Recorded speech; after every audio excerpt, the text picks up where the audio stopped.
you ever traveled through time? We do it every day.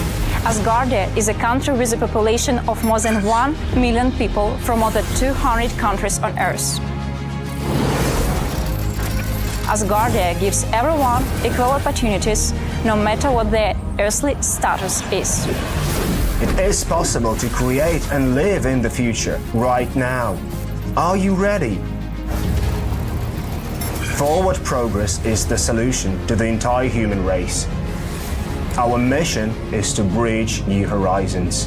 In Asgardia, there is no limit to the universal development in the fields of technology, finance, and arts.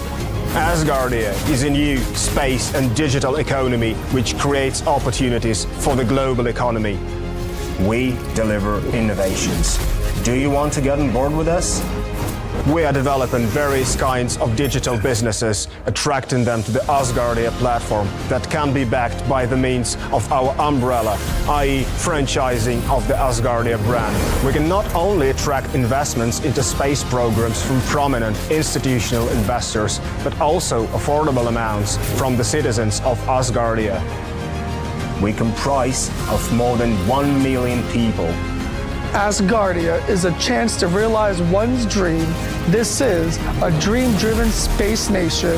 Asgardia is a chance to belong to a community of free-thinking enthusiasts, goal-driven dreamers, and fearless innovators, theorists, and scientists.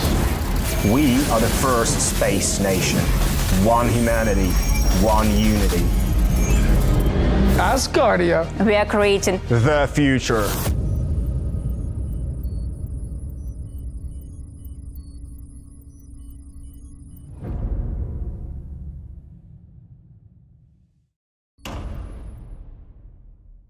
Why you didn't nominate it to citizens chairman?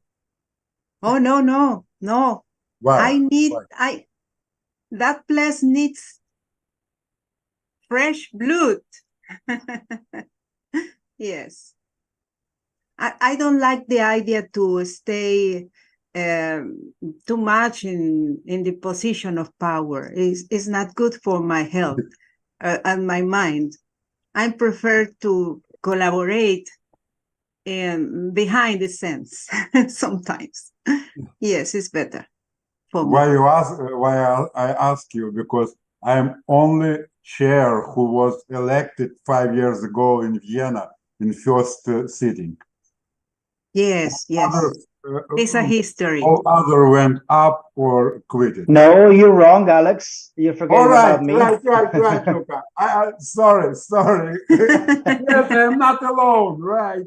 You're forgiven and you're not alone. I'm not alone.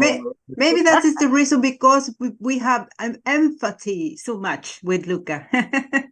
Of course, he's a great guy.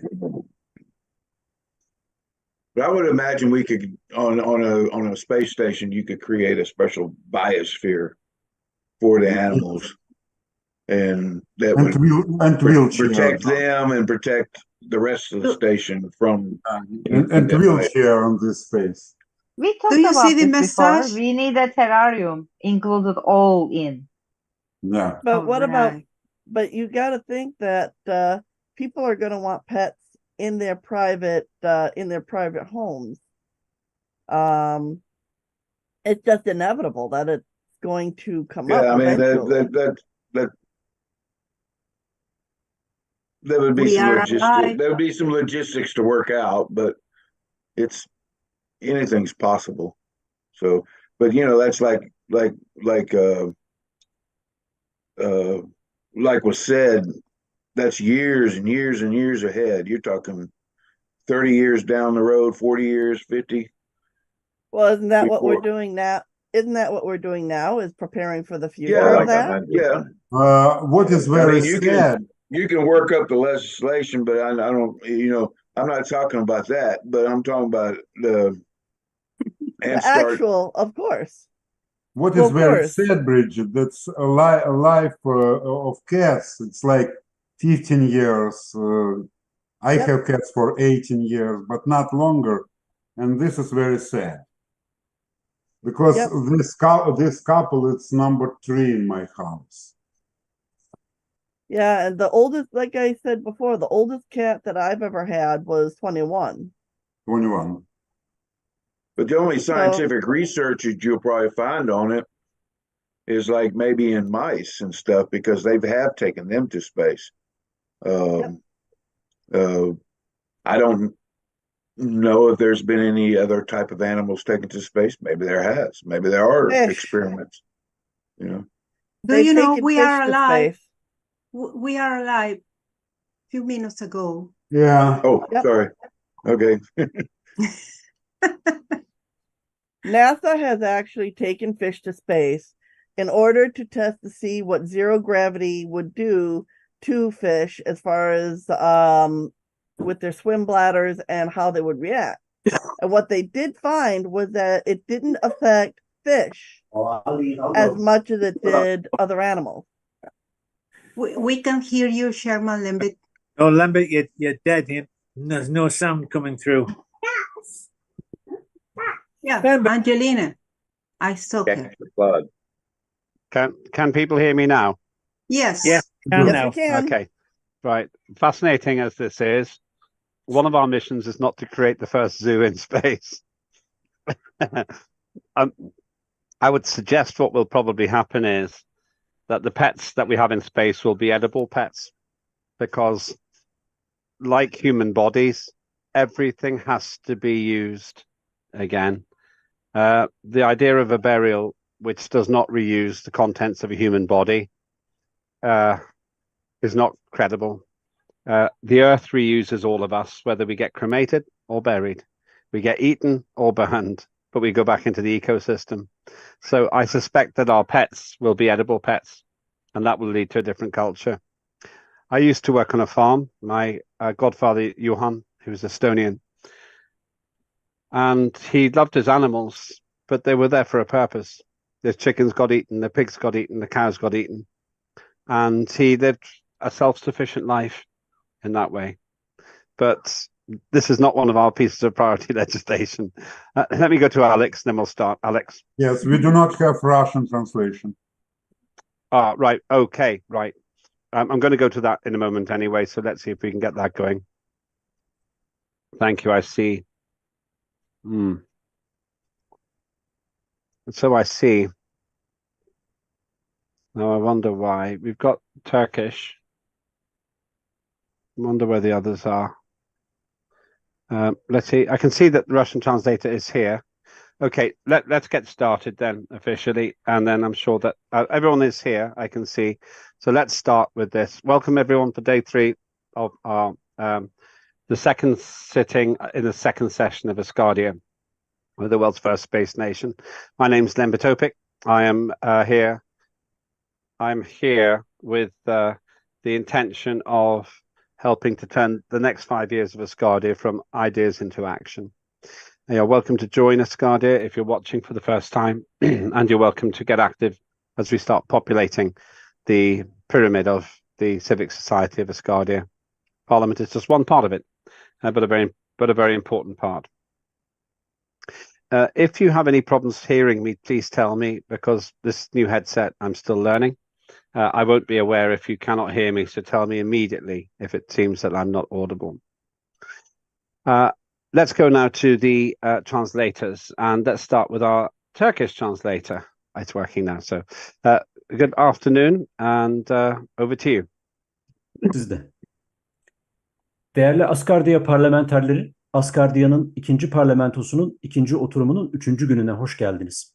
3 gün sürecek oturum boyunca Türkçe ve İngilizce eş zamanlı olarak tercüme yapılacak. Oturumun dilini Zoom pencerenizin alt kısmındaki küre ikonuna tıklayarak seçebilirsiniz. Söz aldığınızda tercih ettiğiniz dilde konuşmanız yeterli olacaktır. Sizin tüm söylediklerinizi biz tercümanlar olarak diğer dile anında çevireceğiz. Hepinize verimli oturumlar dileriz. Kolay gelsin. Thank you very much. Let's move on to our Russian translator. I believe it's Ilya at the moment. Good afternoon to you.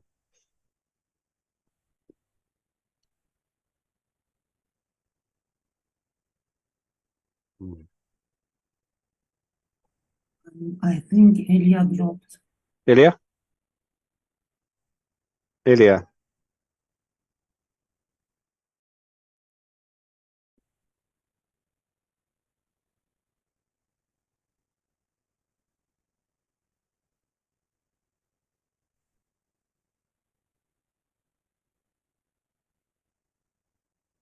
I saw Elena here, Elena Kimdeva.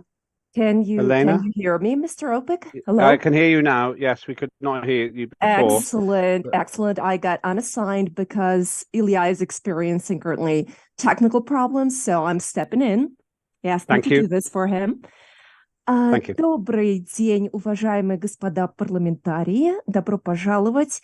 Сегодня у нас третий день нашего второго заседания цифрового парламента Асгардии второго созыва. Приветствуем вас. Как вы знаете, у нас обеспечен синхронный перевод. Таким образом, вам нет необходимости останавливаться, делать специально паузы. Перевод осуществляется одновременно с тем, как вы говорите. Как я понимаю, вы уже находитесь в русской комнате, так что вам нет необходимости ничего переключать.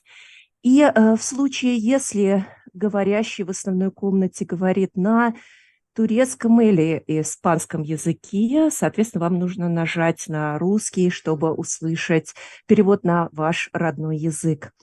Рада вас приветствовать еще раз и желаем вам с коллегой Ильей, у которого сейчас, к сожалению, технические проблемы возникли, плодотворной работы сегодня и хорошего заседания. Благодарим вас. Thank you very much indeed, and I'm sure Ilya will get his technical issues resolved. Now we go to the other side of the world, to South Korea, where our good friend Liz Garriga is going to explain the Spanish interpretation. Hello. Hi. Hola. Hola. Thank you. Hola, queridos parlamentarios, bienvenidos a este tercer y último día de esta sesión parlamentaria del segundo Parlamento de Asgardia. Estamos haciendo la traducción en los idiomas turco, ruso y español. Por favor, recuerden hablar un poco despacio, sin pausa, pero despacio para poder hacer la mejor interpretación posible. Si tienen alguna pregunta, pónganlo en la caja de mensajes y ahí podemos ver si hay alguna dificultad escuchando algún idioma, si no entienden algo. Y cualquier otra pregunta que tengan, por favor, comuníquense con la coordinadora del Parlamento. Tengamos un lindo día. Gracias. Thank you very much, Liz. Liz has been with us from the very beginning, actually, for more than 5 years now, and it's great to have these relationships, as we were discussing before. She's been here as long as Alex has been longer than Alex has been a chair of a committee. So let's look at the day that we're having today. Quite a lot of work to do, all of it interesting. So let's start with a review. We had day one, which is the official opening and the opening of the voting. And you have all the voting available to you.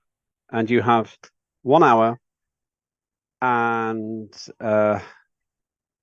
47 minutes, 1 hour, 1 3/4 hours to vote. The voting shuts at 1700 UTC. And we'll get the results shortly after that time. So please do vote. Please do vote. Then we had yesterday 2 items of legislation: the Electronic Commerce Act and the Space Activities Act, presented by John Fine and Lucas Riso-Valvo. You can vote for those as well. Then there were 2 technical votes, which are just numerical changes in the Constitution: editorial amendments to the Asgardia Act on Acts and editorial amendments to Asgardia Government Act, just so that they are consistent with the referendum we had and the changes we made to our Constitution. Those should not be controversial. Then we discussed the process of the selection of committee chairs, and I'll come back to that in a minute. We will start on that in just a moment. And then the election of the Deputy Chair of Parliament, which we actually did earlier on in the agenda. That's Peter Morn being proposed. There will be further proposals, but not at this stage. We will have one now and a second one proposed for next year. Then our Prime Minister covered the appointment of all the ministers, the reappointment of the existing ones. She is asking our approval for those appointments. That's the technically precise way to describe it. So we say yes or no to each of the ministers. Each one is an individual vote so that you can decide on each one. Then there was a technical request for a list of information for verification process and the close of the second day of the sitting. All of that was fulfilled in very good time yesterday. To new members, the time will extend in future because we're still getting back up to full speed. And the same goes for today. Today might be a little bit shorter because we're still establishing the committees. Looking at today then, we've got an additional item which is going to be presented by Bridget. It's a very interesting project. We'll talk about that in just a minute. The document has been shared. If you have not received it, please say so, and we will send it to you again. We'll put it into the chat. In fact, Linda, if you can put Bridget's document into the chat, that would be very helpful. Then the Parliamentary Committee system will be talking about developing work plans and the process of committee chair appointments I'll cover in just a moment. Then after that, normally that is a set of presentations from each committee, but we're doing it slightly differently today. I'm going to talk about each of the committees and then ask individuals to contribute for the record. And we're going to do it in the following way. Once a committee has had their chair appointed, then I will ask that chair to share their vision for that committee and we will have a discussion. We are going to start appointing the chairs very soon, like in the next few minutes. And then we will start with the first committee, the second committee, and so on. Then there'll be closing remarks. I'll also be summing up the results of voting on the agenda of the meeting in the Parliament. Sorry, Angelina is asking me to go on the trampoline with her. The wonders of being a father of a young child. That's one way for me to get closer to space, but I haven't got the time right now. So I'll sum up the results of the voting, then the closing remarks, the Asgardia national anthem we always play, and then we close the sitting. Now, what matters to me is that we start getting the committees going. And based on yesterday, I'm glad to say that we have I'm really glad to say that we have the nominations for each of the committees. And one slight change, Joshua very kindly said, in the light of Peter Morn's experience, that he will back Peter Morn's candidature. Very noble and very team-spirited. It's very Asgardian mindset, and you get a great big credit in your emotional bank account with the Chair of Parliament for that. So thank you very much, Joshua. I hope that Peter did not put you under unreasonable threat or send you some kind of a legal not notice. At all. I promise not at all. Okay, that's good. It's just the way it just happens on my screen. He is right above you, so it looks like he's leaning on you at the moment. Angelina, I'm doing a meeting. I know I can't just cut the meeting, Angelina. That's the great thing about having children. I was on television the other day. We have a big flat screen. And when I got home, she said, "I saw you on television, Daddy."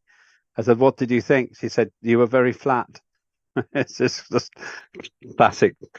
Children see things in a very literal sense. There's a chain called Body Shop, and we were going past it. And she said, "I want a toy." And I said, "Well, let's go into Body Shop and see what there is." He said, "I need a toy, not a body part." It's just wonderful literal interpretation. So returning to this then, we're going to start by a process where we appoint chairs of committee. And there's going to be a breakout room. I need Linda just to explain how we get to the breakout room. Each committee will then go to that breakout room, those present, and many of the positions are unopposed. And then we'll go to the breakout room. You'll have the chance to vote. Only the people in the committees will be able to vote. Now, there are two ways of doing it. it could be that the best way to do this, it might be that we actually have the votes here in the group and we go through them fairly quickly. There are two ways of doing it. Either each committee goes to a breakout room and then comes back, or we go through the committees one after the other, and then you see who is appointed, and only committee members are able to vote. And we'll do this on request. We will do this by raising hands in the system. People prefer that it's an open vote, and that's fine. So the two options are everybody gets to see every vote, and then you'll see who's elected as the chair for each committee, or we have the breakout rooms. I'll just take my preference actually is to do this in the forum, because then you will see who's elected, and it's not a secret, and it's not embarrassing, and it's a competition. It's not a war. So I'll just take some opinions on this. If there's a breakout room, then I'll chair some of the main session will continue, but myself and Peter will be the people who are managing the breakout rooms. The process won't take very long, but it will be interesting. My advice would be we do it in this forum, but I'll take your opinions and then make a judgment. If people have a violent disagreement with that, then okay. If they don't, then the people in each committee will be able to vote and will be able to watch the proceedings as a group. Bridget. My honest opinion is that we do it here. One, simply for expediency. It'll be much more quick. And everyone, not just our fellow parliamentarians, but all fellow Asgardians who are watching, as well as those interested in Asgardia who are watching, will be able to see the process and see that it's done fairly. But that's just my opinion. Thank you. It's really my opinion as well. Ricky? Yes, I say go ahead and do it here. Also for the reasons that Bridget had mentioned, plus two, if there's any technical issues with going to a breakout room, some people might not be able to do that depending on how their system is set up. So yeah, I agree we should do it here. Okay, thank you, Ricky. Linda, can you make me co-host again, please? I had to recycle to get my my system working. Anybody else want to make any contribution? At the moment, I'm going to do it the way Ricky and Bridget suggest. That's what we're going to do. It's a piece of drama, bit of excitement as well. Right, here are the rules then. I'm going to go through each committee. I'll tell you who the candidates are. Many of them are unopposed, which is understandable. There's been a lot of discussion and debate. So the process doesn't, I am heavily involved in the process. The reason is there are two ways we could do this. One is that I could appoint the chairs. The other way is that the committees elect the chairs. And it's a second process that we officially have. But it's my job to make sure that everything works smoothly. So my mission is not to tell people what to do or how to do it. It's just to make sure that it all works smoothly. And so sometimes we have a discussion and negotiation and so forth. But the process is a democratic one. So what I'm going to do is I'm going to go through the process in the following order. It's the order that we always use. Science, economy and finance, citizenship, foreign affairs, information and communication, trade and commerce, justice, youth and education, safety and security, equity and resources, manufacturing and culture. Now, in some cases, the position's unopposed, then I'll just ask for a yes/no show of hands. And if there's more than one candidate, I will ask the candidates to make a short statement about why they would like to be the chair, and then we'll have the vote. Please vote on the committee on which you exist. Please do not vote on the committee that you do not exist.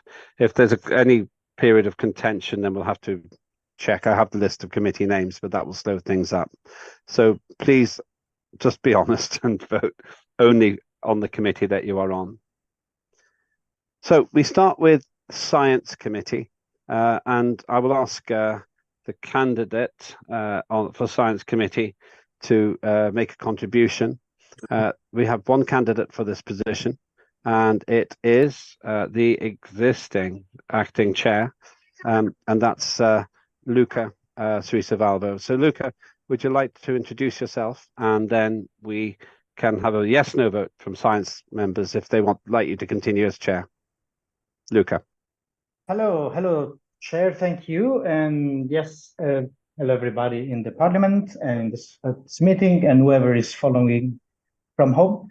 So I think the parliamentarians which are at their second mandate, they know me, I guess. So this is mostly for the people that still haven't. Didn't have the chance to meet in person, especially, but also to collaborate with in this Parliament. I think so. Last mandate, I was the chair of this committee, and I think we have so many things which still need to be closed, that I feel like it's sort of a necessity that I'm keeping on going with the work. For myself, I would really like to do that, so I can take things to the end, at least some of the processes that we started in the committee. The work with the Committee of Science is a bit, I would say, probably not as mandated as the other committees. In many committees, there are needs for legislation that we need to do because we need to activate Asgardia machine. In the Science Committee, we still don't really have that need because our science and technology part is still a little bit far ahead in the future.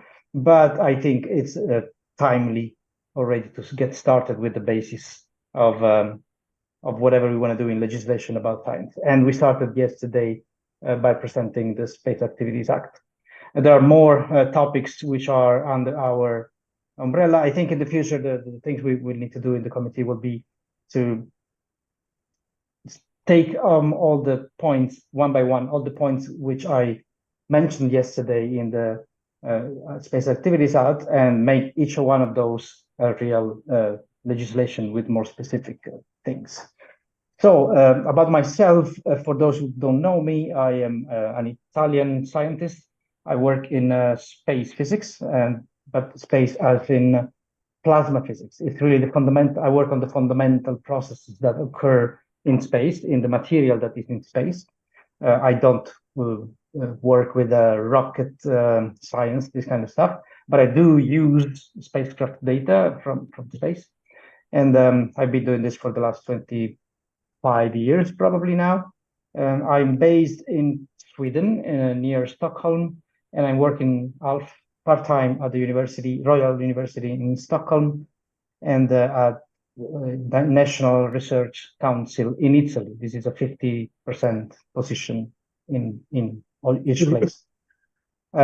So my job is related with very special subjects, but is absolutely much theoretical and not very applied. So I would say I will not be really able to use my professional skills for Asgardia, but why not?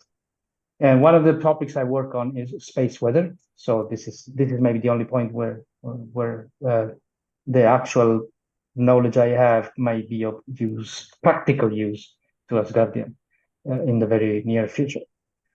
So this is a bit about myself. Maybe I can say I'm 50. I'm married. I'm living in Sweden, no children, a cat. This is my quick pedigree. And I'm a very deep sustainer of the necessity to protect the environment. So environment for me is one of the major points that the Science Committee will have to take if I'm elected chair. And the other one is a peaceful use of space. This is also a major point for me. Those two are very important. And the third thing, I like Asgardia to be very rational and scientifically based and scientifically strongly grounded organization. So whatever we do, I will very much like to be based on strong, solid scientific grounds. For this also, I think last mandate, the committee was offering some sort of service in this sense to the rest of the parliament, in the sense that we wanted to, we offered to give our opinion on the scientific feasibility or let's say groundness exactly of each proposal or any projects that was proposed to the parliament. This is just as an opinion. It's not binding or anything. But if you need to have any suggestions on your scientific grounds, on the scientific grounds of your proposals, please come ahead, and the committee will probably help you with that. I don't know if I need to say anything else, Chair. I think I'm very happy to try this again. So let me say frankly that I'm really busy with my job, so I might need help from a good deputy at some point. But I will very happy to try to do this again this year, this 5 years, or at least at the beginning of the 5 years, and then we see as we go. I think I need to say that to be frank, because yeah, my job is taking a big part of my time. But I think you know that in the past 5 years I tried to be as present as I could, and I think it wasn't too bad. So thank you. Thank you, Luca. Any questions first from the Science Committee members? Okay, any questions from anybody else? Everybody else, if you have questions, please keep them brief. You don't have a vote, so it's just for the purpose of information. Ariadne.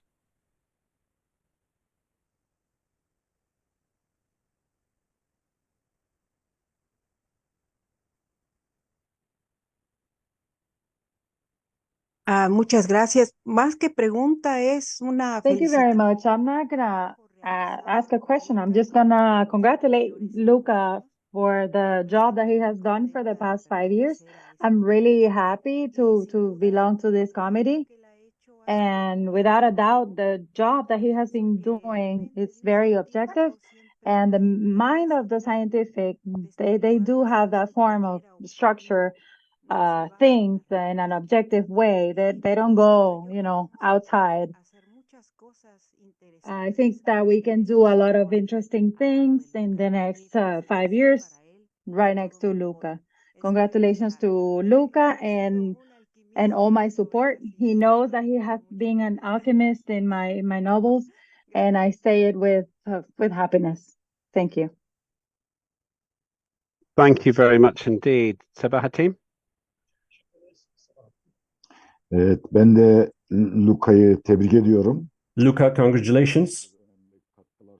For the last 5 years, you have been contributing hugely to Asgardia. Luca, here is my recommendation for you.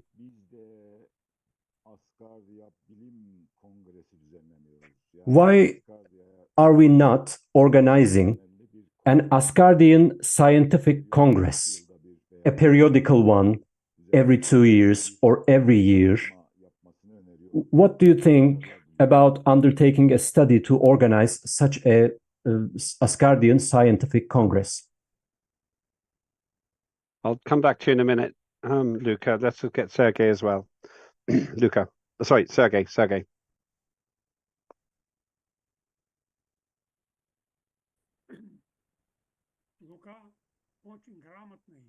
Luca is a very literate specialist. And with great joy do I follow his work, and with great pleasure I support his candidacy for this position. Thank you. Thank you very much. Luca, back to you, and then we'll have the vote of the committee members.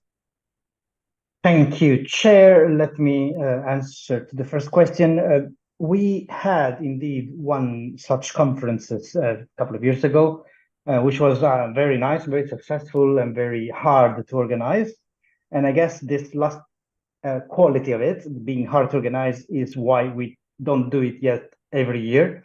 It comes with a cost, and not only time and a financial cost. So it's difficult to have it every year, but I think there is all intention to have it regularly. And I think with the minister is already thinking about, well, nearly minister, I think, Floris is thinking about a second round of it. So this is a good suggestion, and I think we will have to do this. Probably not every year, that's going to be hard, but definitely we would like to have it periodically. Yes, thank you, but good suggestion. Thank you. Let's go to the vote. If you are a member of the Science Committee and you support the re-election of Dr. Luca Sirisavalvo as chair of the Science Committee, please raise your hands now.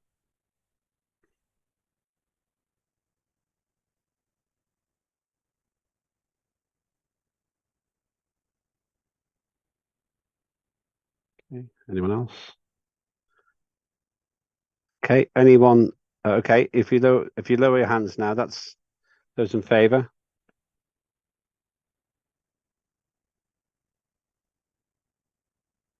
Are you all thinking now? And anyone opposed to Luca's reappointment? Congratulations, Luca. You get another 5 years. Welcome back. Thank you, Chair. Thank you, everybody, for your trust. That is very good. Thank you very much indeed. And well done. Let's move on to the next one. In a way, with this process now, we don't need to have a separate policy discussion because Luca has outlined what he wants to do.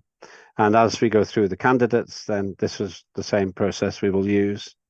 The next candidate, Economy and Finance, we have Alexander Rizzi, who is a long-serving chair. So over to you, Alexander, to explain your plans for the next 5 years.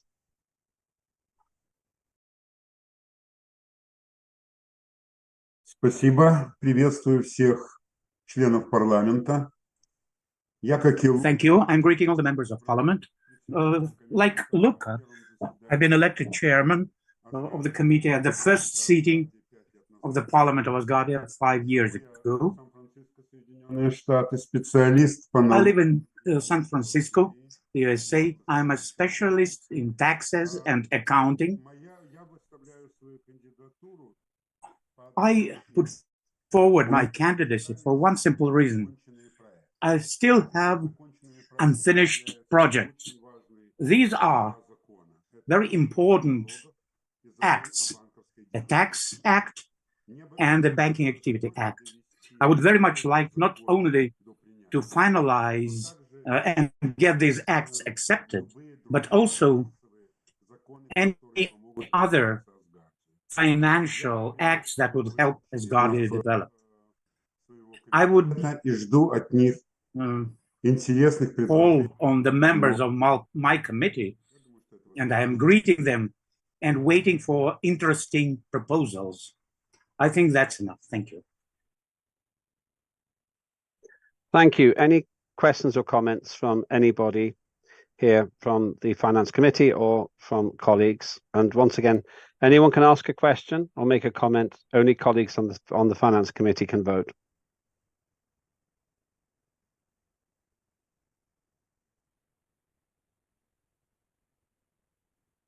Okay, let's go. Oh, Sergey.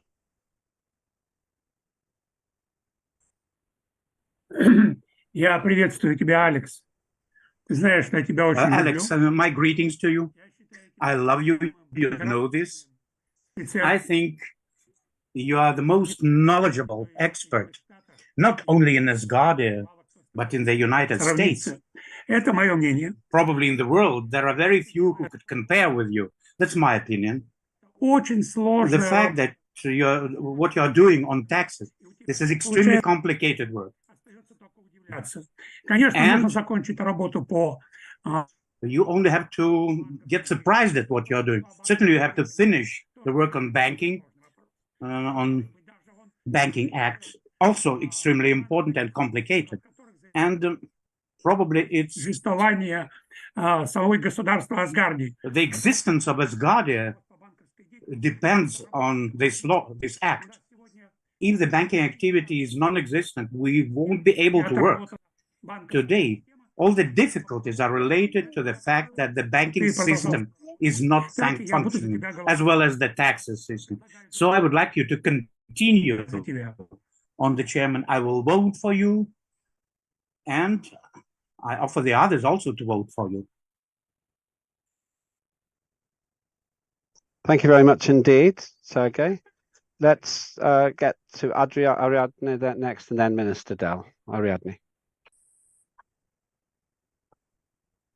Dicen que ningún país sin buena cosecha They say that no country without their growth can share it with happiness, and I think that is the job of Alexander. The moment of the administration of resources or the increasing of those can be a reality in Asgardia. Many things that we want to happen are going to be happening, but unfortunately, how Salvo said, with money, a lot of things move. Without money, we stay waiting in the possibility of being able to make it. And one of the resources that are most valuable are the finances that we can administer. I'm really happy to see Alexander here. I am not in that committee, but I am really congratulating him. Not voting. Thank you very much indeed, Ariadne. Let's go to Ben next. Ben, good afternoon to you, sir.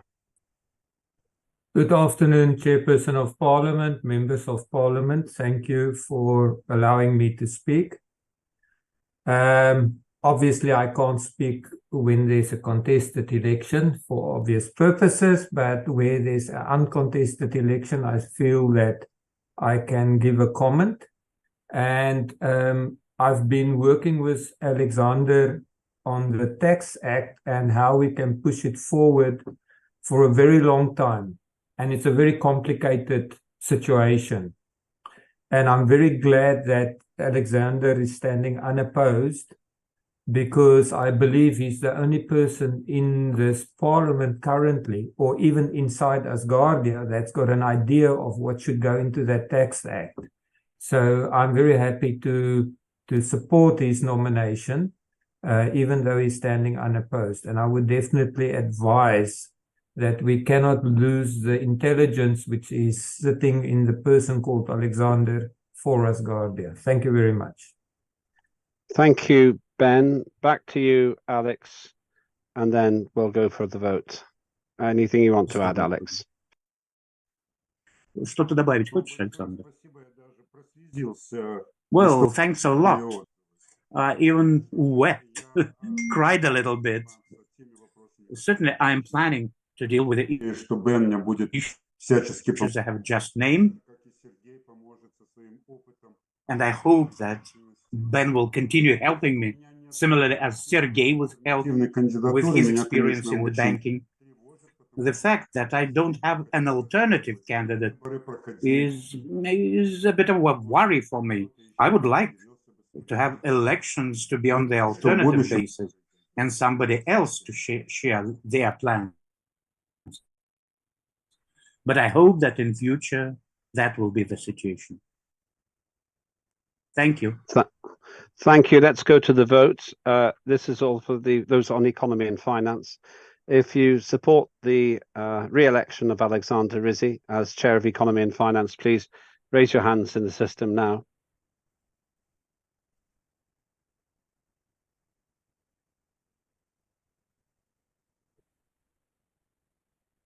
Okay, you can lower your hands now. Anyone opposed to the re-election of Alexander Rizzi on the committee?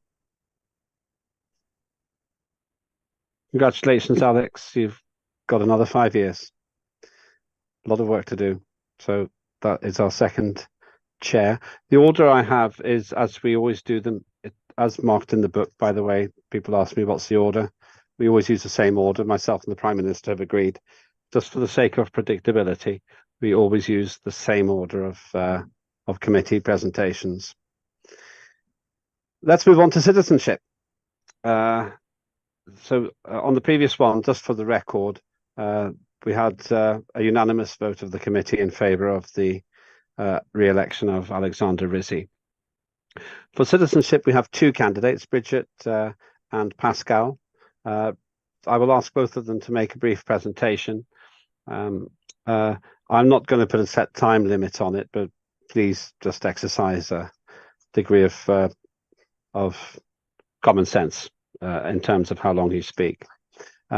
Once we've done this, we'll have any questions or comments, and then we will move to a vote of members of the Citizenship Committee.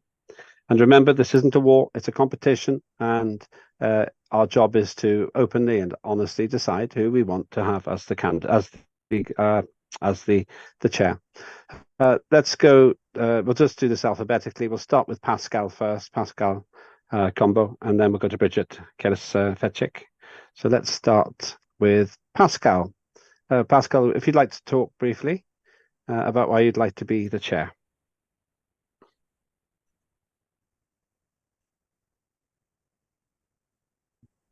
Bonjour à tous, je me permets de vous parler en français puisque je ne maîtrise pas bien la langue anglaise.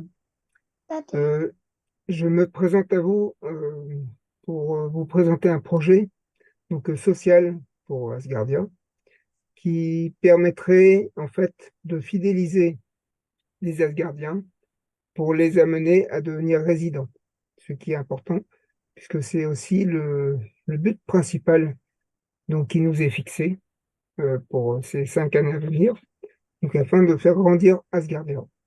Voilà, donc c'est tout un programme qui va se mettre en place avec des petites structures que nous allons créer un peu partout en France, puisque nous sommes déjà à l'origine une association qui est reconnue, déposée officiellement en France. Donc c'est le début d'une très grande aventure. Donc je me propose de me présenter à vos côtés pour continuer cette aventure et faire grandir Asgardia. Voilà. Merci. Merci, Monsieur Combo. And now we move to Bridget to tell us why you would like to be chair. Bridget. Thank you. I've been with Asgardia since 2016, as I've mentioned before. And Adriane had actually suggested that I stand for the position of chairman. I thought about it a lot, and I believe I could be an asset. I can't guarantee, but I know I can try my best. My dream for, of course, citizenship is to bring in more residents to Asgardia, which is our primary goal, and that includes recruitment and retention. And one of the things I'm quite good at is getting people's attention and then holding it for a long period of time and getting people interested in projects and working together. Now, I cannot say for certain whether or not we got a lot of people, but I did run several booths and I did run several events for Asgardia at different sites and tried to get more people involved and interested. I do have photos if people would like to see them for the Shawano County Fair booth that I did a couple of years ago before the pandemic got bad. So I do believe that I could be an asset simply because I've been with Asgardia for many years. I am good with working with individuals, and I do have experience with bringing people together and recruiting people into a group and then holding their interest and coming up with new ideas in order for people to continue to work with an organization. Thank you. Thank you. Let me open the floor to anyone with questions, and then we will have a vote of members of the Citizenship Committee. Alex. Я бы хотел поддержать кандидатуру Бриджит. Я ее знаю тоже давно. И у нас все 5 лет существования Асгардии, to support Bridget. главных вопросов – это привлечение granted.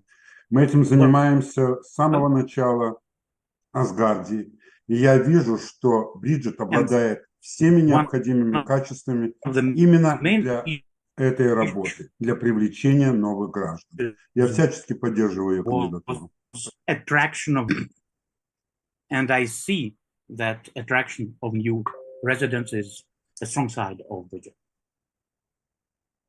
Thank you. We had a slight problem with the translation there, but we got the general idea. Let's go to Ariadne, followed by Teresa. Ariadne.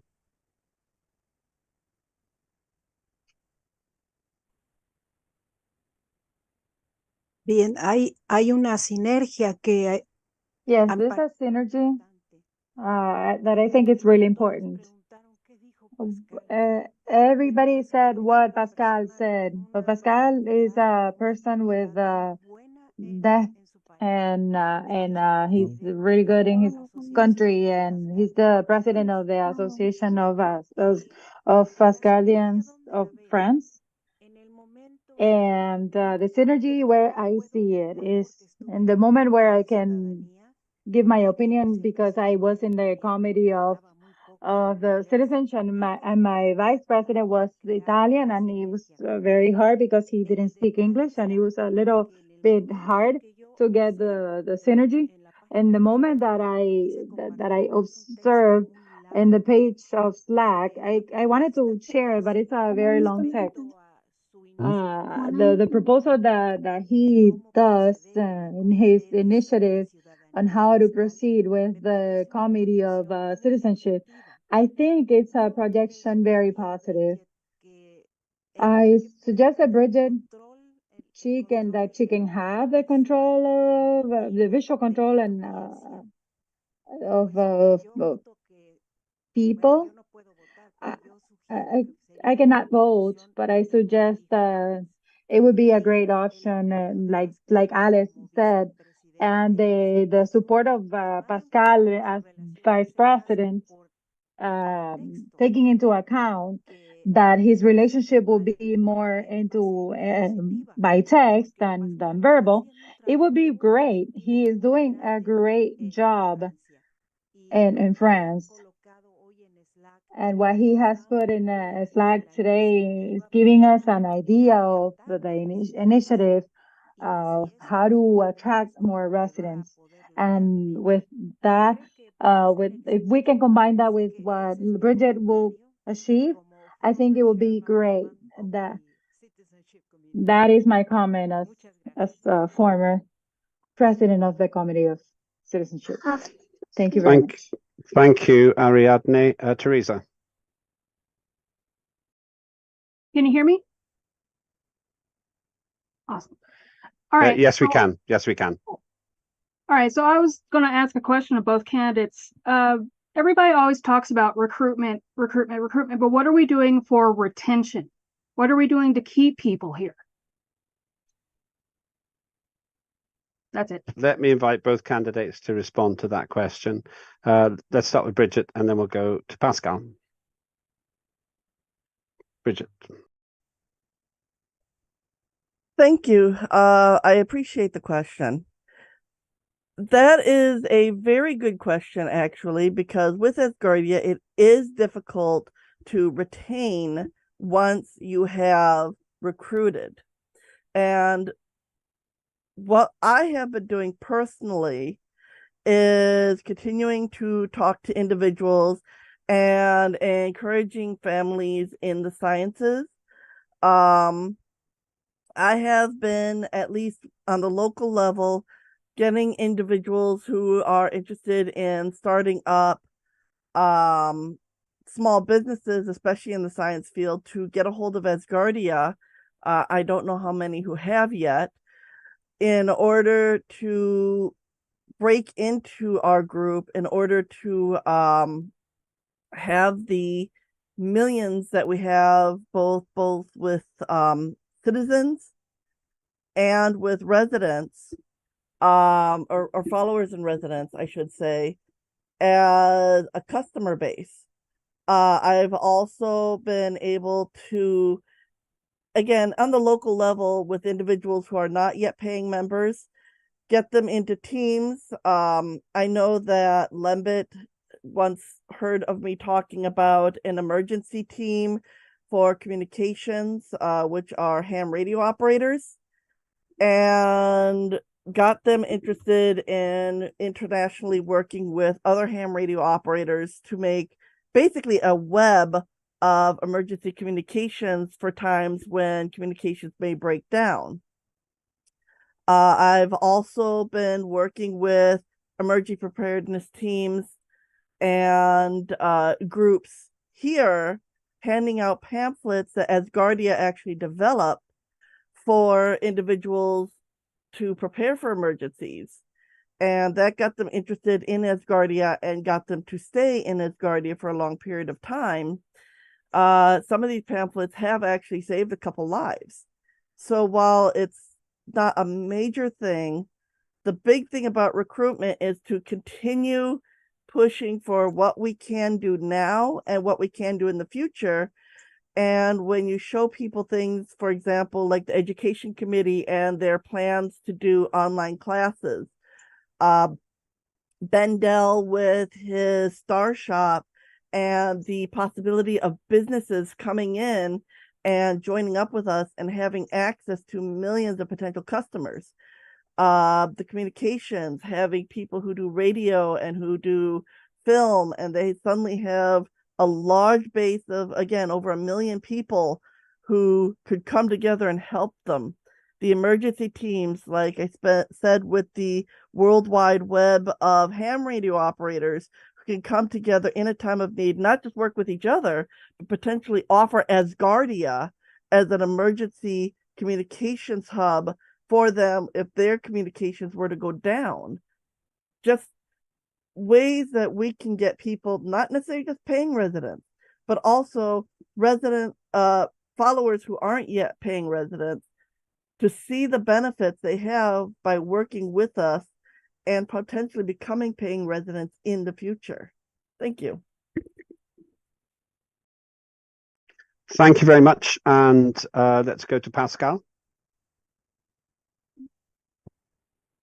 Donc, de mon point de vue, ce qui est important pour pouvoir retenir les Asgardiens qui se sont inscrits sur le site, c'est de pouvoir les suivre personnellement. Donc, pour ça, il faut pouvoir les inclure dans des petits groupes de travail locaux, c'est-à-dire les mettre autour d'une table, les amener à se rencontrer dans des petits groupes ville par ville, pour commencer. Après, on pourra aller à faire des assemblées beaucoup plus grandes. Mais l'important, c'est déjà d'avoir en fait un suivi personnalisé de chaque Asgardien pour vraiment connaître ses besoins. Tout le monde n'a pas les mêmes envies, tout le monde n'a pas les mêmes difficultés. Ça va demander un peu de temps, mais on a justement des structures maintenant qu'on peut mettre en place qui vont nous permettre de pouvoir faire des assises, justement, d'Asgardiens. Et ça, c'est très important pour les fidéliser et les amener à s'impliquer, en fait, dans la vie d'Asgardia. Puisqu'il y a beaucoup de projets en cours, il y a beaucoup aussi de compétences, il y a de la motivation aussi chez les personnes qui viennent rencontrer Asgardia. Le tout, c'est en fait de leur donner, en fait, de quoi faire, et je pense qu'il y a effectivement beaucoup de domaines dans lesquels ils peuvent s'impliquer. Voilà, donc c'est le programme en fait de l'association, c'est d'amener en fait les personnes qui viennent nous voir, que ce soit les Asgardiens, que ce soit les personnes extérieures, à pouvoir participer à la vie d'Asgardia par rapport à tout ce qu'on fait, que ce soit social, scientifique. Il y a beaucoup de domaines dans lesquels vraiment les Asgardiens peuvent grandir et faire grandir Asgardia également. Merci. Thank you very much. Merci beaucoup à vous. Next, Ada. Good morning. With all my respect, how could we or somebody could translate Pasqua, because we didn't understand the first thing he says and now this version. So we could decide between him and Bridget. I know Bridget has experience, but we need to understand Pasqua also. Please, Benedetto. Please, Benedetto, translate. Well, we can ask Benedetto to do some translation if he's willing to do so. Benedetto, are you willing to do that? Yeah, hello everyone. Do you want to give a brief summary? Yes, a brief summary of the word of Pascal is that he thinks that managing locally the recruitment of new Asgardian is important, and to involve them for the long term, it's important to put some dynamic activities in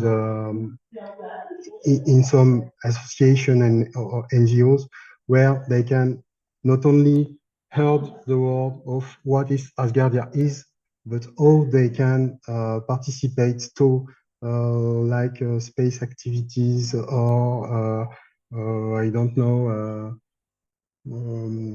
Yes, all the activity we can imagine around space and Asgardia. So dynamic activity to bring families to our booth and to give them a return on investment, like by bringing something back to them. Thank you. I should have. I apologize. I speak French, and it was thoughtfulness of me. It's a schoolboy by me. Thank you. I think that's been very helpful, Benedetto. And we might add you onto the interpreters core for the next event as well. Great. Any other questions or comments? Let's therefore move to a vote. Two very good candidates. Let's do it alphabetically. Those in favour of Pascal as the chair of citizenship, raise your hands now, please.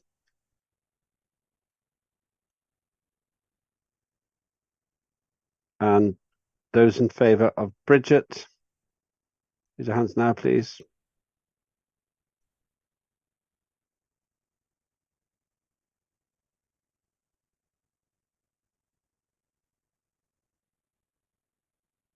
Okay, quite a lot of abstentions. So Bridget wins. Congratulations.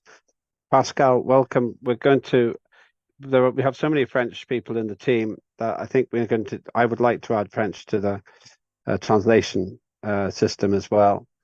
So that's a useful thing.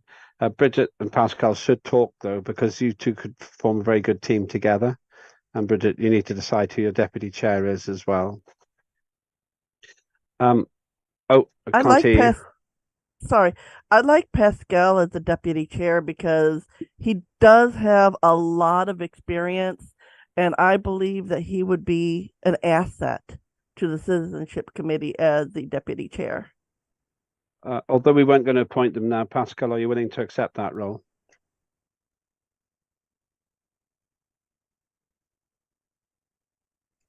Pascal, je ne sais pas si tu as compris, mais est-ce que tu acceptes le rôle de deputy chair du comité de la citoyenneté? Oui, donc pour ma part, je suis tout à fait d'accord d'accepter le rôle de député donc à ce niveau-là, puisque ça permettrait en fait de faire avancer pas mal de projets. Donc j'espère que nous ferons de bon travail si vous êtes d'accord de me suivre. Merci. So yes, he accepted, and he hope that you can do both together a good job. Congratulations, both of you. In that case, that's great news. Yeah, that's great news. You sold two things at once there. Bridget, do you need to go on a French course?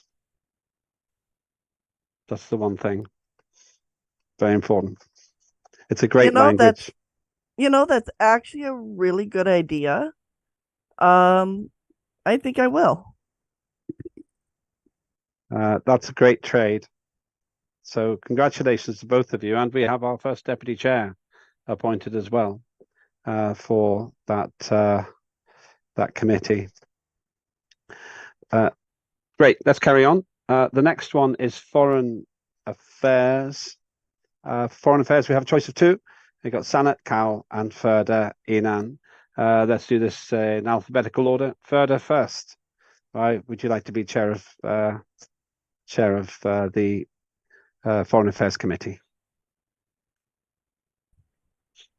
Teşekkür ederim. Thank you so much, Mr. Lembitopek. As you know, I have worked with Sheriff Kaplan in FA committee for a long time, and then I was also the deputy chair, and we have prepared the FA Act, as you probably also know, and also we have of course, we were waiting for the approval of the FA Act, and then we were going to talk about or work on the protocols. These are my plans from now on. Of course, we have lots of colleagues working with us, supporting this committee work. As you also know, and the other candidate also knows, that the FA committee works really hard. And on my own behalf, I can say that for more than 15 years, I have been involved in various FA activities, and also I have some study regarding the advertising and communication degrees from the university. So I think that I can help my colleagues regarding international affairs in media, marketing, and advertisement and communication, of course. So thank you so much, and I wish luck to other candidates as well. Thank you very much, Ferda. And our other long-standing colleague, Sanat Kal, can now address us for reasons that he'd like to be the chair. And then we'll go to questions and then a vote of those members of the Foreign Affairs Committee. Sanat, good evening to you.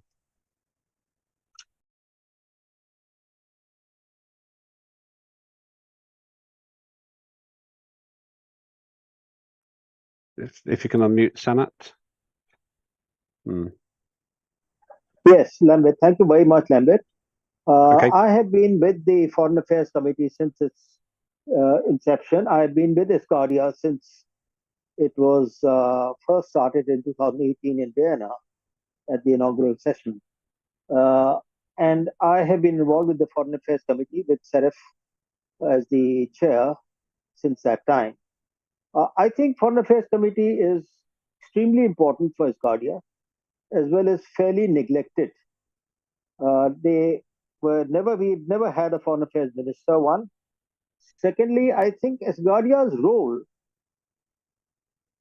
is not only making legislation, but also finding its place in the Committee of Nations, finding its place in the UN system, in the areas where space matters, like United Nations Office of the Outer Space.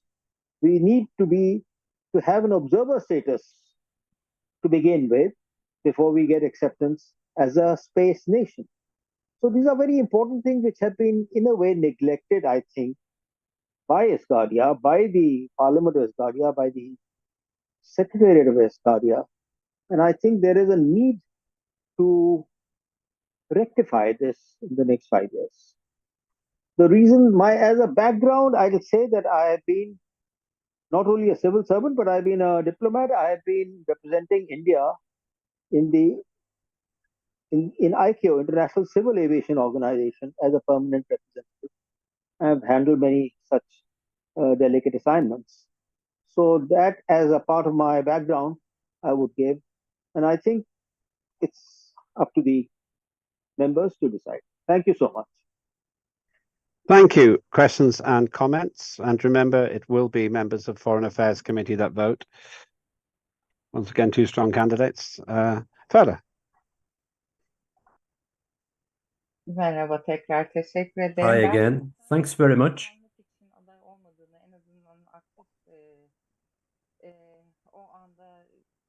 Görev alan bakan göreviyle diplomat olarak bizim aradığımız Asgardia Bakanı özelliğine sahip olan biri olarak yer almadığını. Sanat, as a person who has the qualifications to become the necessary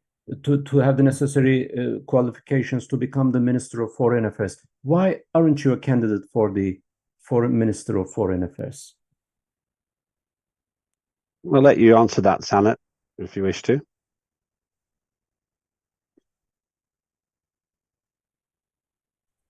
Mr. Sanat, your mic is muted. Well,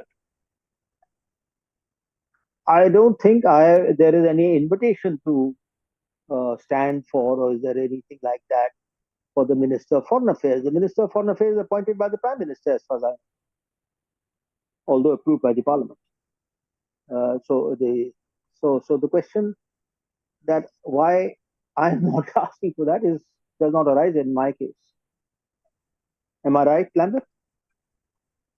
Yeah, I don't have a direct relation. I don't appoint ministers, and this can always be achieved at some point in the future anyway.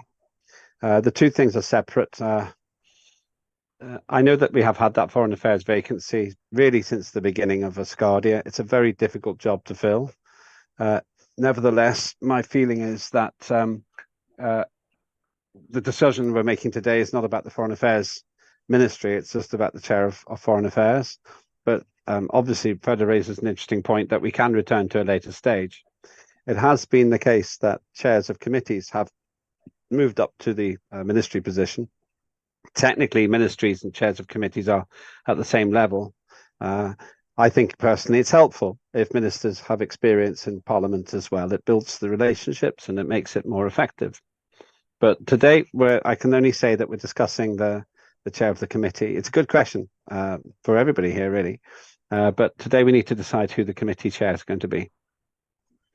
Any other question? Perfectly legitimate question. Perfectly legitimate. People ask me why I don't want to be a minister, simply because this is the job I have to complete, and I'm halfway through, I think. Any other questions or comments before we go to a vote? Okay, let's go to the vote. Only members of Foreign Affairs can vote here, or you can abstain as well. But I will only count the votes that are cast. So if you are on the Foreign Affairs Committee, please raise your hand if you wish to, we'll do this alphabetically, but wish to select Freda Inan as the chair.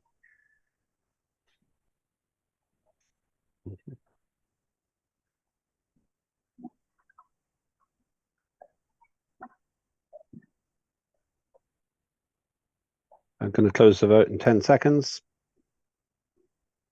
Yeah, you're entitled to vote for yourself. That's fine. I always did when I was in British Parliament, though it didn't help me at the end. I've got 5. Okay. Anybody? I'm going to close. Okay. Hang on. The vote keeps changing. Okay. Let's just see. I may have to do this twice, depending how close it is. Okay. If you lower your hands now. I may have to do that again in a minute. Those who vote for Sanat as chair, Sanat Kaur as chair of Foreign Affairs, please raise your hands.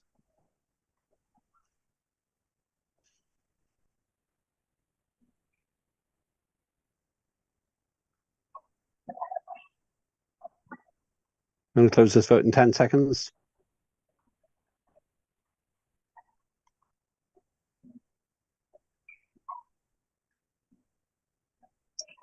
Okay. Thank you. Freda wins the election there for Foreign Affairs. Congratulations. Obviously, you may have a discussion with Sanat about how the two of you interact. And I'm looking forward to seeing a Foreign Affairs Minister here as well. Now that the vote's over, the point you're making is a very interesting one, Freda, but I didn't want to exert any influence one way or the other here. So, Ricky? Oh. Okay, sorry. That is the decision for Foreign Affairs. So further, you need to discuss with Sanat the possible roles there as well. It would be a great pity if we lost the expertise there as well. And then obviously I have some views about what we can do in terms of your physical location as well, which is potentially very useful to us. Let's move on to information and communications. I intend to do all of these. Well, after all this voting, we'll take a short break and then we'll move on to the other items. Let me just remind you, you still have 45 minutes to vote. Please vote. 45 minutes to vote on all of the agenda items. I have not checked the quorum yet. We must have 50% plus one of AMPs voting in order to legitimize all the votes, to make the votes count. So information and communications is the next one. And Ross Cheesewright is the only candidate. Ross, would you like to make some comments now about what you'd like to do in that role? Yeah, thank you, Lambert. So hello to everyone. I think a few of you know me, but there will be plenty who don't. So I'll just give you a little bit of my background. I worked for Asgardia's administration in their information and communications department. After my contract ended there, I went on to create Nation Builders, which was a thriving community of Asgardians who achieved some pretty amazing things, including publishing Asgardia's first book as well, which many of you have entries in, actually. So information and communication is my day job. It's how I put food on the table. And over the past years, I have built a successful career in PR and marketing, and I hold a degree in software engineering as well. We are a digital nation, and I think that makes the Information and Communication Committee a vital element of Asgardia. It's responsible for putting together the framework of how people find us and how they learn about us. It opens doors to the international community, business, trade, and it really is there to define how we interface with the rest of the world. But for me, it's a lot more than just a website and some social media. It is where we meet and where we socialize. It's where we access vital government services. It is, in my opinion, one of Asgardia's most important territories. It's a digital territory. And so I think that as the chair of the Information and Communication Committee, I want to ensure that we have laws and systems in place that will meet and support the needs and dreams of our society so that we can connect and grow and flourish. It is a committee that is kind of a nexus that sits between all other committees because, if you're talking trade, if you're talking justice, if you're looking at equity, all of these things will eventually need to interface with our information and communication platforms. How people sell, how people buy, how people learn, how people live, that will all come through the Information and Communication Committee. So I am incredibly dedicated to networking with all the other chairs and for just ensuring that we can all work together to make sure that we have the kind of infrastructure and messaging in place so that we can be heard and found. And beyond that, I'm also incredibly interested in walking side by side with the government too, because,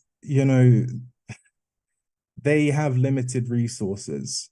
So by working directly with them, we can actually achieve a lot more than we can with this kind of siloed approach. So, I want to empower everybody. I want to get organized. I want to roll up our sleeves and actually start developing the nation. Thank you very much. Thank you very much indeed, Ross. Welcome to Parliament again. You were here before me. You finally joined us. Ben. Thank you. being a single candidate, I can comment on Ross. I think that Ross is one of the underutilized, underestimated resources of Asgardia, and he's proven that he can do what he says he wants to do. It's not just somebody saying something. He's actually walked the talk. So I fully support his candidacy, and I can say it now. I actually advised him to be Deputy Chair of Parliament due to what he can bring to the table. But I believe that as the Chair of Information and Communication, you can't ask for anybody better in the Parliament of Asgardia. He's ideally 110% suited to the position. So I support him fully in his candidacy. Thank you kindly, Ben. Thank you very much indeed. John, you're next. Yes, I cannot allow myself not to say anything about Ross Cheesewright.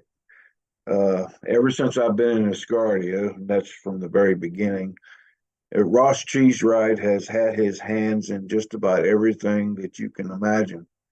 And it's all been good, positive things to help Asgardia grow. It's I mean, he's truly been a very hard worker within Asgardia. Definitely a information and communication king. His Nation Builders project was just awesome. And I'm not just saying this to be saying it. It has been an honor to have known Ross Cheesewright. Of course, my favorite memory of him is me and him sitting down for a cup of coffee at one of the physical sittings, just at the airport, and me and him had a really good conversation, and I will always remember that. So, yes, I definitely support Ross Cheesewright. Thank you, John. Ariadne.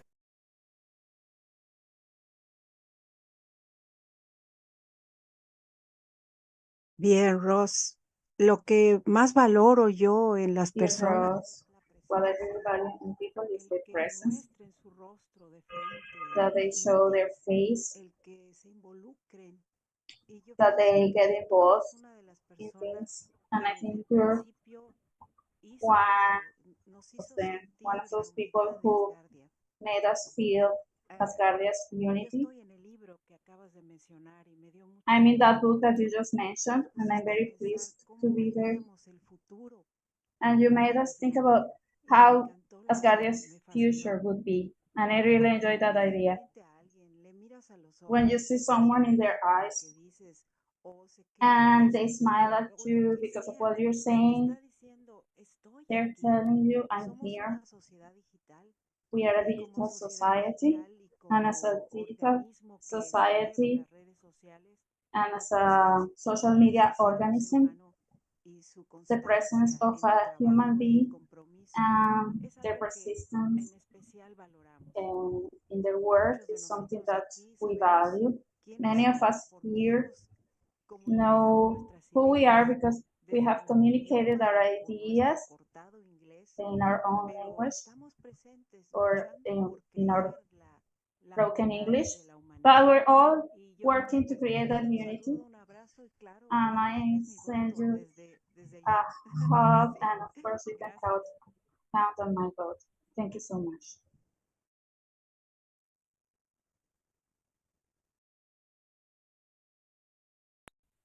Thank you very much. Let's go to Ricky and then Daniel. Ricky, then Daniel.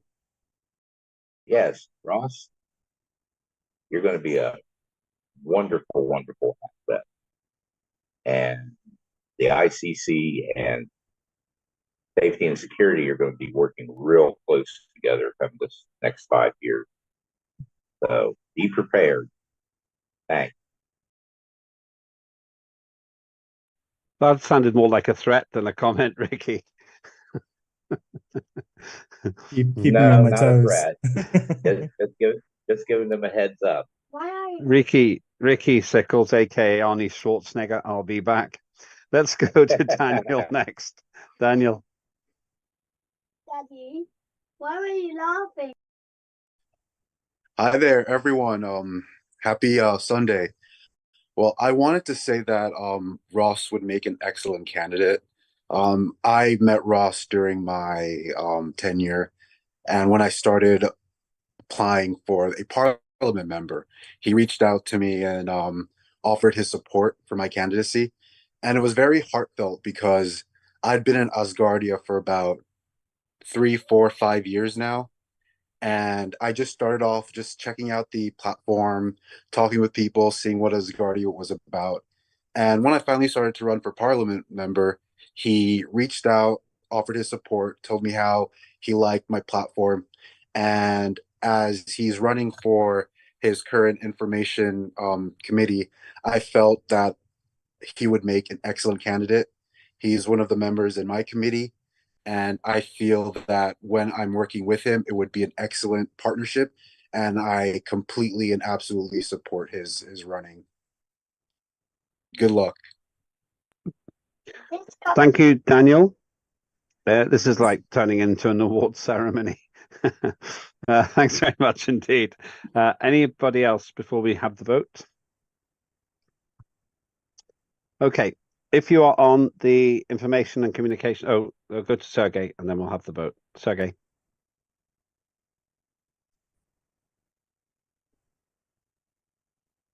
Я уже исчерпал свои возможности по числу комитетов. Так, но I've already exhausted my opportunity to vote for other committees, but I just wanted to support Ross. I saw him in Vienna. I was listening to him very carefully, and I followed his campaign, and I also made myself familiar with his work. I was very curious about it, and I think he's a unique person, just a unique one. And his presence in Asgardia is a gift of destiny, so to speak. So please vote for him. Thank you very much indeed, Sergey and everyone. Let's go to that vote.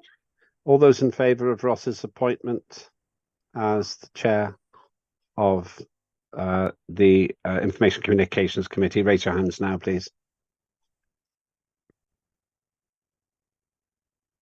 Ross, you can vote for yourself.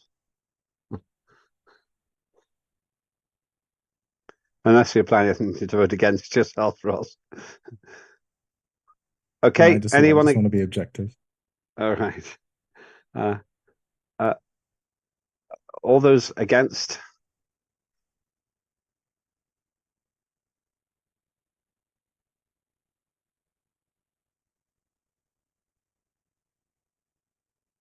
Okay, congratulations, Ross. You are the new chair of Information and Communications. Thank you, everybody. It's very humbling, and I'm honored, and I'm going to put in all my effort into this. So thank you. That's really great news. Congratulations. Now, you really must be the builder of communications. Let's move on to trade and commerce. Trade and commerce. We have a candidate some of you may have heard of. He's a fine candidate. He's John Fine. Over to you, John. Thank you, Limit.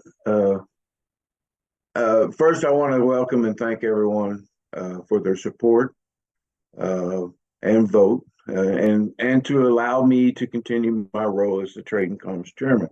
As you know, I was the Trade and Commerce Chairman from the previous Parliament. As the previous chair, Minister Bendel and I have forged a very collaborative partnership in trade and commerce. That partnership has been aligned with Asgardia, of course, and the HON's 12 focus areas, which are the models for our priority legislation. Much of the legislation needed to allow our committee to continue to move forward has already been prepared. It was prepared in the previous parliament. And of course, that legislation is a continuation of the historical ACE Act, which was a very pivotal act passed from last parliament that allowed the trade and commerce processes to come alive, and allowed, of course, the ministry to do their job and Asgardia to start working on the economy as far as trade and commerce is concerned. As one of the main architects of the ACE Act, my goal is to use that experience to keep our committee aligned with transformational legislation that not only mirrors the ministry, the HON, and Asgardia when it comes to our interactions with trade and commerce, the world, and of course, building a sustainable economy for future development. And those of you that may not know my personal situation, of course, when I started out in Asgardia, it was and when I got voted into Parliament, it was very important to me to be able to do a really good job. So I went back to college and got a degree in a field in legislative affairs, so which is what they call political science, and then I'm married. I have 5 children. Only one of them still at home. I'm a very big space nut. Anything to do with space, I'm involved in it. I have been involved in the Asgardia 2 project. I had the honor of introducing myself to a company called Above Space that's out of Alabama, where the Saturn V was developed. And we were working on an Asgardia 2 project together, me and that company. I have maintained that relationship, and that project is still ongoing. The logistics of everything has not come together yet. Hopefully, in the future, something may arise from that, but that hasn't happened as of yet. But it has been interesting because they've invited me down. I've got to see the Space Science Museum down there in Huntsville, Alabama, and that was really cool. And they're also doing some tests later on this year with NASA, and they have invited me down there for that. Hopefully, I will be able to make that event as well.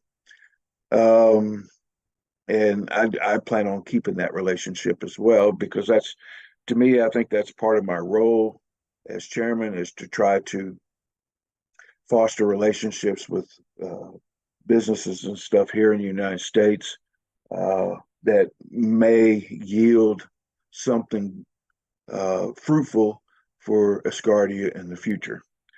But that's it. And thank you for your support. Thank you very much indeed, John. As always, concise and clear, just like your presentations. Vendel seeks to challenge or attack you, or maybe say something complimentary. Let's find out. Lambert, please check the chat channel. Kashif has commented there. Thank you. I'm looking now. Oh, right. My apologies, Kashif. My apologies. You have a late entrant. So, Kashif, you would like to stand for the position as well. I will do that because you've mentioned it before. I wasn't clear if you actually intended to formally stand. Because if you'd like to make a contribution now, that would be the right thing to do. And then we'll have questions, comments, and a vote. Thank you, Ben. I appreciate that. Yeah, but when I'm chairing, there's so much going on. I find it hard to follow the chat. Kashif, greetings. Thanks, Lambert. Sorry Could you be a bit louder? Could you just get a little bit closer to the microphone's a bit quiet. Sorry for the late application to run for the chair, trade and commerce. As Mr. John Fine has said, I do not possess the qualification and the degree for the trade and commerce for the chair, but I have the vision to see Asgardia on a global nation, on a world stage. Plus, my policies will be to bring funds for Asgardia's current and future projects. For example, as I told you earlier, we can start a learning channel. Everyone can hear me? There's quite a lot of noise, but we can hear you most of the time. It's just banging. It's banging. So if you could avoid the banging, yeah, it's very sensitive. You're not very close to the microphone. That's the problem. Let's see if you can just. That's better now. Much better. Yeah. So my policies is that, like, first we can start a learning channel where we can introduce at least 13 to 14 persons who teach us, like, French, the art 13 languages we have, 13 districts we have. We can start a channel.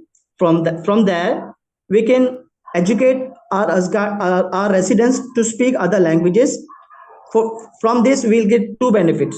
First, that all the the residents will get to know the other languages. They can understand what they are saying, what other persons is saying. They will get learned. Second, we can get benefits.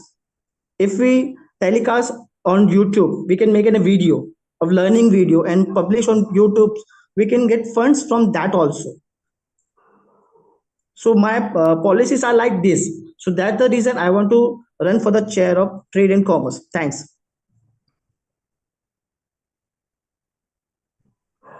Thank you very much indeed. So we have a contest, Kashif and John. I've made the judgment to let Kashif stand because I had an indication. I just wasn't clear that you formally wanted to stand. So sorry, John, I didn't give any notice, but I just wasn't sure myself. Any questions or comments before we move to a vote? Ross. So I'll keep this brief because obviously everybody knows I do know John from the past. But the one thing I wanted to say is that John has really set the bar, in my opinion, of how members of parliament should conduct themselves. The work that he puts in to getting this legislation over the line, the presentations, the fact that he knows like everything, you'll say like, oh, what about this? And he's like, actually, that's already covered here in this law. He is up to date on everything. He has clear passion for this. And, in that respect, I'll definitely be looking to John to, sort of be my inspiration for a lot of the ways I work going forward. So not to disparage anyone from making a vote, but I have a lot of respect for Kashif as well. But John is he really is the kind of gold standard at the moment in my estimation. Thank you, Ross. Ben. Hi, I cannot comment on the candidates. If it was a single candidate, I could comment on the candidate. But because this is the committee that works with my ministry, I think I can comment that the ministry will always work with the candidate put forward by the parliament, irrespective of who it is, and relationships won't change because of who the candidate is between government and parliament. Thank you. Thank you very much. Ariadne.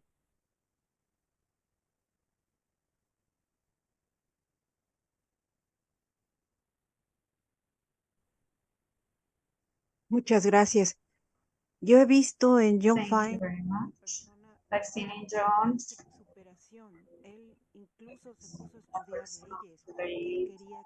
ambitions. He even started to study law because he wanted his proposals to be at the level of this. And if he's someone who shares his knowledge, and at the beginning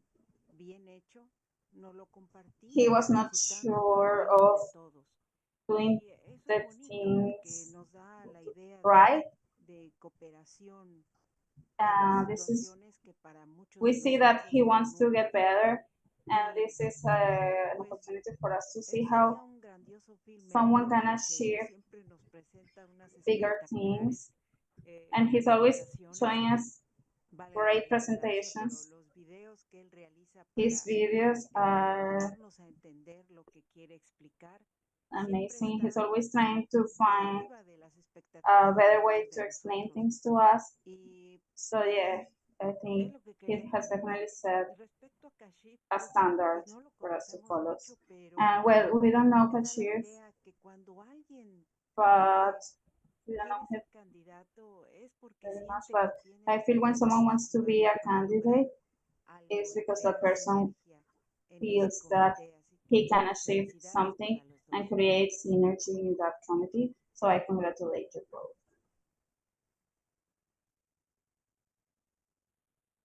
Thank you. Let's go to Ada next.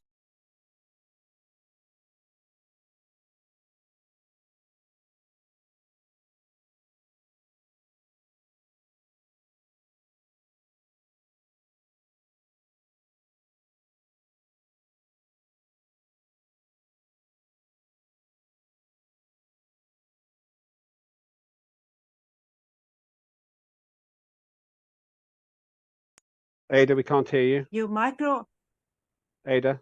Aida. Can you hear me now? Yes, we can I'm hear you now. sorry. Yeah, sorry about No this. problem, no problem, no problem.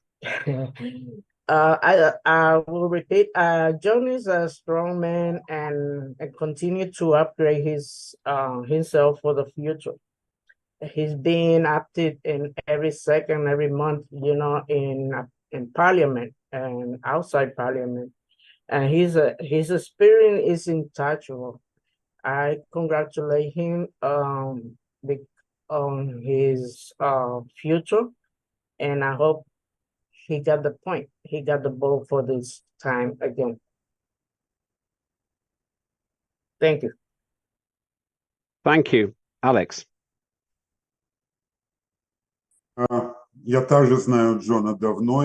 I've known John for quite a while too, and I support him fully, but I'm also concerned about him because our prime minister usually steals the best people from us, from the parliament.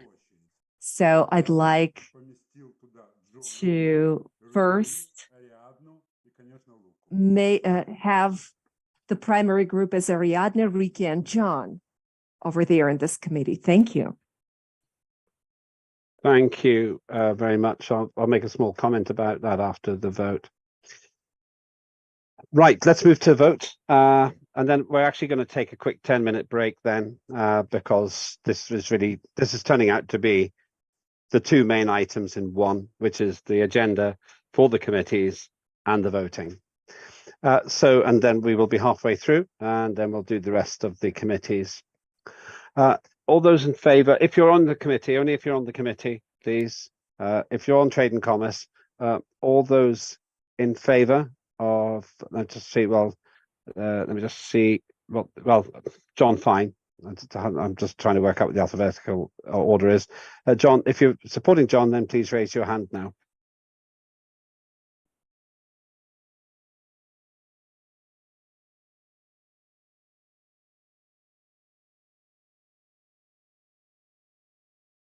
Okay. Anybody else?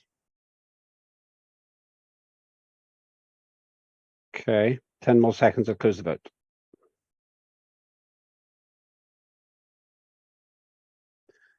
Right, okay, if you lower your hands.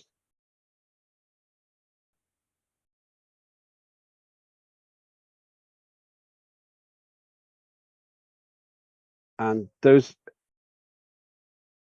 now in favor of Kashif.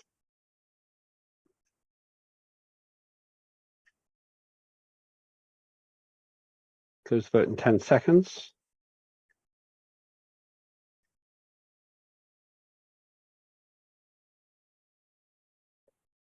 Okay.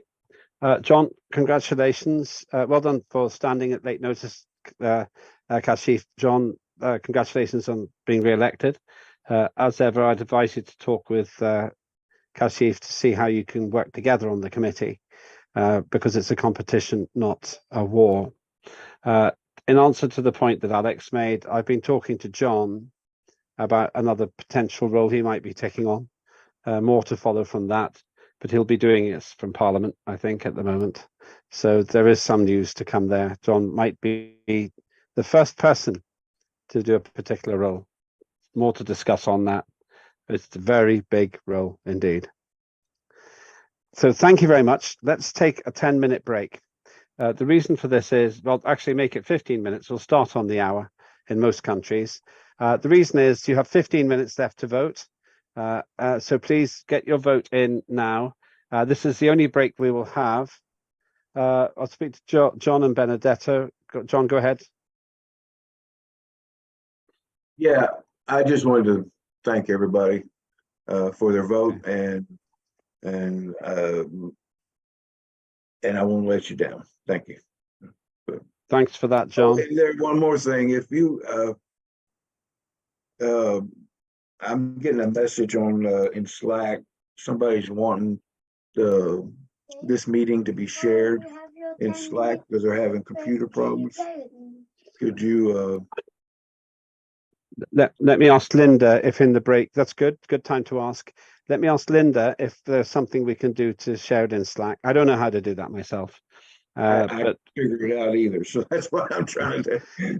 that's why I'm unloading it onto Linda and our tech team. In fact, Rebecca, is there a way we can share it on Slack? If you can. If you can't, okay.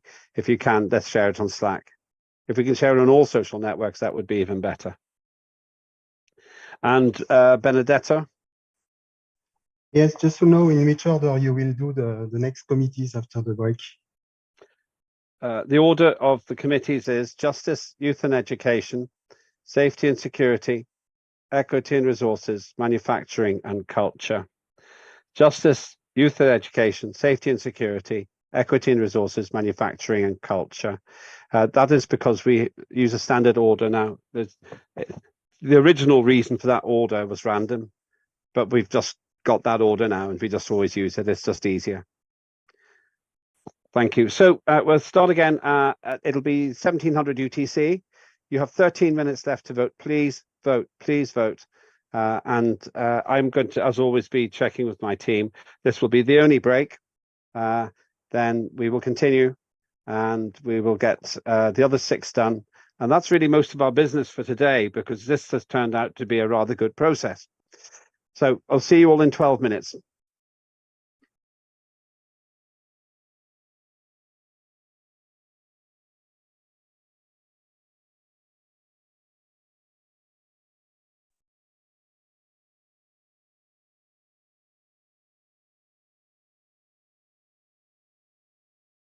Unmuted myself. Thank you to everyone.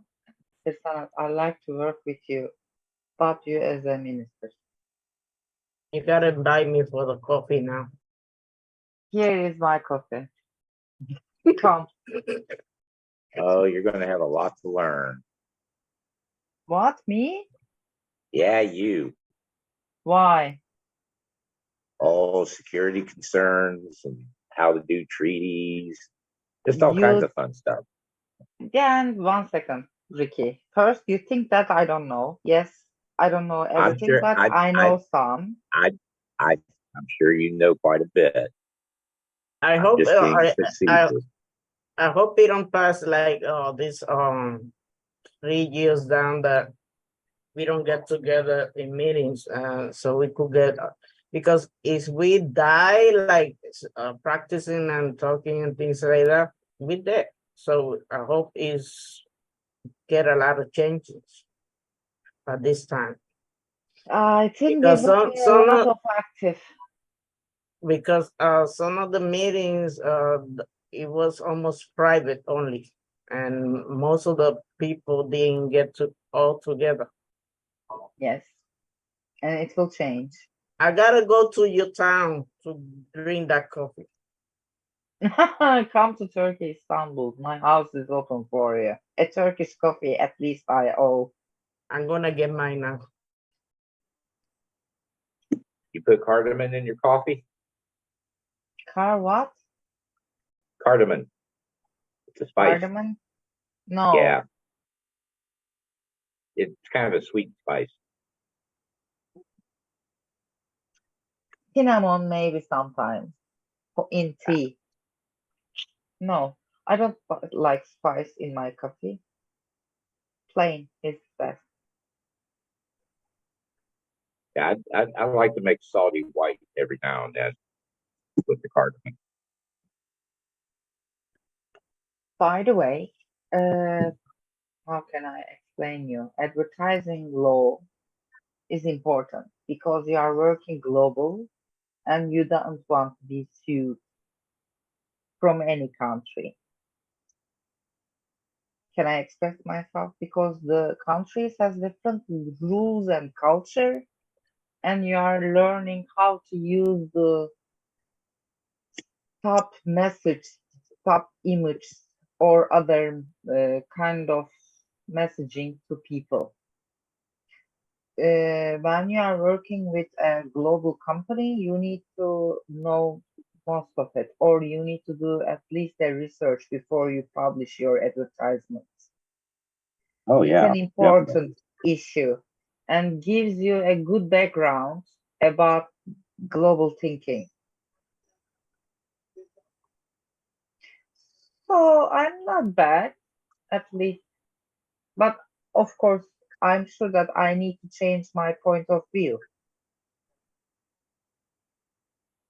Yeah, maybe just find some things on international affairs Mm-hmm. between nations, not so much companies. Even though companies falls into it, but Mm-hmm. you'll have a lot with the other two, with the with dealing with other countries when it comes with the oh shoot, well, Also, just treaties, trade treaties and things like that. You know, trade treaties,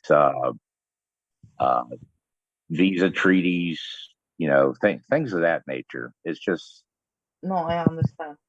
Also, I'm open to suggestions. You can send me the links that I should read or learn.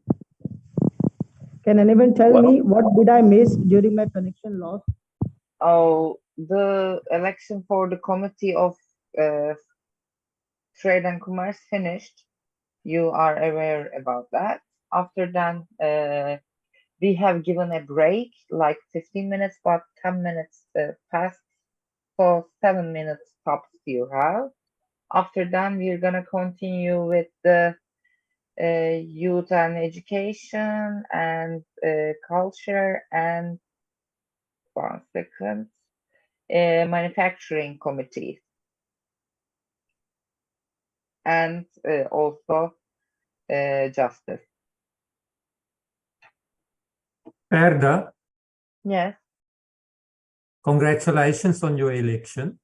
thank you, Mr. Dan. I believe you live in the middle of the world, and also in nearly the oldest area of the world. Not at, but closer than most other countries. So I think you're very well situated, and from a political viewpoint, you're also in an area which is neutral to most of the world, or neutral-ish to most of the world. So I think it's a good position. Sanat, I'm surprised you didn't vote for yourself. He's gonna be minister, I hope. I'm pushing for it. you need to convince Miss Lena. Yes, I actually want to comment on that. If Sanat is interested in becoming the minister, he should submit his application. The minister doesn't go and ask people.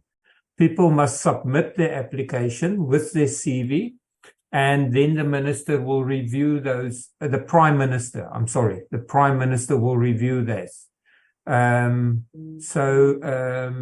If you are interested, I know being a parliamentarian and being a minister is two totally different things, and a completely different way of working. And it's not because you have been one, it's easy to be the other one. It's easier because you know everybody in parliament, but it's not easy. As it's not easy to be a member of Asgardian Parliament because of the duties and obligations, not just all the benefits. So congratulations to everybody that is elected, and it's going to be elected. I might not be here the whole session. So congratulations on that. Thank you. And I believe in that because I see all the members of minister for years, they have changed. They more seriously. I had to ask Elena what she did because for real, the people have changed for real. Look ahead. Yeah, I see that. You see, I've got less gray hairs since I've left Parliament. I would like to ask Elena what she did with all of you because you all have changed. Can you tell the group what's the requirement for minister? Thank you. It's in the Constitution. If you look at the Constitution, there is the requirements for ministers in the Constitution. Remember, the age has always been the problem. So the ages have been removed. Yes. Also, he has the energy. He can travel all around the world. So what's the age limit? We are gonna appoint you, or we need you to appoint yourself to vote for you, Mr. Sanat, please, as a minister. No, the issue, I think Ben is saying something different, that you apply. I don't think there's any application for ministership. The ministers are appointed by the Prime Minister and she decides. She's not asking for any applications. So that is the position. Let me get that part for you, Sanat. Let me get that part for you. I believe there is a for a CV for ministers.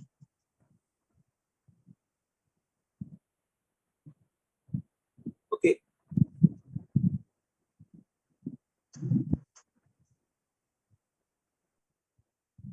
It's true because these 5 years she picked all the ministers. Actually, Serif tried a lot, but he was always trusty. I mean, it was a little personality clash, but also besides that, I think he was very frustrated in the end. Maybe he changed. Nothing was moving. Maybe he changed during the 5 years, but we had to hear what he says. Okay, Sanat, if you go to the government section, but let me read it to you, okay? To become a candidate for minister, residents must submit an application, their CV, and their proposed work plan for the ministry, including the main strategic development plans of the entrusted area and plans for the ministry's economic self-sufficiency to the head of administration at Asgardia.space. So this is part of, and this has never changed.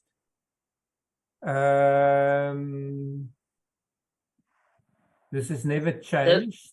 There's a new constitution. I don't know if they lower it down again. Let me see here. And the constitution, it says, but you've got to apply. There's 1 million people in Asgardia, okay? And how do you get people that want to do a job? You publish the job and you ask them to apply. The job has been open for quite a while. If you want a job, you need to put in an application like with any other job. Remember, the Civil Servants Act covers this. And the Civil Servants Act says that anybody can apply for any job in Asgardia. And then they will be evaluated, and then they will be either appointed or not appointed. So if you are interested in this, I would suggest, and this is how I did it, I wasn't asked to come and work in the ministries. I applied to become a minister, and my application was evaluated, and then it was found good enough. So if you are serious about looking at the position of Minister of Foreign Affairs, I suggest you apply, submit your CV. You've got a good background, you've got a good skill, you've got a good experience, but it's not my choice if you are reaching the mark or not. You know, obviously there's a certain benchmark that needs to be done inside Asgardia for that candidate. We can, for instance, not appoint somebody as a minister if they don't have internet connectivity, because a lot of unless they get internet-connectivity, this is a practical thing. There's many practical things, you know. Right, a couple of things. First of all, we're not here really to discuss who's going to be a minister. It's an interesting discussion. No, we're just discussing the fact that if Sanat wants to be a minister, he's got to apply. The prime minister is not going to approach people and say, do you want to be a minister? Do you want to be a minister? It's an open job, which applications are open for. Thank Absolutely. you. Yeah, that's right. So it's an interesting conversation, but we need to remember that our focus is to get the chairs sorted out. Though many people have moved from Parliament to Ministry, that's a decision for another day. Remember also, we haven't actually formally appointed the ministers yet. So we have only got the Prime Minister. Your voting responsibilities, which ended 2 minutes ago, are to make sure that we actually have, well, hopefully ministers and obviously chairs. Ben? I just want to comment there. Remember, the ministers by decree from the head of nation is in position until this vote is finished. Mm-hmm. So Asgardia is not without ministers. We are temporary in the positions until this vote is finished. No, you're right. I was a bit economical with my commentary there. Apologies. You're completely right. And also, you're completely cold by the looks of things. Yeah, I always think of South Africa as a hot place, but it's not. Okay, thank you, everyone. The voting's closed. Go on. Somebody was going to say something. Right, the voting is closed. We will get the results after we finish our process today. Where we are so far, we have done 6 of the committees. We have had some elections. I strongly advise the chairs to be very, very wise in how they use the resources of the people in their committees, and perhaps people who have been showing ambition to work in those committees at a high level. That's something we can come back to. The chairs appoint the deputy chairs, one of which was appointed today. We have 6 more committees to go through: Justice, Youth and Education, Safety and Security, Equity and Resources, Manufacturing and Culture. Next, we have Justice. We have 1 candidate. We had 2. Joshua very generously came to the view that he would work with Peter, and that he wouldn't oppose Peter's or contest Peter's candidature. Peter Moore, over to you. Why do you want to be chair of Justice Committee, and what will you do with it? Thank you, Lambert. Well,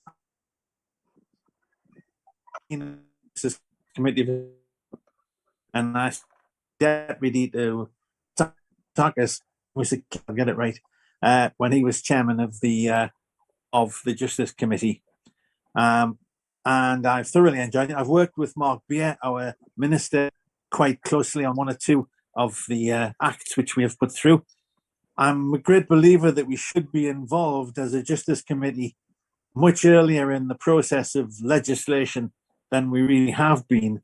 And I'd like to see us as an unofficial screening of all new legislation to help those who are opposing the legislation to get the wording right, to fit in with the legal mechanics that we have set up in Asgardia, and to make the smooth running, much more smooth running of the legislation as it goes through our parliament. I want to have more meetings than I had before. The problem is that last year, particularly, Salvos was incredibly busy, didn't have a lot of time, but we still got all the work done. But this time I want the committee to be far more involved.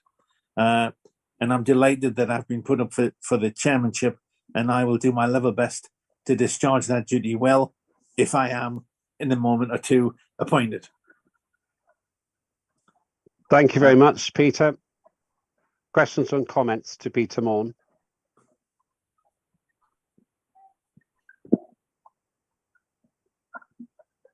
Okay, a few bits of applause there.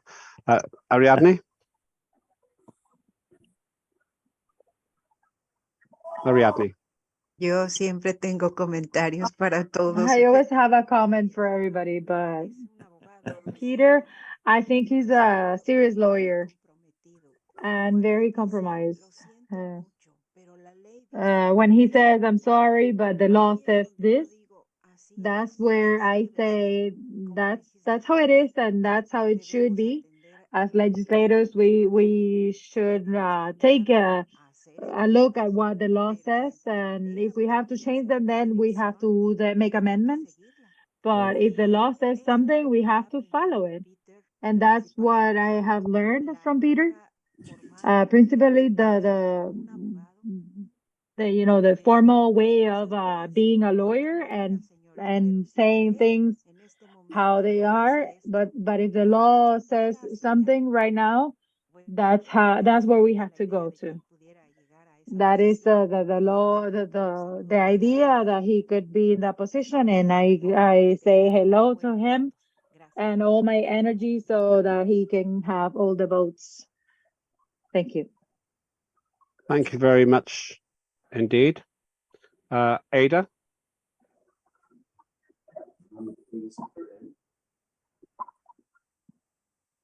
Yes, I'm here. Hi. Hi. Let me put my camera on.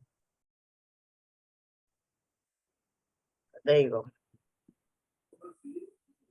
Yes, Peter, it's a pleasure to have you. I admire your work and your new assignment and respect. Have said this since you have a great assignment and running for a second position, because you got now two, in case you are both, every vote goes for you for now is gonna be two. So I will thank you for all your job, and I'm grateful for you. Very happy. You are a strong man. I hope that we get together a lot of meetings, because we felt most of the meetings we was not there. So we are low down in practice as some other community. And I will see you later. Thanks. Thank you very much indeed. Peter, anything else you want to say before we have the vote? Just to say thank you very much for those who are supporting, and don't worry those who are not. I'll still do my very, very best. I've been a qualified lawyer for 45 years. I know I look too young for that, but I have been a qualified lawyer for 45 years. So I've been around the legal block a little, and hopefully that will benefit Asgardia. Thank you very much. So we move to a vote. Those in favour on the Justice Committee of Peter's candidature, raise your hands.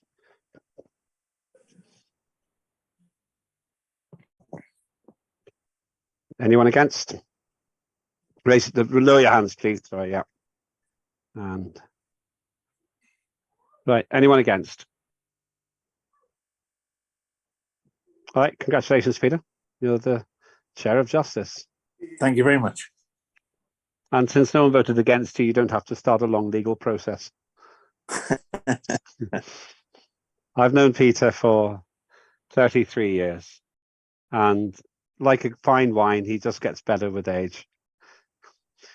So let's move on to the next one, youth and education. And for youth and education, we have Corner Olivier as the candidate. And I'm going to ask if Corner is wishing to say something. I just trying to find if she's actually able to join us today. Yeah, I am Corner. here. Yep, over to you. Yeah, over to you. I Good just wanted to evening. check. I suddenly should have checked before. Sorry. No worries. I am very honored, and I have a deep sense of purpose with this position as the potential future chairperson of the Youth and Education Committee. I think my sort of view for this is in three parts. There's sort of a philosophical view, then there's the practical, and then of course the pedagogical, which is so important in education. I think the most important thing for the Youth and Education Committee is to obviously create the laws that will help to nurture the potential of our young citizens and equip them with the knowledge, skills, and values that they need to be the architects of our spacefaring future. First of all, I think I envision a committee that empowers our youth by fostering an inclusive educational ecosystem.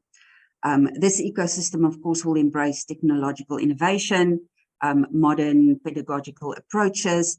As I am in private higher education at the moment, I'm a lecturer in the Faculty of Education. I am very aware of the importance of things like making sure that you have accredited programs. So there is a lot that goes into this, and I'm hoping that the people that are part of the committee will be happy to put in the work, because I think there's quite a lot. I don't know what has been done so far. I think in a sort of practical sense, I'm hoping to leverage our unique position as a spacefaring nature to inspire the imagination of our youth. We will, of course, integrate space science, exploration, and technology into the future curriculum. And with this, we hope to spark a sort of a sense of wonder and discovery that, just transcends the traditional boundaries of education. Equally important, of course, is the holistic development, not just intellectual, but also emotional. We talk about social responsibility, ethical awareness, and in this, we will, of course, collaborate with experts in various fields. I am hoping to create a platform that will help to let the voices of our young citizens be heard, and create the opportunity for them to have a meaningful role in shaping policies and initiatives that impact their lives. I'm thinking of youth-led projects, forums, interactive discussions, so that their perspectives are not just heard, but integrated into our nation's decisions, very much like the United Nations Youth Assembly, which I am sure you know about, is this platform that cultivates an international network of young leaders. So in this spirit of unity, I'm of course committed to forging partnerships with the other parliamentary committees, and hoping that together we will create this network that support and empower our youth and our future endeavors. Thank you. Thank you very much. Any questions about what we've been hearing? Alex. Я лично не знаю Корну, но могу сказать, что этот комитет у нас практически 5 лет бездействовал. Поэтому у вас, вы начинаете с чистого листа. Wait a minute, I'm not getting translation. I'm not getting either. Sorry. Can we just get the Russian interpretation, please?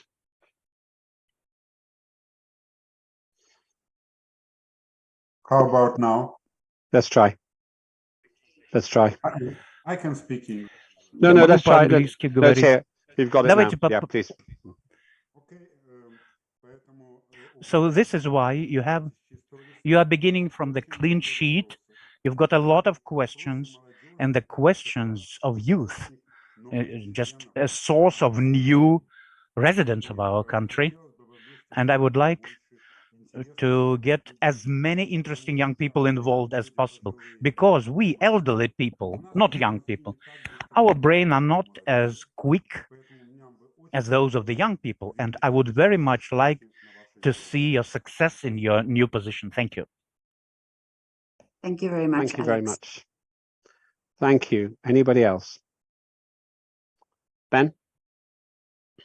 Yes, I just want to mention that I believe Korna is in the education industry, let's call it industry at this point in time. So what she brings to the committee is what she does in her everyday life as well.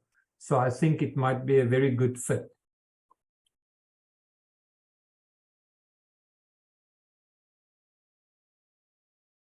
Thank you very much. I don't see any other hands raised, so let me move on to the vote. Those on the Youth and Education Committee who support her candidature, please raise your hands now. You can vote for yourself, it's fine.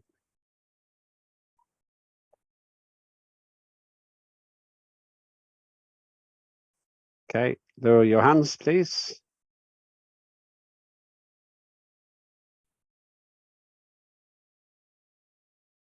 Second. Anyone against?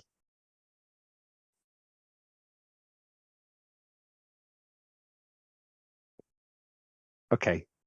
Congratulations. You are the chair of Youth and Education. I expect great things from you, great things from you. I think it's a committee that could have done more in the past, and it will do more in the future. Well done. Next, we move on to safety and security. And we have a familiar voice here, a man who has traveled the world and settled in a new place. Ricky Sickles, over to you. Why do you want to continue being the chair of safety and security? Well, as everyone knows, particularly amongst the re-elected AMPs, I am very bullish on cybersecurity. That is to me, that is the key linchpin as to how Asgardia is going to move forward. Because without cybersecurity, you really can't do a whole lot. Also, too, I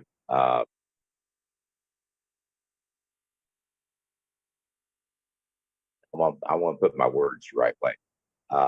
There's a couple of initiatives that have been talked about before this meeting that people would like to see, and one of those is a Asgardian AI. I would like to put together a working group for that, possibly.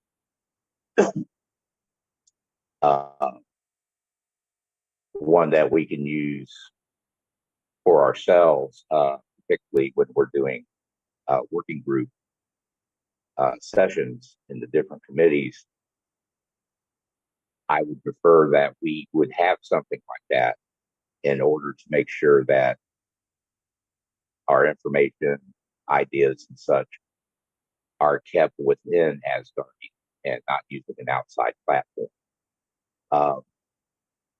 Also, too, safety and security is going to be working closely with the other committees on various issues dealing with cyber and how to go about taking care of things. And also, too, I want to work closely with our minister because I know he's going to be working with the other ministers on the same subjects and such. And the people that are in safety and security, I want to get to know them and to see what skills that they have, to bring to the table, because I don't know everything, and there's people out there that know more than me. So, that's something we have to utilize. It didn't really get done in the first part, but in this one, I would like to see more participation of the committee members. Uh, I'm gonna go ahead and contact each one of them, talk to them, and see where they feel their place in the committee would be. That's pretty much it at this point. Like I said in previous meetings, and that we the cyber proposal is out there, and I'd like to see it come up for a vote. It's important that we have it in place. It follows ISO standards, minimal standards, and such, and it would be very important for us to have it in place so that all the other committees can move forward. Manufacturing, trade, foreign affairs, and everything else. So that's where I see things right now, pretty much, until I get a better feel of people within the committee. So I thank you for that. Thank you again. Sorry. Thank you again. Let's go to questions and comments from colleagues about Ricky and his application to restand as candidate for safety and security. Let's go to Alex first. Alex.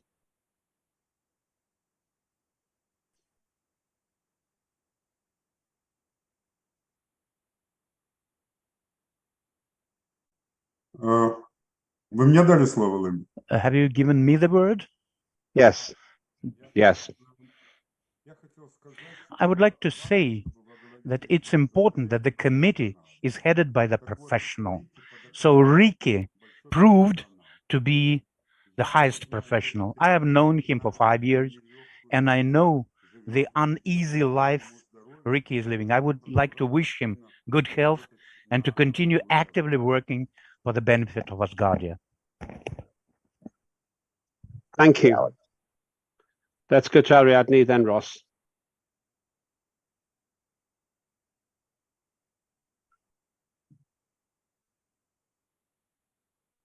Muchas gracias. Pues conocemos a Ricky. Thank you very much. We know Ricky. We have made friends, become friends, and the same way that we started to make friends with the members that have integrated to Parliament in this second Parliament. Ricky is somebody that is really interested in that everybody is secure in Parliament. I see that he's going through channels and asking questions, and he's really open to everything. Maybe the corporate email goes to an email, personal email. I tend to take it out, but sometimes I say don't do that. But maybe it would be great for you, Ricky, to verify the database of the contacts that we have to share information. Like Lembit Opic said, there's no secrets. We are at the beginning, but the practice of defending ourselves with immunity with the corporate emails. If we have been requested a personal email, but that email shouldn't be utilized in the announcement work. I don't understand why, if we have a corporate email, why do we have to give a personal email? I say it with a passion. I was hacked with a personal email with with an email with the one that I had used to start with Asgardia before we started with the corporate emails and we started with the comments and personal email. And it is really important to know that we cannot really trust because people see Asgardia as something new, like a menace, something with like hopeful in many ways. But sometimes other people see it as something that is not really good for the other people. We have seen that. Maybe as soon as we feel that we are protected, maybe we're gonna be sure that we can work in peace and in agreement with everything that we have been working on. So Ricky, thank you for the opportunity to make the comments regarding the importance of security. Congratulations. Just one point about personal emails. The reason is sometimes we cannot access people on their Asgardia emails, and they don't, to be honest, they don't check the Asgardia email. I look at it all the time because this is what I do, but some people don't get in the habit, and it just means that when I need to contact people in an emergency, I can do it, and other people also. That's the reason there. Ricky, do you want to answer the rest of it? And then we'll go to Ross, Ada, John, Derek. Ricky? Well,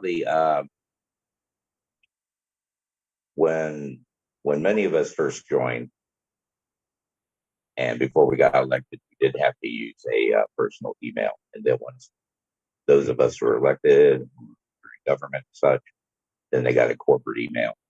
I agree that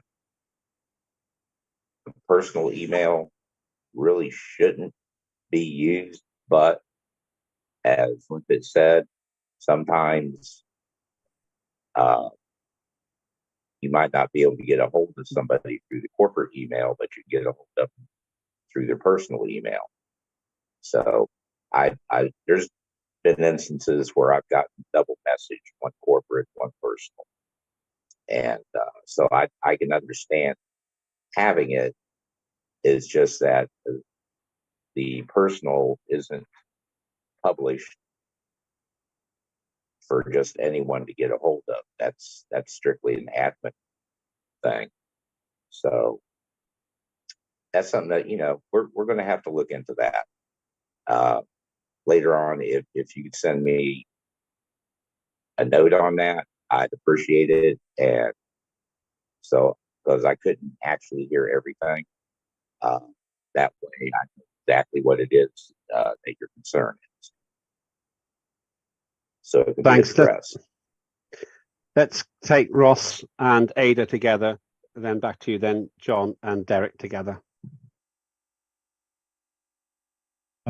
I just wanted to say that I think that Ricky has a great combination of both a big heart, but also the ability to think pragmatically.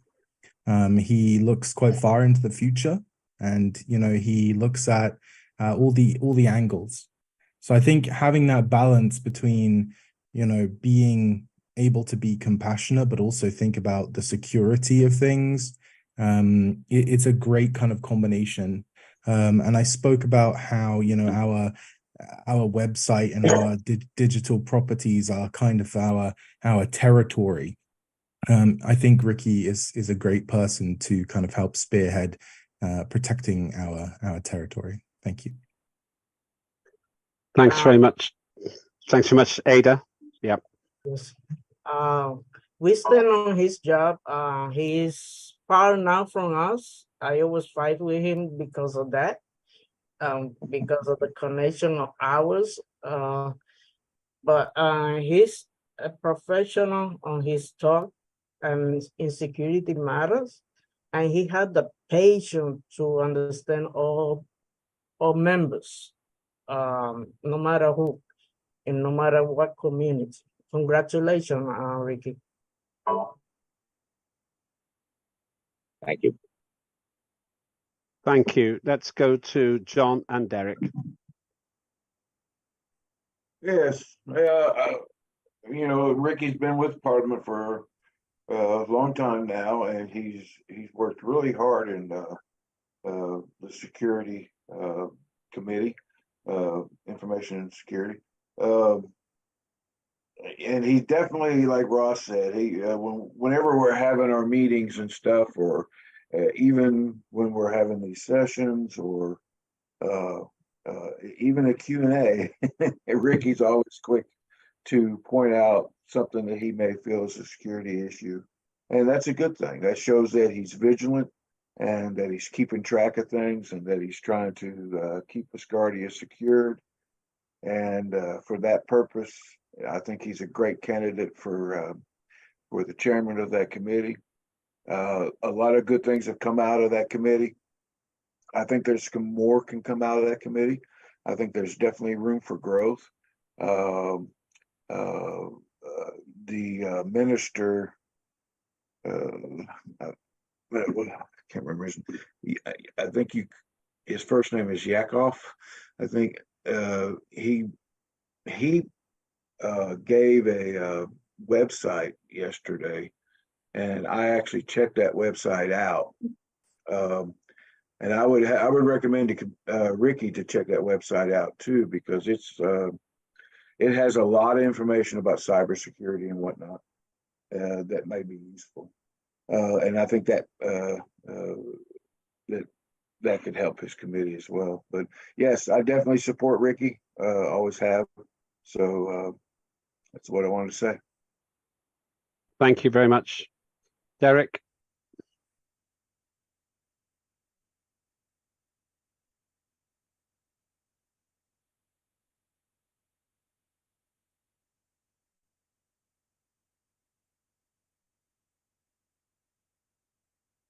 Derek. Let's go to Carl and come back to Derek. I can't hear you, Derek. So Carl, and then we'll come back to Derek. Carl. Hello. Hi. Can everybody hear me? Yep, very clearly. Thank you. Cool. Hi all. I'm not really a part of the Safety and Security Committee, but I'd like to weigh in on just how important I feel this is from a zillennial who's hooked in the internet all the time. When it comes to cybersecurity, one of the most common attacks is phishing, and you wouldn't believe that the most prevalent risk of this isn't even a computer security loophole, but human behavior.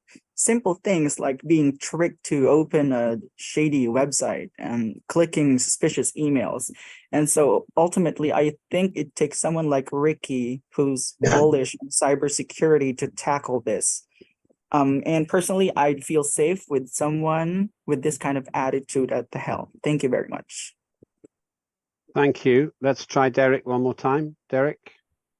Test. Can anyone hear me? We can hear you now. Yeah, no problem. All good. Okay, thank you. Sorry about that problem. No worries. Ricky, I appreciate the work you've put in and the work you're going to continue to put in for security. I just had one really big thing that jumped out at me at your little talk earlier was wanting to have safety and security heading up a committee on AI, because that sounds like we want to weaponize AI, and I think that would be a very bad thing for us to do.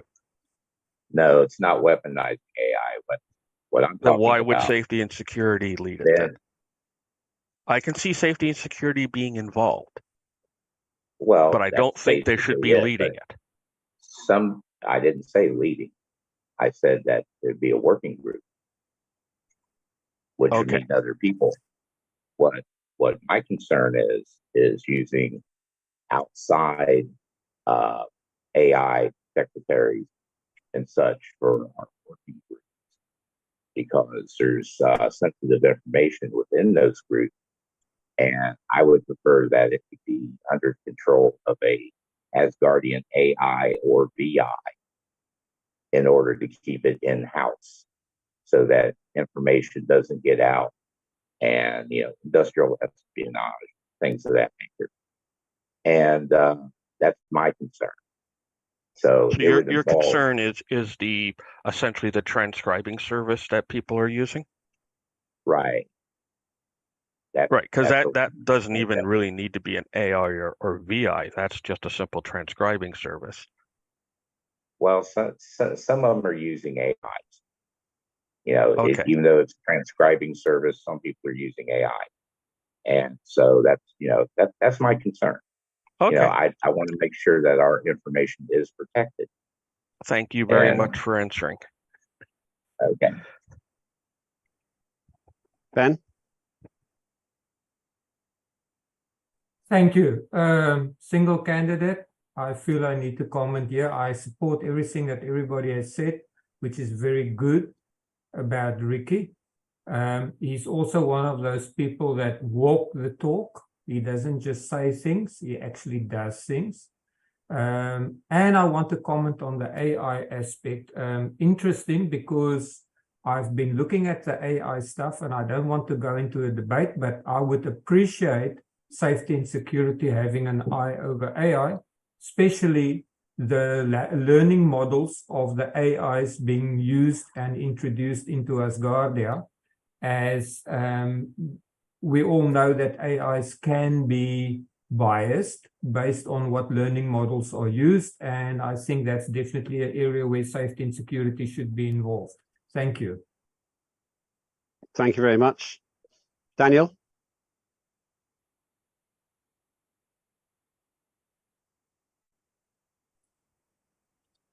Hi there. Yes, so I wanted to just reiterate what everyone has been saying. Safety and security plays a pivotal role in artificial intelligence. Artificial intelligence uses data. You cannot have an AI without data. And the security behind the data is the most pivotal part of artificial intelligence. Gathering the data from multiple sources, gathering the data from multiple individuals is the security behind it. Companies like TransUnion, companies like Equifax that house several amounts of data have been breached in the past, and that has caused issues in regards to data storage and networking and such. So I understand where Ricky Sickles is coming from, making sure that safety and security plays a pivotal role in the artificial intelligence development is definitely essential. I have a background in IT security as well. So yes, as for Ricky Sickles, it's definitely relevant to have safety and security and cybersecurity be a part of the artificial intelligence movement. Thank you. I'm going to be using Ricky. you and Ross. So I'm going to be using you and Ross. Sure thing. I'll be here for you. All right. That's very good. So, okay, let me just go to Ada next. Ada. Yes, I'm sorry. I just want to know to tell the new ones. Data information. We have been working for 5 years already. With Ricky and Michael, the minister. So as soon as you get in, you will see all these documents. Thank you. Thank you very much. Ricky, last word to you before we have a vote. I really don't have anything else to say at this point, other than, like I said, I want to get to know the members of the committee. I'll be contacting each one of them, probably in a group letter. And also the other initiative that I talked about, which has just been discussed at length. I want to get started on that as soon as possible. And people, other AMPs within the parliament that do have the necessary skills are more than welcome to participate so that we can create something for Asgardia's use. And quite frankly, maybe down the road, it might have some commercial value. You never know. But right now, I'm concerned with how information is handled within the working groups within Parliament. Thank you. Thanks very much. Let's have the vote. Those on the Safety and Security Committee who support Ricky's reappointment, raise your hands. And Ricky, you can vote for yourself if you want.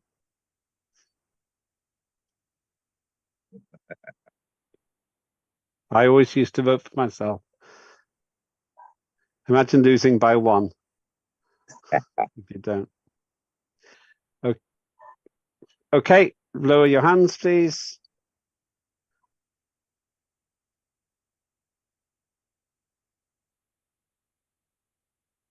And anyone opposed? Okay, congratulations. Unanimous support for your re-election. Well done, Ricky. You've made big promises. I'm sure you will keep them. What we move on to next is, just making a note, we move on to equity and resources. And for that, we have, I believe, 2 candidates, Riadel and Daniel Quavey. Let's start with Ria for alphabetical reasons. Ria, you go first on why you'd like to be the chair of this committee. That's equity and resources. Hi, everybody. Thank you. Okay, the question, why would I like to be chair? Firstly, I'm a businesswoman and work with asset management and financial resources every day. I'm not only capable, but also have the time and resources to perform this job. I'm dedicated to the success of this committee. I believe I have what it takes to help our committee and its members, both from a management and a support aspect, to reach our full potential.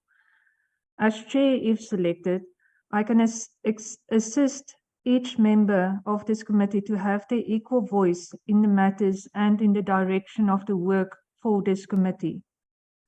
Having said all that, we should remember the ministers are the executors and we as parliamentarians are the legislators. We as a committee will work closely with our minister to determine the legislation needed to perform her job efficiently. Yeah, and I would be happy if guys vote for me. Thank you. Thank you very much, Ria. Let's hear from our other candidate for this position, Daniel Quavey. Daniel, why would you like to be chair of the committee? Hi there. Hello, everyone. Ladies and gentlemen, esteemed colleagues and fellow Asgardians, I'm humbled to stand before you as a candidate for the chair of the Equity and Resources Committee. Allow me to share some aspects of my background and highlight why I'm well suited for this important role. With a robust background in equity management, I've led teams that have successfully navigated complex challenges to promote fairness and inclusion. My experience in managing resources and development has equipped me with the skills necessary to ensure that our committee initiatives are well funded and supported for maximum impact.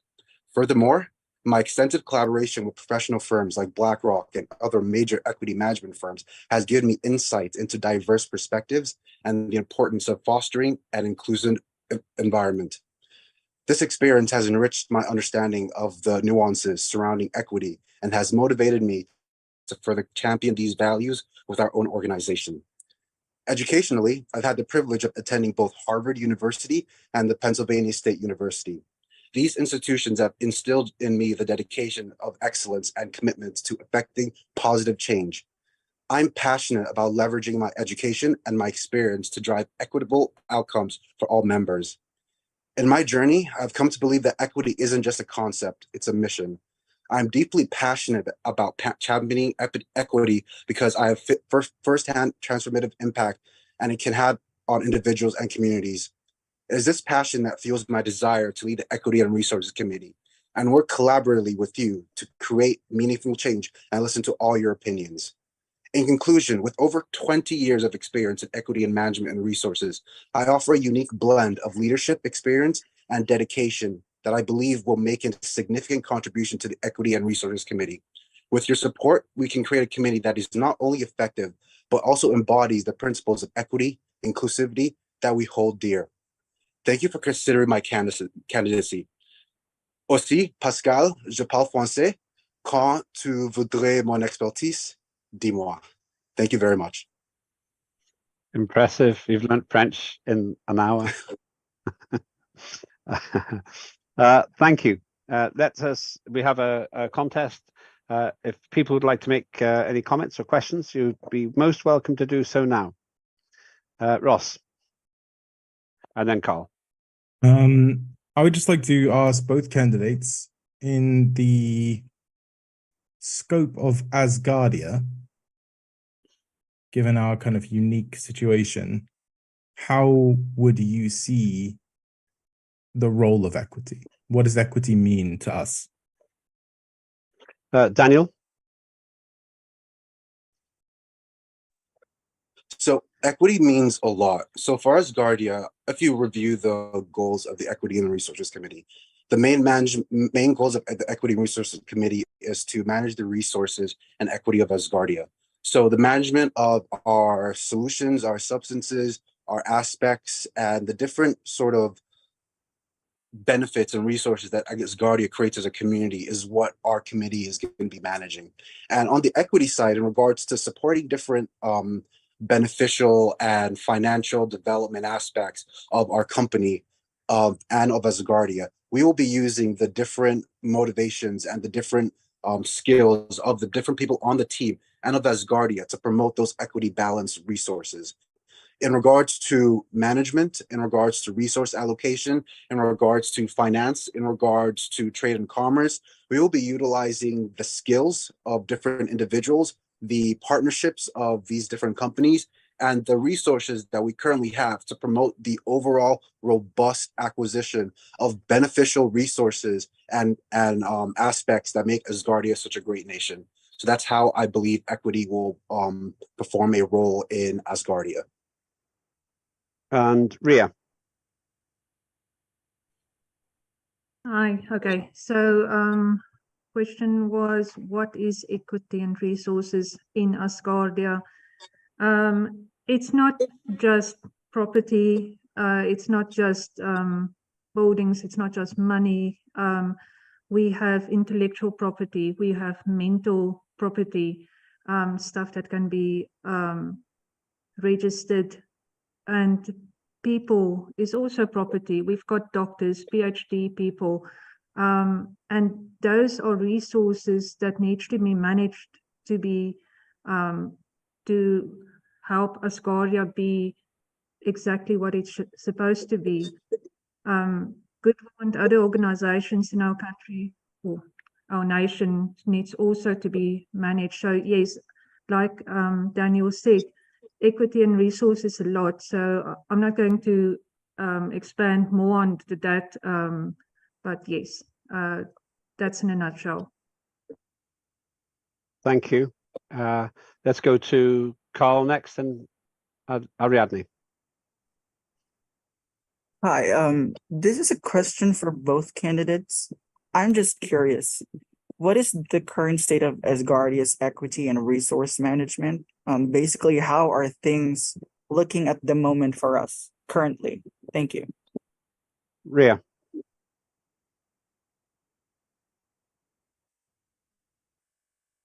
Currently, what it is, how it's looking for us realistically, there's no laws made yet, so our minister can't do much legally, and that's where our role is there to ensure that the legislation is put out, that she can do her job, and that Asgardia's equity and resources are protected. And Daniel? So currently, Yana is the current minister for equity and resources. We received a pamphlet, a quite robust book quite a couple months ago that indicated some of the laws that have been created in Asgardia. There are some equity related laws in regards to management of space resources, how those will be allocated and how those will be shared. I believe that we do have a foundation that we can build on to create a more extensive and utility-wise equity and resources management committee. It's still relatively new, but we do have a foundation that we can build on, and we do have a community of people willing to put that out together. Thank you for that. Ariadne, then John.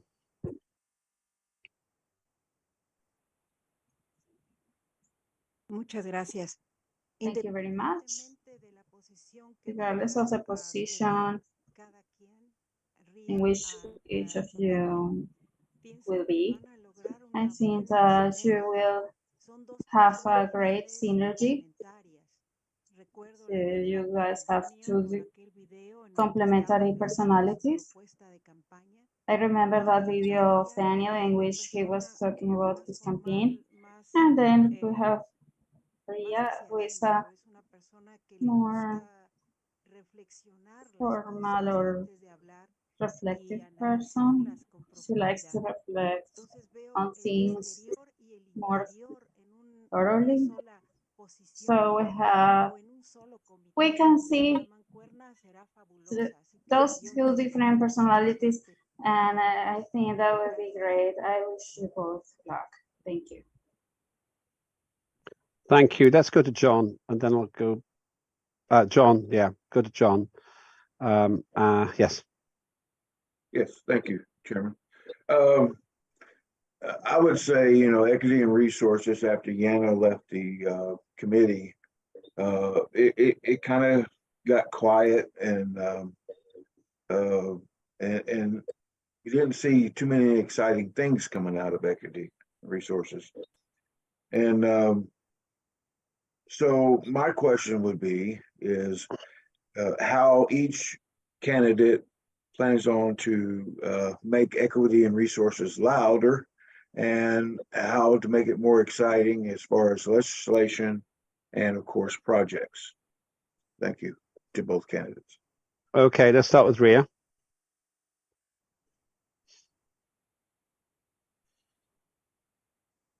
Okay. Yeah. Okay, so your question was that how am I supposed to can you just repeat the question? Sorry, you mentioned three things there. Yeah, could you just repeat your question, please? Sure. How do you plan to make equity and resources louder, like more out, to present themselves more abundantly, and in both legislation and projects? Okay. I would pilot projects from the members of the community to test the assumptions. I will have to work with the minister. Currently, Jana was the previous minister. Currently, it's Jennifer. She's got excellent digital realty ideas and stuff, and I'm very excited to sit and chat to her about her ideas. She's got a lot of ideas. So yes, and then promote the committee with social postings and news and articles, and that will also help to bring a view for Asgardia to let people know what we do and how we can help the people of Asgardia. Daniel. So I wouldn't say equity and resources needs to be loud. I would say equity and resources needs to support the other departments. We need to be able to find ways to apply our skills and our development abilities to those different sort of acts, those different legislative requirements that need to be passed on a daily basis. I have already sent a couple out to the team already, letting them know that we do have a pivotal role in the insurance of the equity and resources management of these specific tasks. And I hope that we have all sort of had time to review those documents and ensure that we are making several bounds to ensure that we are making those changes appropriately in regards to the business development requirements, in regards to resource management, in regards to development management as well. Additionally, proposing several legislative actions that could help promote Asgardia as a body are one of the aspects that I believe would make equity and resources support the rest of the departments and ensure that Asgardia is a great nation. Thank you. Ross. Thank you. So this is a question just for both candidates again.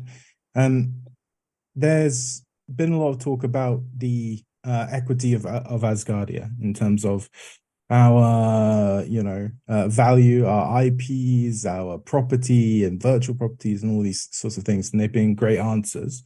But one thing that I am really interested in is the equitable use of those resources. So I would like to ask both candidates, how would you see an equitable distribution of those resources? What areas do you think need to make benefit of those resources? So yeah, I guess summarizing it down, could you tell me about your vision for the equitable use of resources in Asgardia? Daniel. So Asgardia has several departments that need that support. Everyone has their different aspects of the use and the growth. Right now, our goal is to increase the bottom line of the different individuals in Asgardia. We have several paying members and citizens, making sure to increase the amount of people who are interested in Asgardia, making sure to support that aspect is one of the definite growth aspects that I see Asgardia and equity and resources supporting in the near future. And also ensuring that we start creating different solutions and manufacturing different aspects that can help build Asgardia as a nation. In the first meeting, that was one of our main goals, to make sure that we are not just bringing in members, but we're also bringing members who are staying and who are supporting Asgardia as our great space nation. And according to the different members, we're currently still at early stage. We're releasing the Asgardia 2. Those specific departments need to be pushed and supported by the finance committee, by the trade and commerce committee, to ensure that our growth is aligned with the respects and the alignment of Asgardia's future endeavors. Ria.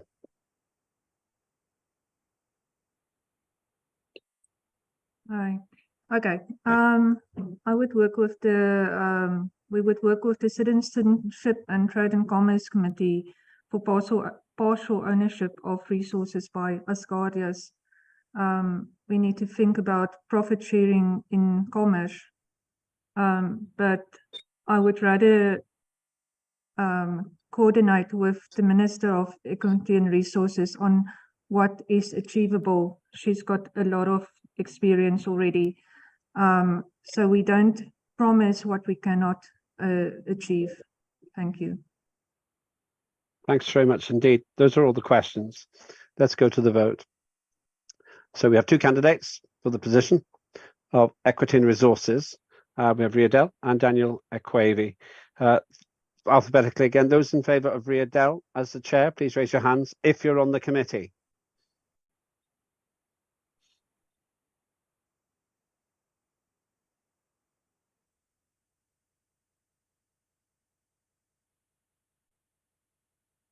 Close it in 10. Okay, I'll close it in 10 seconds.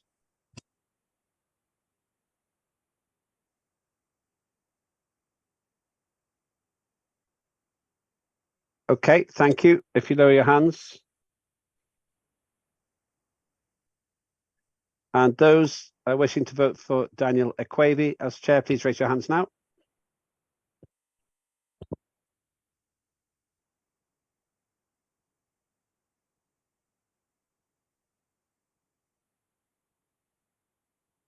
Ten seconds. Keep your hands up.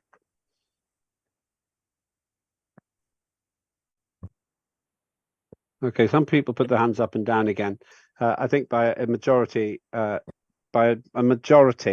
Riadel has won that. Congratulations, Ria. Well done. Daniel, seems to me that you've got some really important work to do with Ria on that committee. Ross? I just wanted to say, I'm a member of this committee. I think Daniel and Ria both put some amazing points forward. I would love to see them working together because I think it was very, very tight. What swung it for me was was Ria's response on a more equitable distribution of Asgardia's resources that would benefit people as well as the nation itself. But yeah, I think that was great. Well done, both of you. Congratulations. Ben? I want to echo what Ross has said. Both candidates, and I didn't speak before the vote, but I'm speaking after the vote. Both candidates are absolutely fantastic resources for Asgardia. This is the most important example of the equity and resources available in Asgardia, which needs to be protected and nurtured. Very good answers for both. I'm very impressed with the background of Daniel, and I think that can be used very extensively. And I'm going to have a separate conversation with Daniel later on because there are other opportunities which is also available, not just chairpersonship of the parliamentary committee, where those specific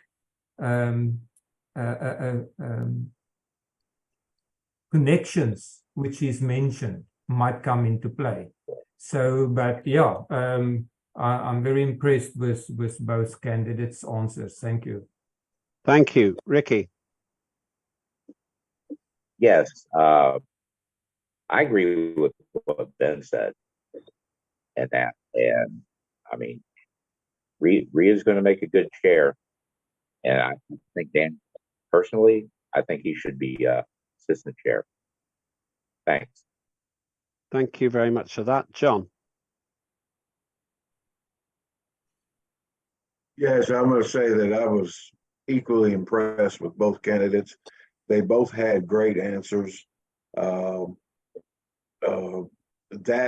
I really expect to see some great things coming out of that committee for the next 5 years with professionals that they have within that committee. That really should be some really good legislative acts and cooperation. I look forward to cooperating with both Daniel and Ria and of course Ross and who's in that committee as well. And I'm really looking forward because equity and resources really is an important part of the committees, and they've got a really good minister in place right now.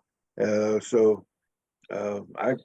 really looking forward to what we'll see coming from that committee in the future. Thank you. Thank you very much. Thank you, everybody, and congratulations. And there is some hope here that the two of you will work together. This is a committee which has not achieved its full potential before. I think it will now, especially because we're going from ideas into action. And we should have a 7 or 8 figure resource in 5 years' time if you do it right. So the pressure's on you to make this work. And congratulations. We have 2 more to do. Manufacturing is next. We have 2 candidates, Benedetto Professo and Jason Berry. Let's start with Jason Berry for alphabetical reasons. So Jason, over to you.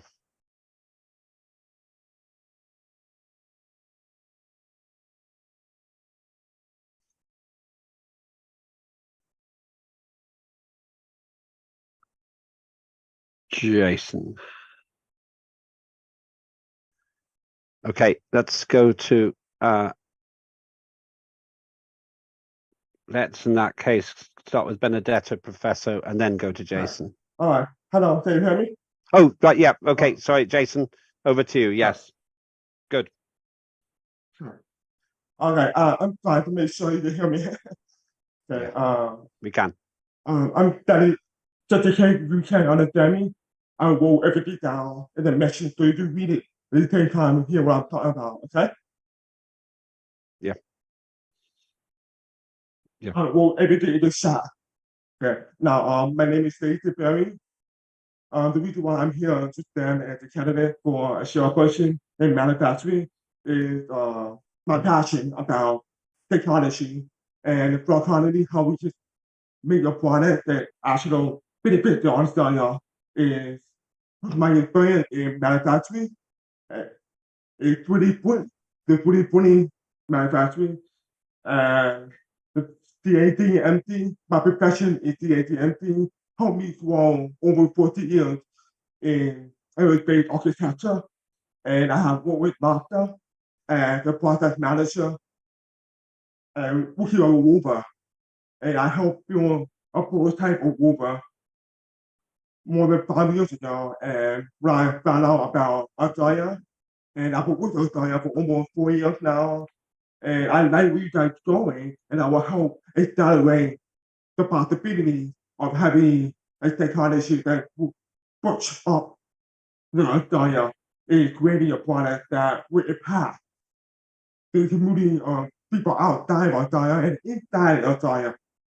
So that's why I thought it was important that I want to bring my benefit, my experience, my skills, and the technology that I can provide for the community to be part of it and to help Australia to have a budget where we can grow the the other manufacturers that we do for the orientation is because this Australia Space Station is the orientation where we can make things possible and it's open to everybody. So by having me as a salesperson and manufacturing is to make sure that one, we have a technology that's feasible, and two, we have a technology that everybody wants to be part of and work with. Three, we have a technology that actually help build the economy for Australia. So that's the most important three things I want to bring for you guys. And again, I know you know that I'm that. So I'm trying my best to communicate with you guys. So that's about it. You want more information from me? You can read in the chat. So thank you. Thank you, Jason. Let's move to our other candidate for the position, Benedetto Professor. Benedetto, over to you. So hello again. I will not do it in French. I will do it in English. So you know me a little bit. I am 50 years old, married, 2 girls, 20 and 17. I am from France, but I am Italian, and I play football. So that's for the start. So I am for 30 years in developing and manufacturing products all over the world. I am today a senior mechanical engineer and a project leader, and we develop connected products. But I was for more than 10 years an entrepreneur in computer repair and selling and in CAD design for the home appliance industry. I completed in 2013 my skills with a master in general management at the MEM Lyon Business School. So first of all, about the manufacturing committee, we need to continue the ongoing works around the standards that are started in the last parliament. But without company to use them, it's more or less useless. But today it has started to have company involved in Asgardia. First of all, I think that we have to expand our network of companies all around the world to make manufacturing in Asgardia a reality. And this brings us to the recruitment. Once the recruitment is more active, and that then we will be more visible all around the world, and so companies will better know us. Resources is really important in that. We don't have so much in Asgardia for the moment. It's more digital than physical. And manufacturing need a lot of resources.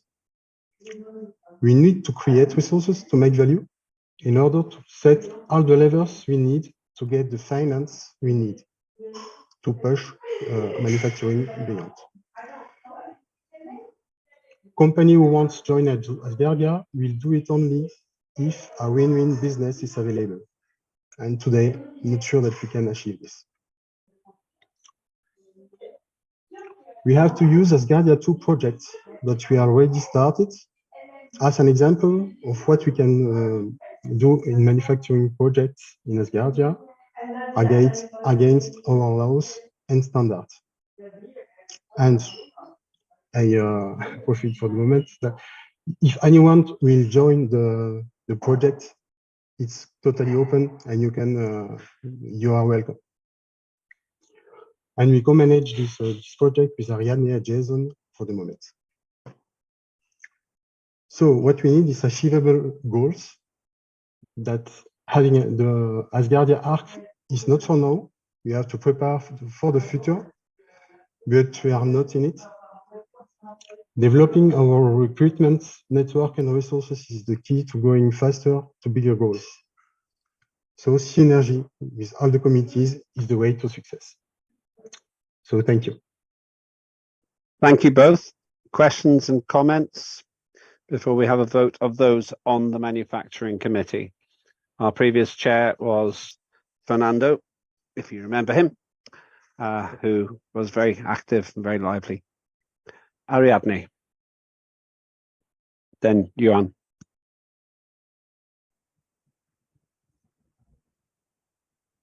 Ariadne.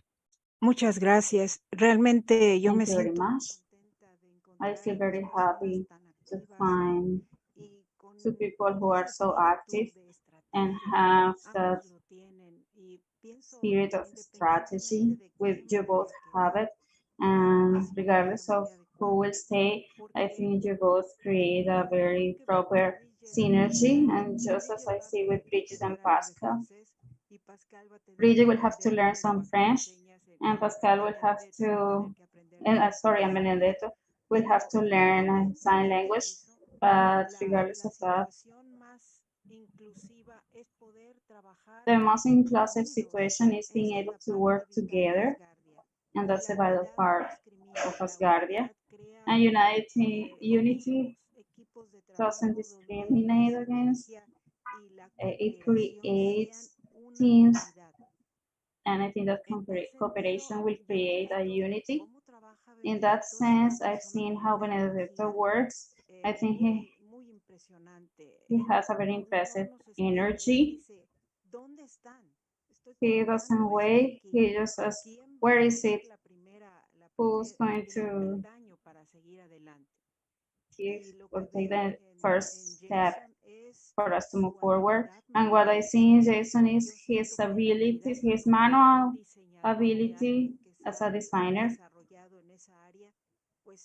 and someone who has developed himself in that area. So I think you both can create a crowd in Asgardia that can be very valuable and give us certainty that many great things will be achieved.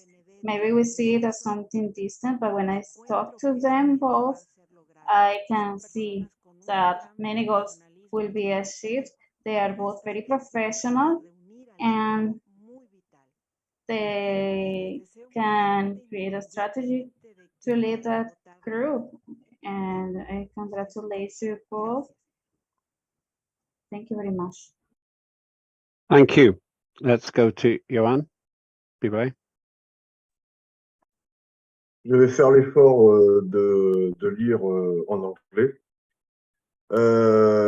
Jason Berry seems to be a great Asgardian, but I support Benedetto because I had interesting technological discussions with him, and he likes to make things concrete and is very involved in what he does, and he likes to physically meet other Asgardians when it's possible.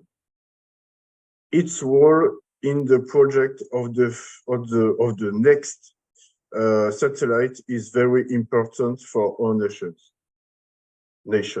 Excuse me. That's all for me. Thank you. Let's go back to our two candidates. Let's start with Benedetto, then Jason for any further comments, then we vote. So thank you, Yuan. Thank you, Ariadne. Don't have anything to add to this, but I think Asgardia 2 is really beginning of what we can really do in Asgardia, and so I hope that we can do this together with Jason. Thank you. And Jason, comments from you, and then we vote. And I have been working with Ferdinand for the past 2 weeks on other podcasts. We try to get an understanding of what we want to help build our platform for you guys. Right now, we haven't had a full concentration of what we could do, but we have an idea what would benefit for you guys. So having a technology that will actually bring in the revenues that build the economy for Australia. So we're working on that. But everything I show you on the website that you thought I put in the chat, that will show you everything that you need to know. Thank you both to both our candidates. That's Jason Berry and Benedetto Professo. So let's move to a vote now. If you're on manufacturing committee, do this alphabetically. Those who will vote for Jason Berry, please raise your hands now. Manufacturing committee.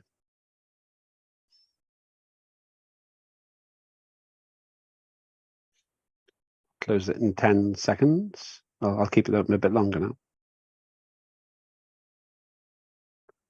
Okay. Keep it open for 10 more seconds.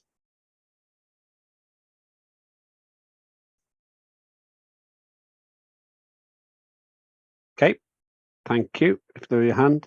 And those who are voting for Benedetto Professo.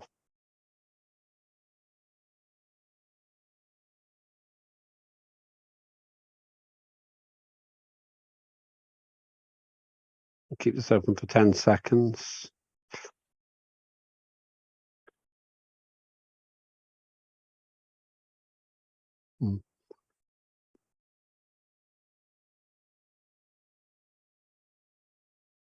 Okay. Technically, Benedetto wins. That there is one small issue with that. The provisional result would be Benedetto. Let me check that again at the very end when we do the one more. I just need to check a protocol question there. So provisionally, Benedetto, you'd win that, but we will. So I just need to check one thing. Thank you. Let's move on to the final committee, which is not contested. It's Ugo Aiden, who's the was chair of culture. Ugo, would you like to talk to us about why you would like to continue? I'll look at the previous vote while we're doing this. So Ugo, over to you. Thank you very much. First of all, I would like to salute Asgardia Space Nation Parliament with my best regards. Culture Committee is the window opening up to the whole world. I believe we own all the colors of the universe. I have been an Asgardian for the last 6 years, and I am also the 345th Asgardian, which was approved based on the Asgardian constitution. So in the last 5 or 6 months, as far as I remember, I have been the chair of the culture committee. Of course, we are starting a new period right now, and we have new friends who will be part of our existing project. But unfortunately, we have also lost some of our existing members who were with us on this journey. I am 48 years old. And by the way, my whole family is an Asgardian. And before being a global citizen, I have a baby who is 3 years old now, who became an Asgardian citizen before he was registered to an earthly nation. And also, my 11 years old daughter is also a fanatic Asgardian. And also, my wife also ran for a parliamentarian in this last elections. Well, my primary responsibilities in my life is actually I'm an author in science fiction, and I'm also an author of short stories. And probably our existing parliamentarians will remember, but I have published around a 300 pages long book in which a hero is fighting against the scarcity of water in the world. This publication has been published by a printing house, by the way. And finally, in UK, we also have the Turkish science fiction book, um, which represents the level of science fiction in Turkey. So I have been involved in this multi-author book, which will be published by a very reputable British publishing house. Moreover, I have a project which is abbreviated as DSL, Digital Space Library, which have been approved by the Parliament. And our chairperson, Mr. Lambit Opik, also has full confidence in me and belief in me. So in Slack pages, you will see that project, which was basically one of the first projects of Asgardia. So in order that I can continue my efforts, we will have to, of course, know new members, and we have to do a lot more. With regards to DSL project, as soon as you type in the website for DSL, of course, you will see a landing page. However, this landing page has to be improved and developed, and we have to do something more to have this DSL project much more lively. If you have any questions or comments, I will be delighted to answer. Thank you. And by the Thank way, you. as you can see right now, I am in a rural part of the country. This is my village. So I am far from an urban center. This is the village where my father and mother were born.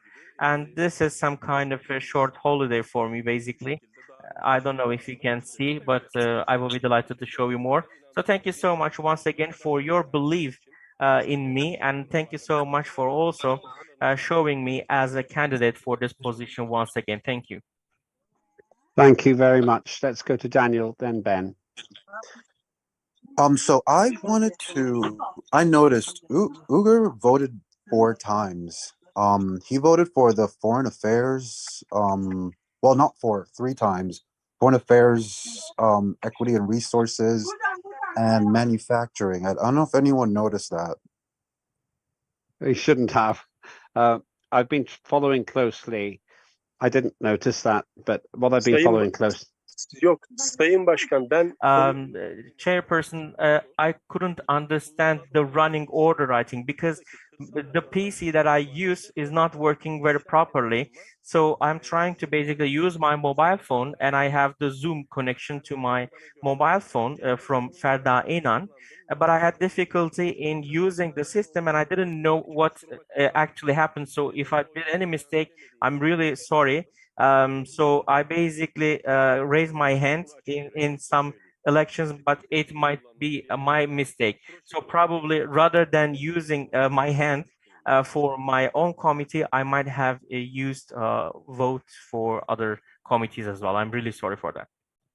Daniel, I've been following the votes closely, and even if he did, that will not have made a difference to any of the votes outcomes. I did not notice, but I've been looking at the margins, and in none of the ones he voted on would that one extra vote have made a difference. Uga's now that Ugo explains, I understand, and I did not notice, but the result would still be the same. I'm following. This is very complicated to chair, I have to tell you today, because we are doing a new thing. It's working well, but we're doing a new thing. But Ugo's vote will not have changed the outcome in any of those particular elections, I do not think. But you can come back if you think one of them was altered by it. I don't think it was. Ben, then Ferda, then John.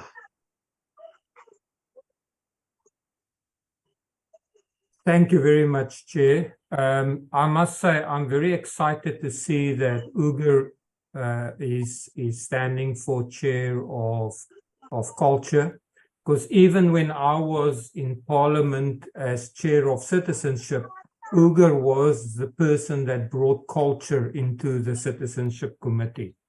Ugo is the one that brought us and said to us that culture is the important part. If we ever need to leave Earth, or if we ever need to go anywhere else and we don't take our culture with us, then what are we becoming?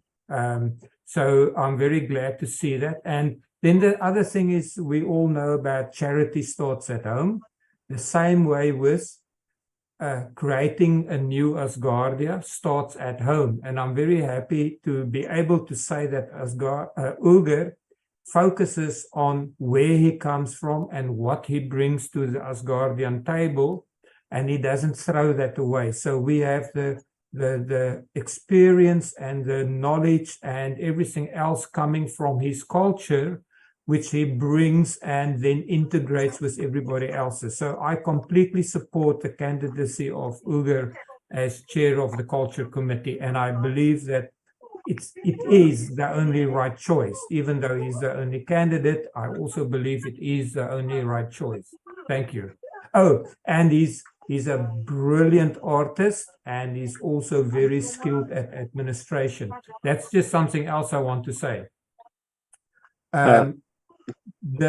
The persons that's the most skilled might not be the chairperson of the committee, but the persons that are the most administrative, helping the skilled people to contribute to their full capability.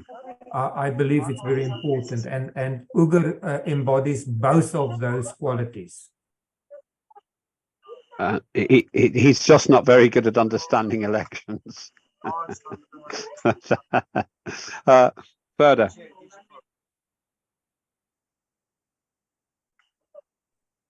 Further. Çok teşekkür ederim söz verdiğiniz için. Thanks very much for giving me the floor.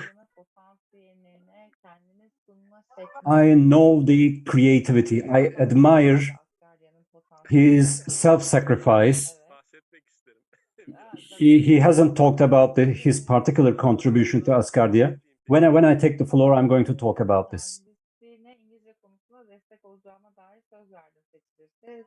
I promised that I'm going to support him in terms of his English language skills if he is elected. From time to time, I'm asking for your permission to attend to some of the committee meetings so that I can assist him in terms of language services. And I will be fully supporting you whenever you need me. Good luck. And by the way, have you been elected, Madam Ferda? Congratulations. Congratulations. Thanks very much. Thank you very much. John, Ross, Ariadne. John. Yes, I would say the same thing as Ben was saying. Ugo is the embodiment of culture. I mean, he created the first. I think the name of it was Aiden. It was a little artwork that he created, and he created different. It was like a little figurine doing. Raidin. İsim babası Bendel'dir. Raidin. Raidin was its name, and Bendel was the father of this figurine's name. Okay, and that was the cutest thing, and then he had he shared several books. I actually have, I believe I have, I have one of his books. So Yeah, and and that's what culture's all about. And he loves to share things about culture. I think he's a great candidate, and I support him. Thank you. Thank you. Ross, Ariadne. I just wanted to also just say that I have a lot of respect, and I'm very, very much looking forward to working with the Culture Committee. I see information, communication, culture really going hand in hand on a lot of things. It's all about like representing us as Asgardians and sharing those messages with the wider world. So I'm really looking forward to working together. Thank you. Thanks very much. Ariadne.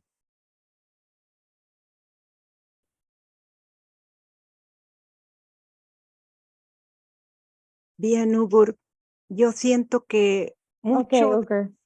I think that a lot of the science fiction now, the science is utilizing it to develop strategies, real strategies. We have read it lately, and we have constantly been reading about it. When I saw the first figurine of Aiden as a space figurine, I think that he will get to those kids, and not only the kids, but those adults that help the kids read the magazines and comics, where we can see the visible the combat of space trash. Raiden was in the earthquake of Turkey. He was supporting the people of that were being rescued. He was a symbol of Asgardia, of collaboration, humanitarian collaboration. That is really important. And how Ross says, yes, the culture is shared through communication, and all the work that we can achieve, theater, like Aideen talking about big strategies that we can achieve. It could be a big possibility, like a comics shared through online. And people with a big imagination like her, they make that reality into something magic. I know it because I have read it. The magic that has been written finishes inspiring other people, and that is the difference in between communication and culture. So, Ogre, thank you, and hugs to you, and I hope the best for you. Thank you very much. Let's go to the vote. Those are on Culture Committee who support Uga's appointment, raise your hand now, please.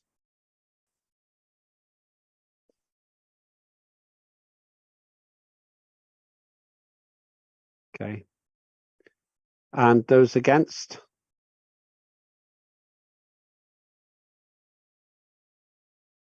Just Uga. You're voting against yourself, man. Okay, well done, Uga.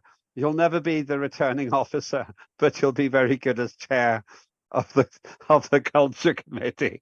Congratulations on that, Faith.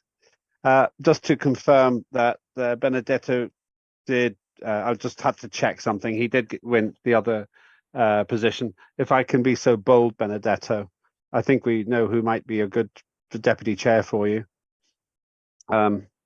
So congratulations, Benedetto. Uga? Uga. Evet Sayın Başkan, söz istedim. Yes, I asked for the floor. With many of my colleagues within the parliament,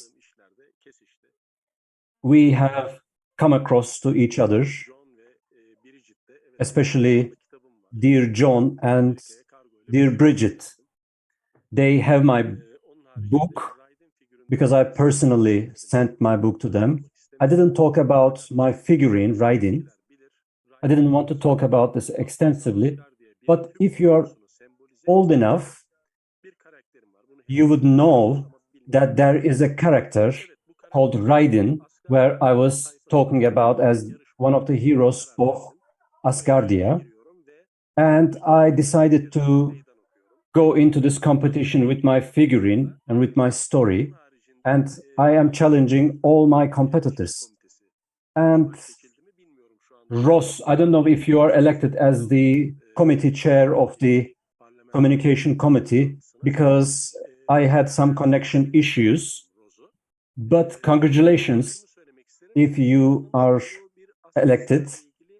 Ross, there was this Asgardian story magazine, digital magazine. You may remember that. Mr. Lambert, you had an article, and I had an article as well in that digital magazine. And on the other hand, the character Raiden has been traveling all across the world, including Kuala Lumpur. It went to the Ross's country together with Ivan. And in one of the meetings, I don't know if you remember, Lambit, I've arrived with a very large cargo box where I started an exhibition. I wasn't personally there, but I have gifted one of the Raiden figurines. Thanks very much for giving me the position of the committee chair. I really appreciate, and all my work in the past will act as a mirror of my future activities, future achievements. And Ross, I have a proposal for you regarding the communication committee. Yes, we have this digital space library, which is really valuable. And about this, we were planning to work together with the communication committee. So I would like to get into touch with you in the coming days to talk about this issue. And Mr. Lambert Opik, thanks very much. I would like to send my hugs to all the Asgardian Parliament. Thanks very much. Thank you very much. And I really appreciate the work that you do, and I really appreciate the culture committee that's going to go from strength to strength, going to build even better. So well done. Let me just explain my issue with manufacturing. You colleagues have been putting their hand up and bringing them down, and I've been trying to count them. And Jason was asking about what the concern was. Basically, he's put it in the chat. I wanted to make sure by going back and checking the committee that the people who voted were on the committee, and they were. It was a close vote, and I did not want to get the wrong outcome. I believe that Benedetto did win by a narrow margin. My personal opinion is that you should be the deputy chair, but it's for Benedetto to make that decision. There were people who were absent, but then I have made clear that the expectation is that people come to the digital sittings. 5 years ago, when we started this process, and I guess I created the process of committee formation, all of the votes were done with those. The committees were created physically, and all of the votes were then done with those present on the day that we had those elections. I've made it clear that I wanted to get the committees organised, established. We had sufficient candidates to make sure that all 12 were established. So that's really what I was looking at there. I'm obviously happy to have a discussion with you and with Benedetto offline. I want to be fair, I want to do the right thing. But technically, by the way that the vote went, Benedetto won by a simple majority. That's what I was looking at, just to make sure that it was fair. I have no vested interest in this. I'm not trying to get one person or another. One good thing about doing this publicly is everyone can see how it's working. Let me just go to Ugo. Ugo?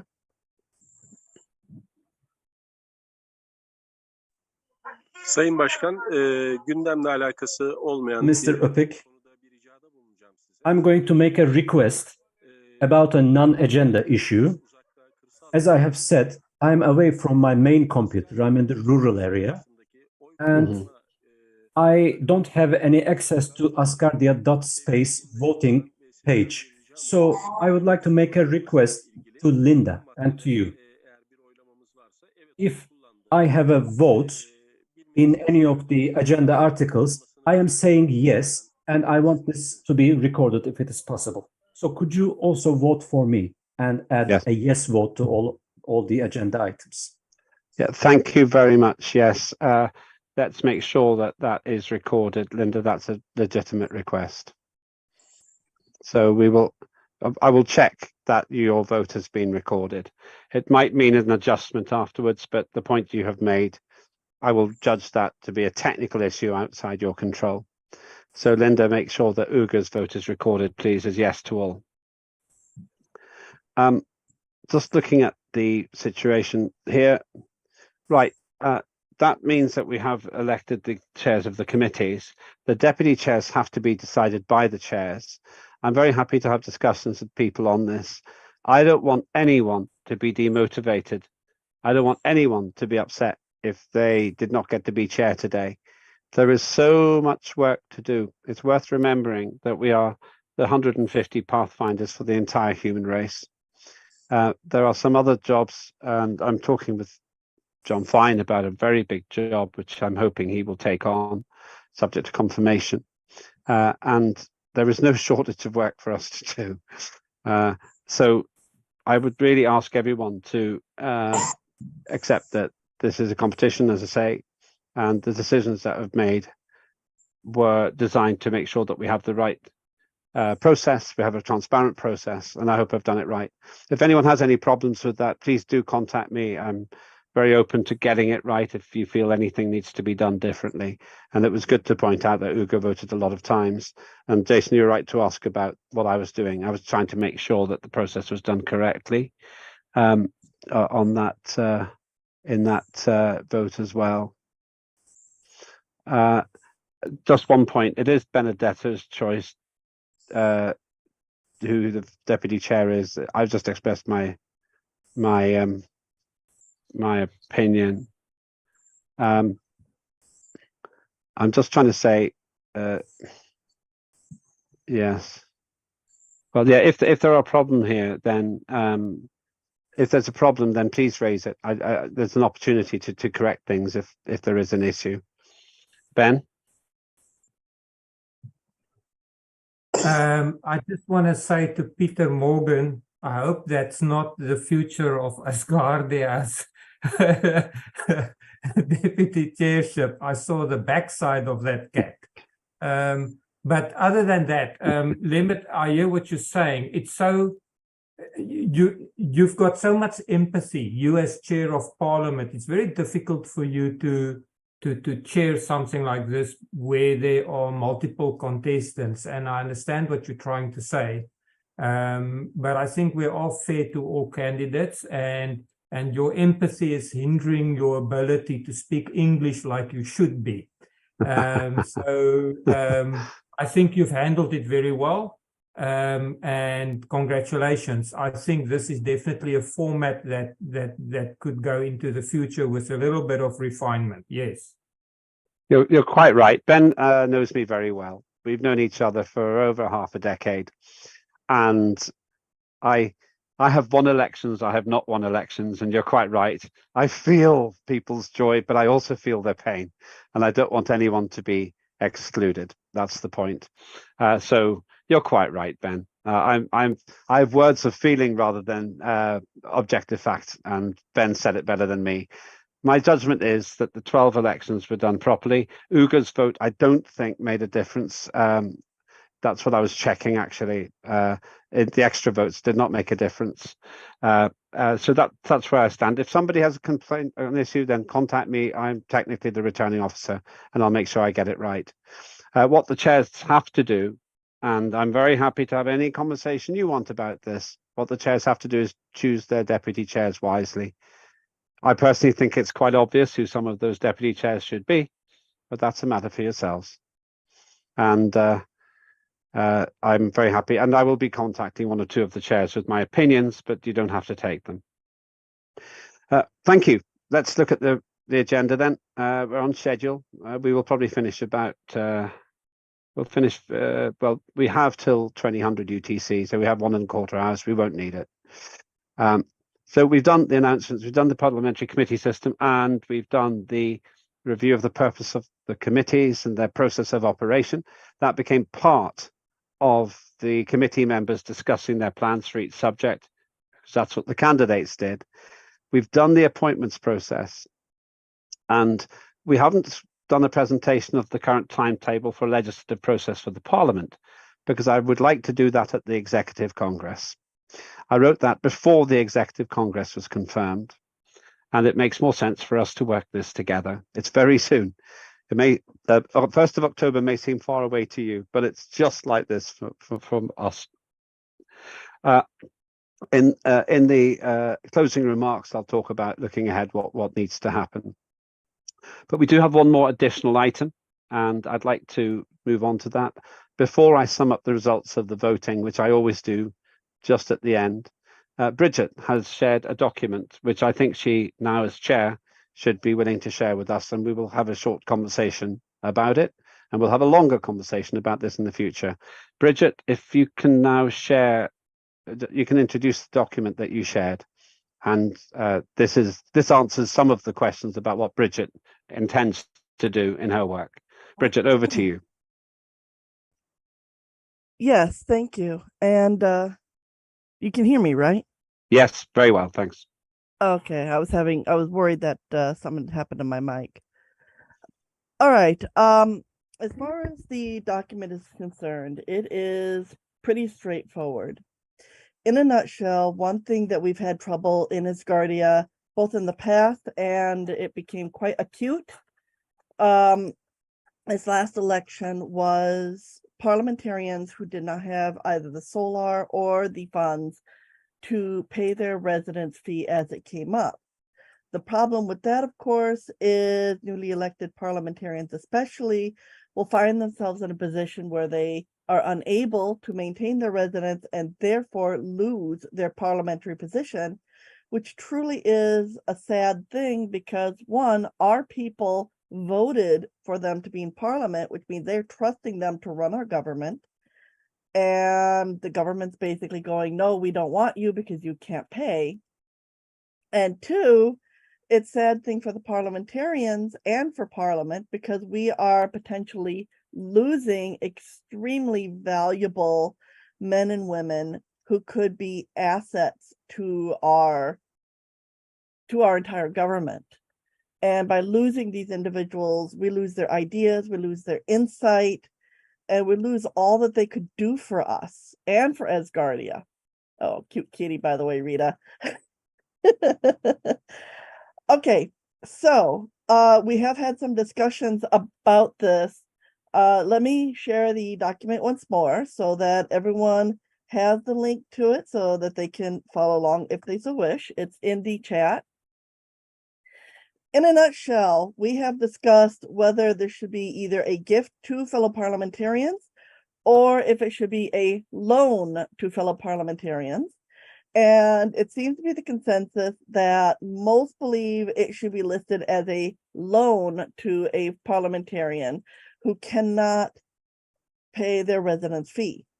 Now, that being said, the discussion then turned to, will there be an interest fee? I'm of the opinion that there should not, because I tend to view interest fees as being predatory.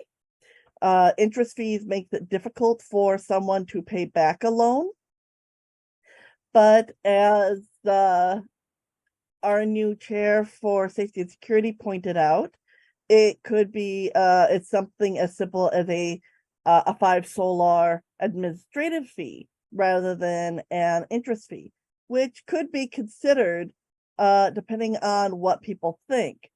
Now, other individuals have said that they could list it as minus 100 in their wallet, but I'm not of that opinion simply because it comes up to the mindset of someone may view that and then become discouraged. Of course, that is a primarily psychological thing, but that is something that people could consider. And then another parliamentarian brought up the idea that, and I understand the concern very much, that what if they take the 100 solar given for their residence fee and instead try to sell it to someone else for physical money and then transfer it over and then leave Parliament. I do not see that as an issue. I trust all of our fellow parliamentarians. And what people need to understand is this emergency fund is for parliamentarians only who have already been elected, so that individuals who are running for Parliament still have to come up with their residence fee on their own.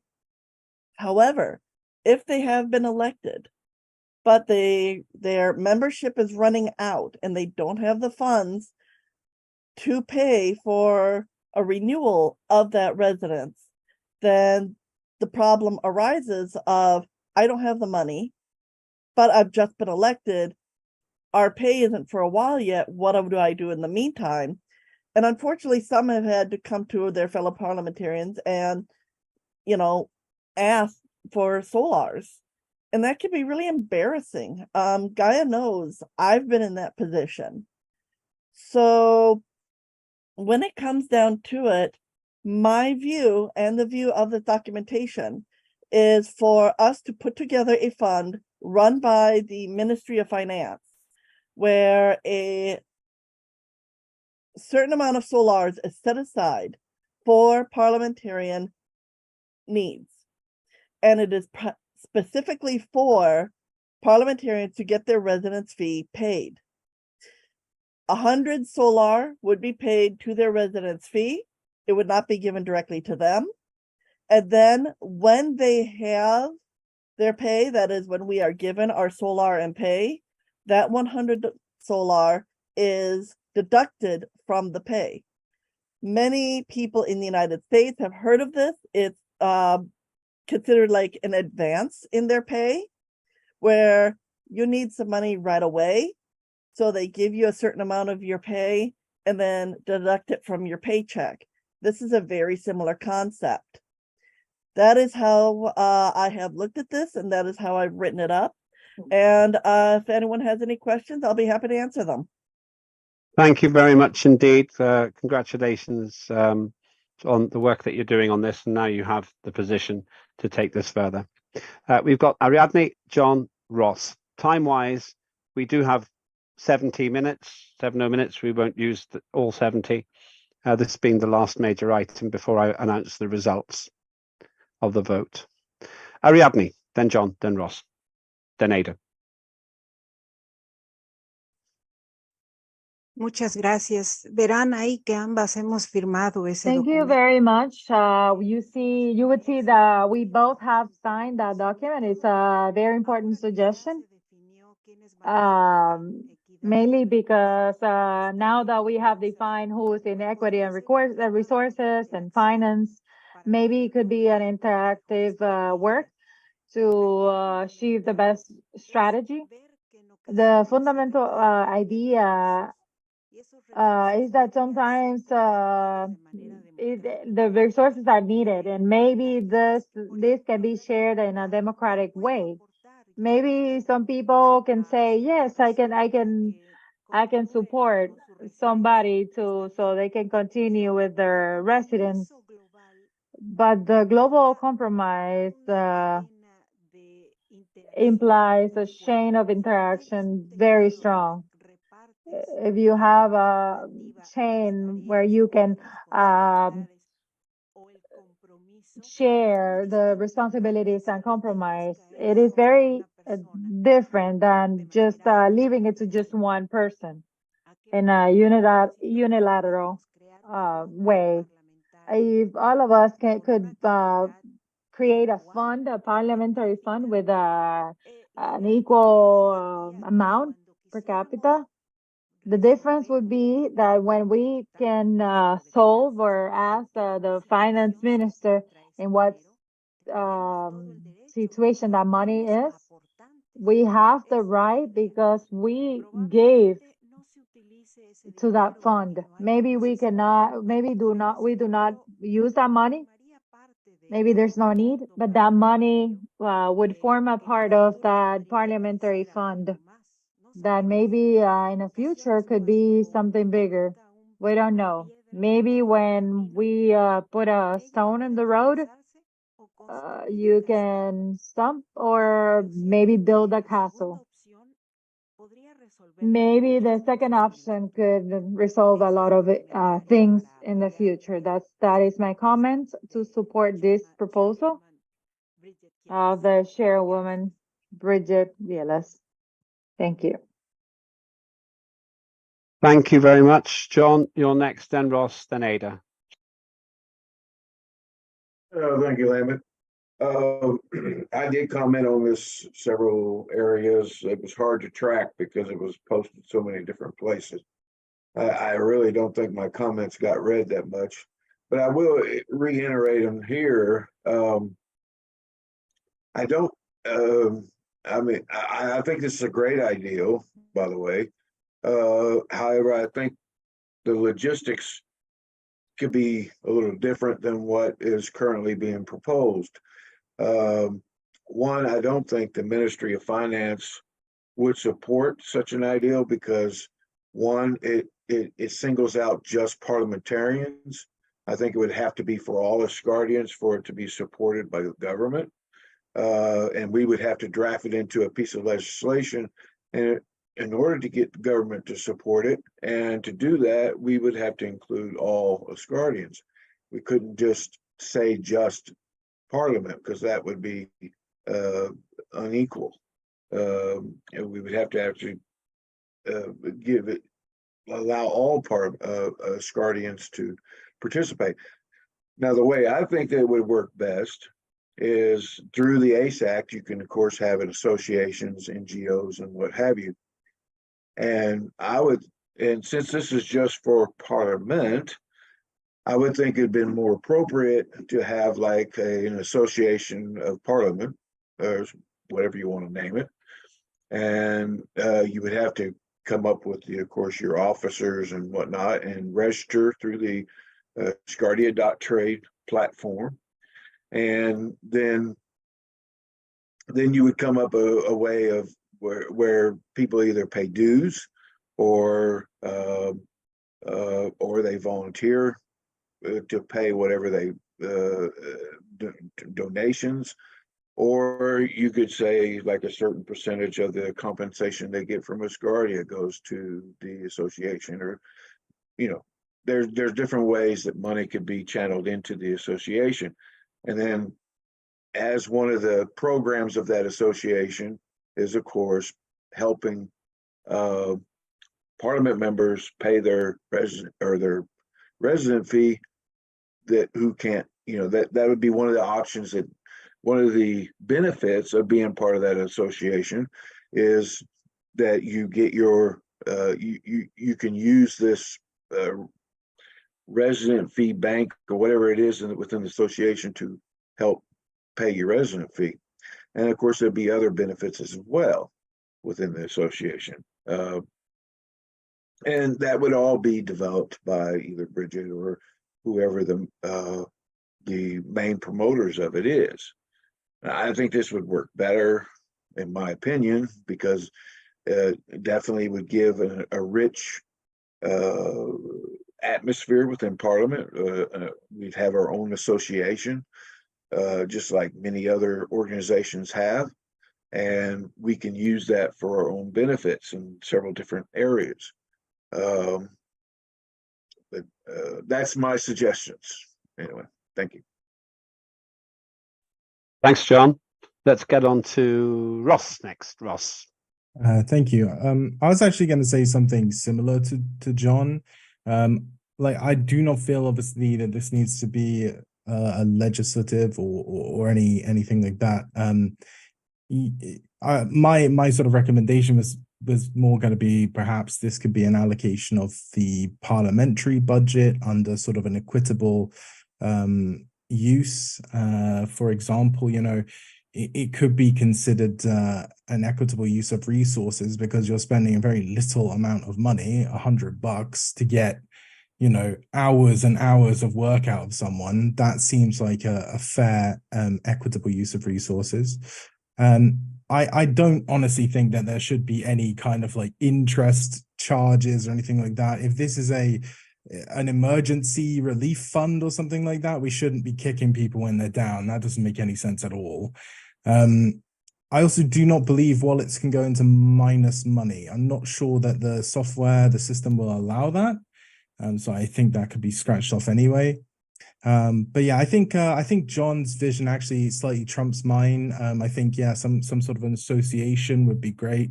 If not, just a small chunk. It's not a large amount of money, is it? This is not going to be happening dozens of times every year. We're talking a couple of $100 to provide a safety net, which could provide hours and hours of manpower.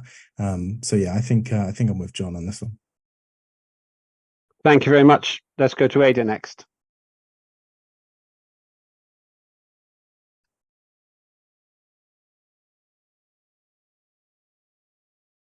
Good evening, good night.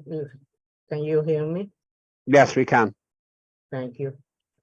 I know Bridget have a good idea to help people. She always do. And I know she read all the comments in Slack and fix some stuff. I saw it when she talked right now. But even there, we have to be careful.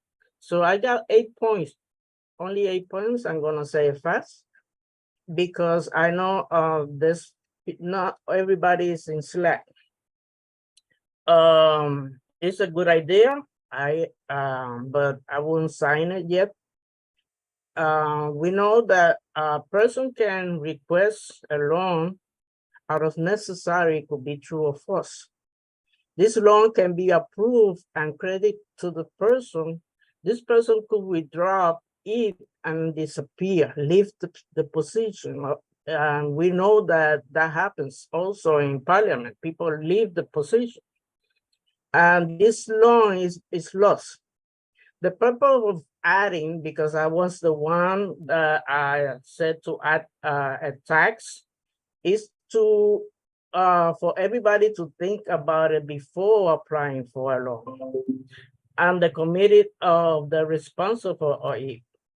Then do the consequential of human lives. Of course, we are human. Rules should be applied to this document for when the person payment inconvenience arise. And this goes to civil cases of government financials or other who have in hand the rules to apply in a claim or make adjustment for the payment. Number 5, it obtained that even if the person is responsible in this proposal does not want to add the tax of the loan donated by the money of the member of the parliament or government, the rule should be applied, or another community responsible to help to do these rules. We cannot contribute to somebody that we don't know, because this person could lie. This person could say, I don't got money, but it has out of the wallet of Asgardia. And that happens in the media. We could see a lot of our lies happening. And we are the same human that going to space. We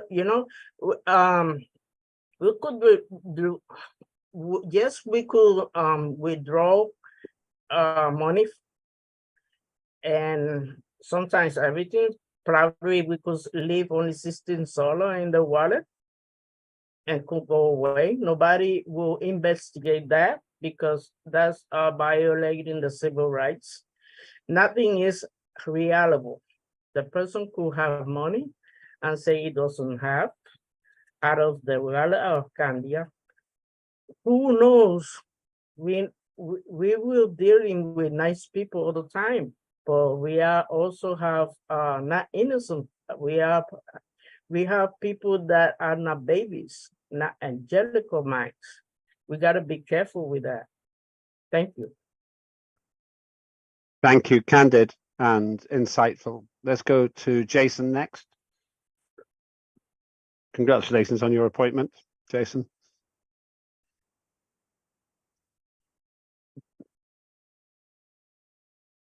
All happened very quickly. Okay. Yeah, but I think that what you said is right. Not making it litigation once. We don't need to make it litigation, but we need to make it into some kind of temporary support.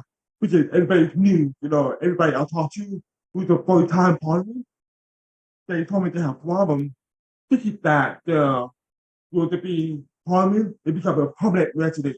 That's what they thought. And I have met with one person, she asked me for help to take her resident because she thought that when you become a parliament, you become a resident permanent for the next 5 years. And I understand why they see that. It's not so far. So that's why I thought maybe we should make it temporary, one-time thing, help them out, and then but to make it into a litigation would be actually to do that every 5 years.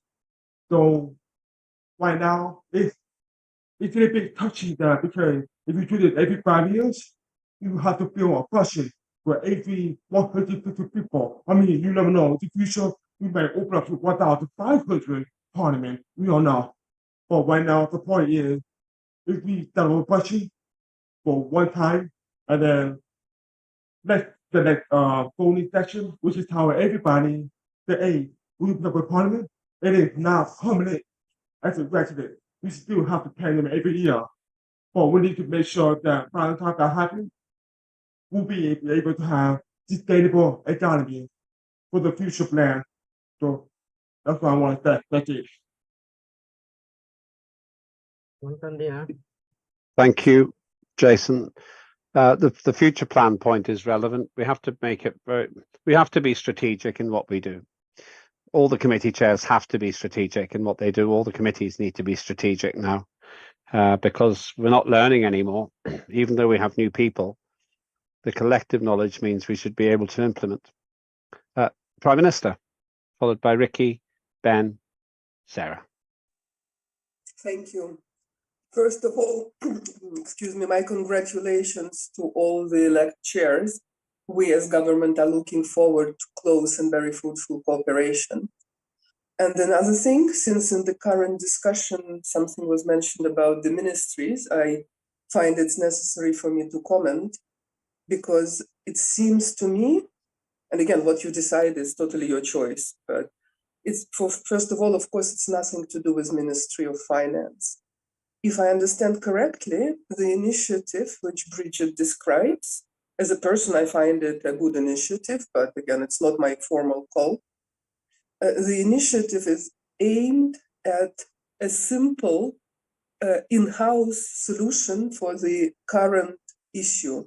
The current issue might be, for some existing parliamentarians, shortage of cash to purchase solars to continue their first year's extension. I'm just again being very pragmatic. New people also are getting to know me. I'm the most grounded person in our space nation. So because after you worked your year, you anyway would have earned some solars. And solars is what you need to continue your residency. So it's only a very temporary situation when some people might not have enough solars to continue their residency payment. Because for the first payment, when you had zero at all, you need to buy it with fiat money, but then you continue it with solars. And if I understand correctly, what Bridget is saying is that let's all of us parliamentarians who already earned solars and have solars in our accounts chip in and support our colleagues who are new and who have not yet earned solars. And this is simply an in-house peer-to-peer support, if I understand correctly. What other colleagues are discussing, that it can be a much bigger and broader initiative, which maybe also is a valid thing. But my personal suggestion would be, in this particular case, to limit it to what Bridget is originally suggesting, that we parliamentarians with solars who want to support our fellow parliamentarians can create an internal activity and support each other. And that's it, if I'm hearing Bridget correctly. And if you choose to organize yourselves this way, it's simply an in-house thing which is not for any kind of broad discussion. It doesn't require anything.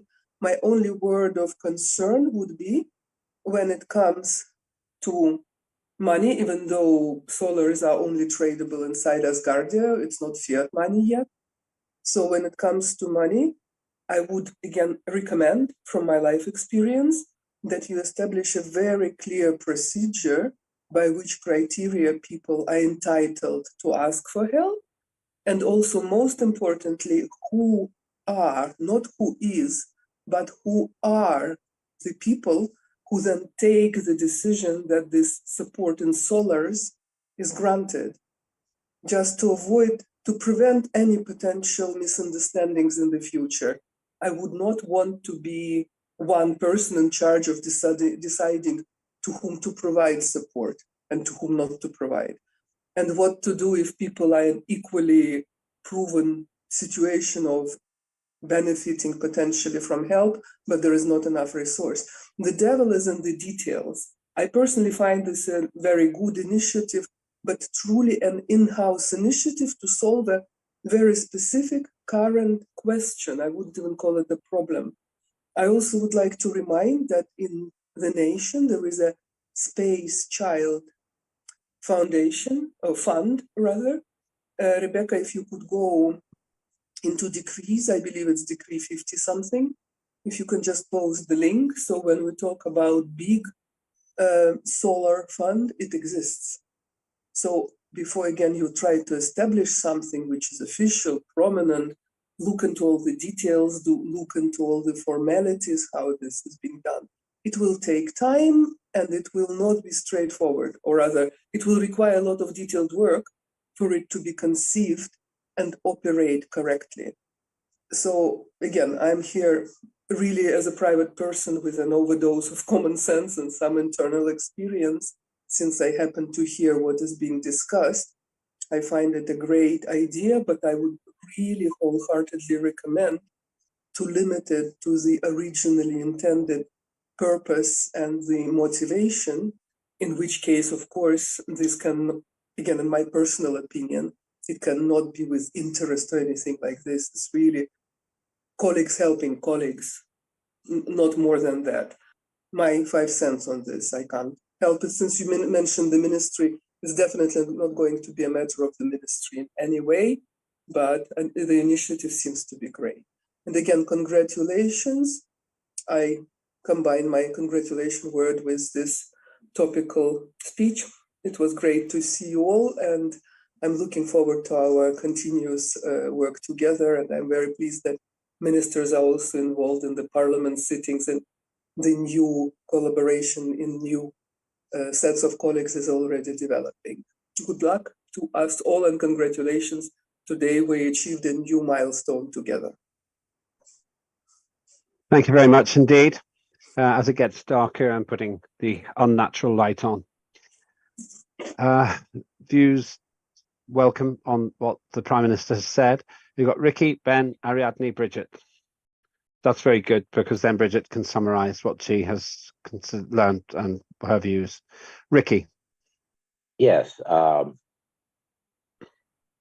can concede on the admin fee.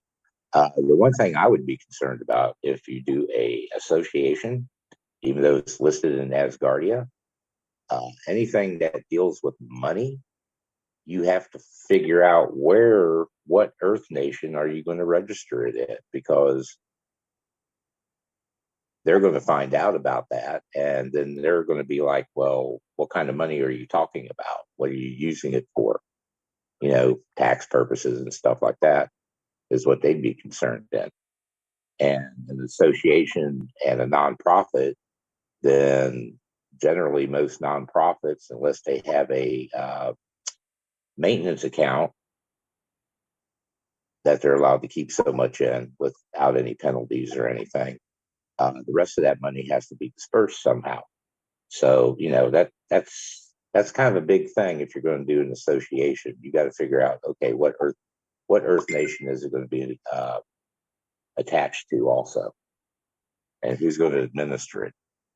Thank you. Thanks, Ricky. Good point. That's why we are treated as an NGO, non-governmental organization in Vienna, for exactly that reason. Ben, Ariadne, and then Bridget. Thank you. I'm very glad the Prime Minister spoke up, because she always brings things down to the level of reality from which we can actually work. I just want to add on to that is that, and it takes the wind out of my sails a bit, what the Prime Minister has said, because it brings it back to what the actual problem is. But members of Asgardia and the Parliament must remember that in the Citizenship Act, on Section 14, and I know me and Ariadne fought very hard for this, you can apply on certain basis of hardship or inability for membership or for citizenship in Asgardia without having to pay the fee or deferred fee. That is up, and people can look at the Citizenship Act Section 14, and they can contact the ministry and the relevant people, Ministry of Citizenship, and see if that's a pathway, if it's really needed. And because this is broadcast, I'm not talking just to Parliament, but also to Asgardia as a whole. So there is, for hardship and others options, there is a pathway. And then secondly, if you log in as an Asgardian into the Asgardia website, and you go to your profile and you go to government services, there is an option to pay 10 soles per month for your residency. And I'm not sure if I'm not in that environment, but I personally have never heard of anybody actually making use of this. So I'm not sure if you've got to pay your full 100 first and then get your residency, or if you get residency after the first 10 euros. Maybe the Prime Minister can comment on that better, but there are multiple options for people that have financial and other difficulties of continuing their residency in Asgardia. So it's not a pay all, it's nothing like that. And that brings back the equitable use of resources, which Ross has referred to, is we are making use of all the resources in Asgardia to be not just equal, but also equitable to all Asgardians. Ben, if I may answer, since you mentioned. Yes. So if you become a resident using this formula of starting of paying monthly fees, you are entitled to all the benefits of a resident apart from running for office. So, for example, if you were a so-called 10 euro resident, you could not be a candidate for elections, but you were participating the same as all residents as a voter. So what is happening already now, I happen to see the insides of some administration. For example, in the current parliament, there are people whose residency is already suspended, because after your residency runs out after 12 months, the 13th month, when you have not yet paid, you are not moved to non-resident Asgardian status for 1 month. It applies to any resident, not if you're in civil service or not. For 1 month, you get suspended residence status, and only after that, you become Asgardian. So I know for a fact that there is already one person in parliament who is using this opportunity. He is paying this pro rata $10, and it was coordinated because all the letters are automatically generated by the system when residency is coming to an end. So people are, I believe in total there are 5 letters which the system sends when the residency comes to an end. And an option of starting paying per month is also available. And I know for a fact that one parliamentarian is already doing it. So indeed, it would not have been possible to stand for elections to begin with, if that was the case, but it does not create any other limitations. So, Prime Minister, just to confirm that, if you are already a resident, and then you extend by the 10 euros per month, then you are still happy. You've got all the benefits of being a resident.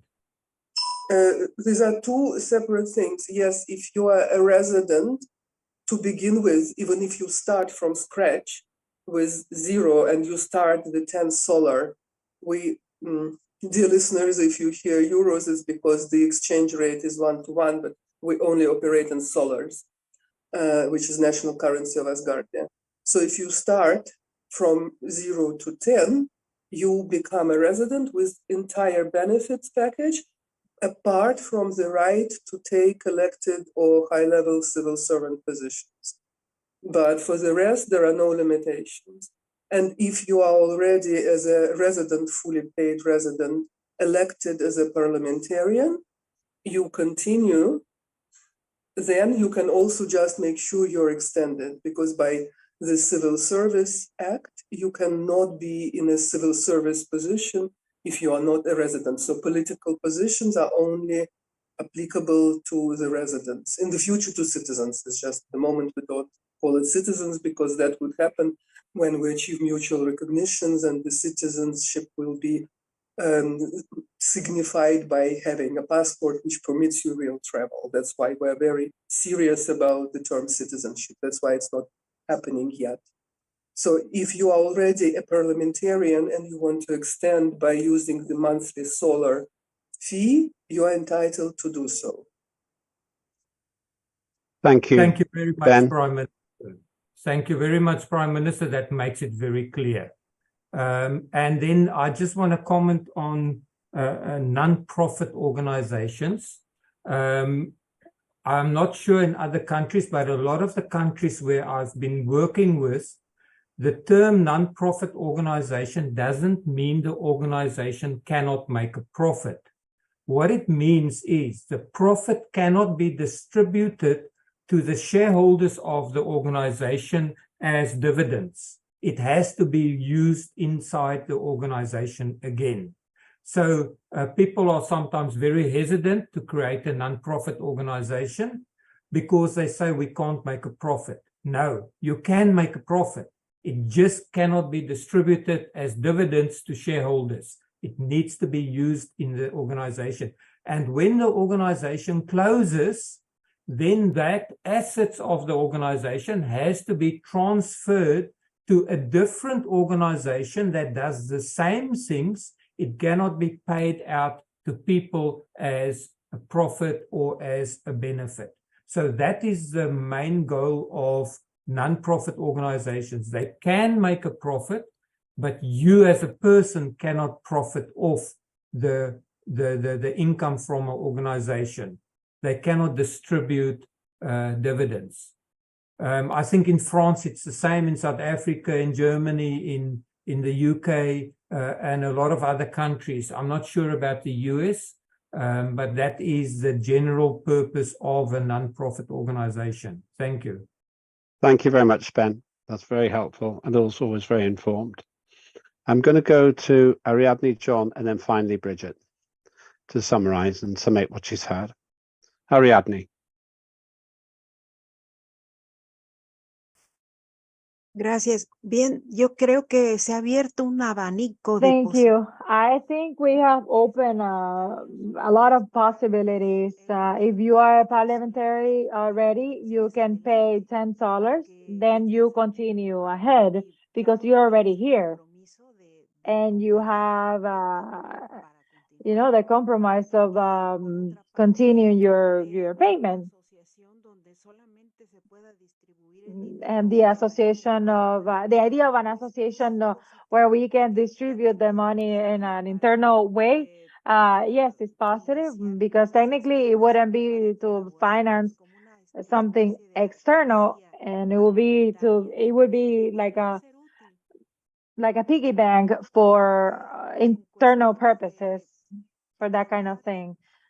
And on other hand, and the equity problem, I think this is fundamental, taking into account the alternatives, because somebody that comes in and cannot pay, and that happens with Latin America.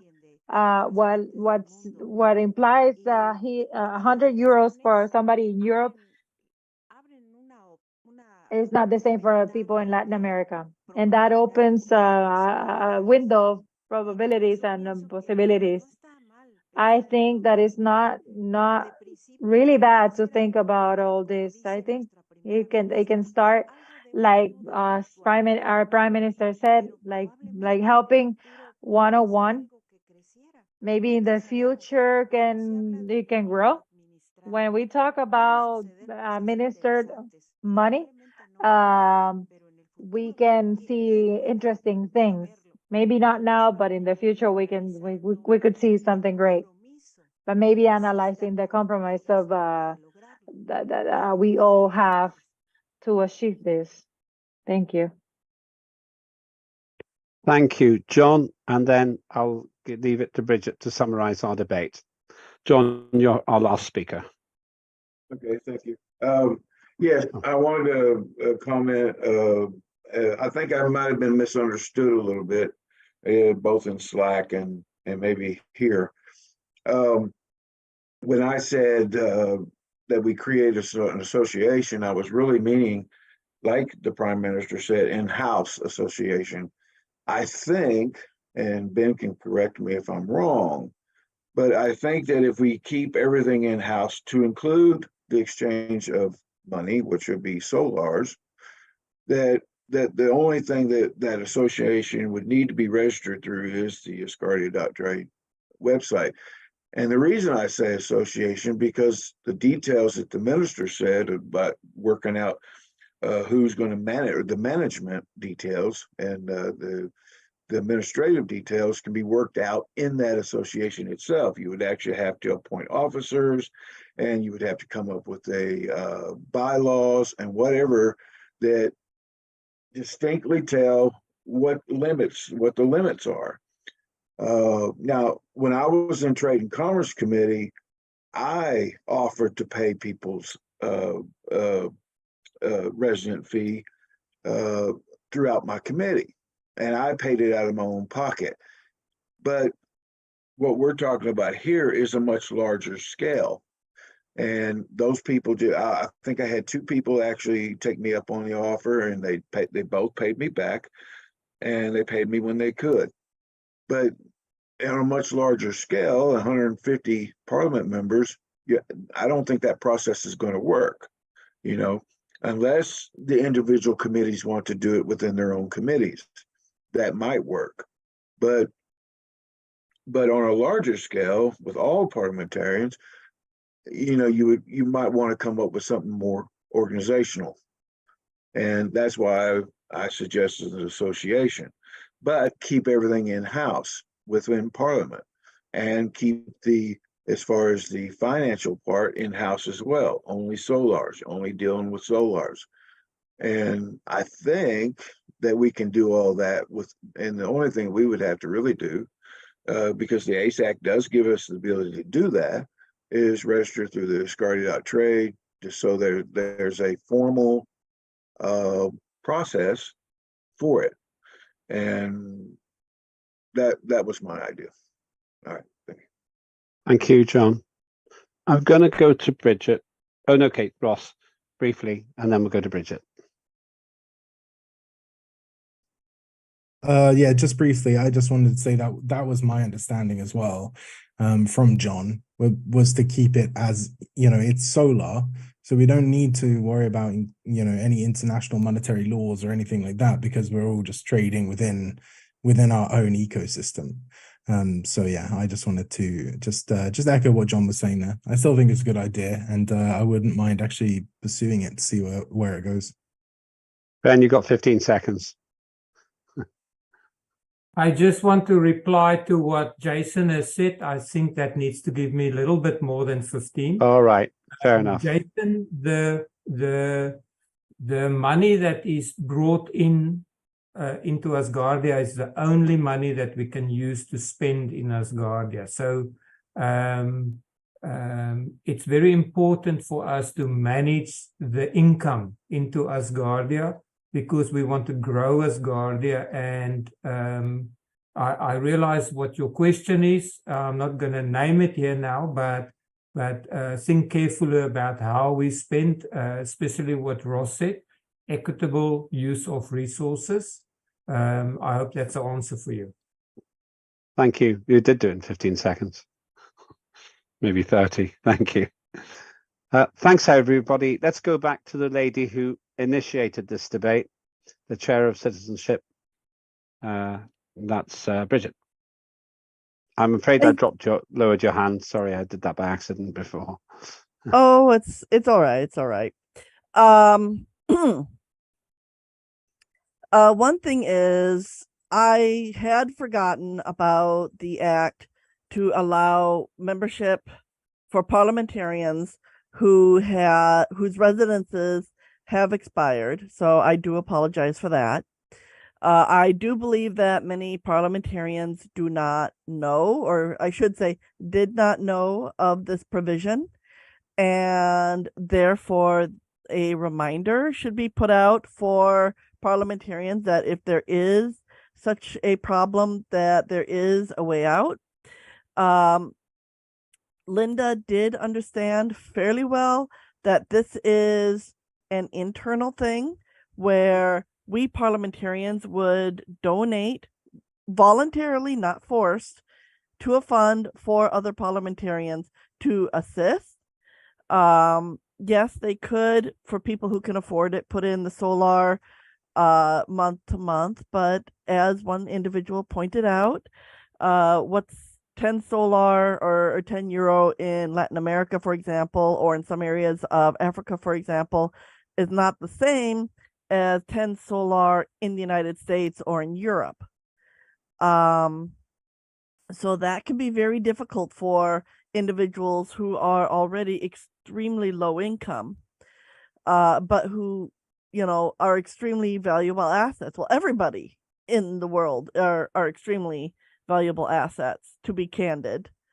So with that in mind, I still think that this would be a good program. Probably, I should go through it, and I will go through it and put some modifications in because of what I've heard today.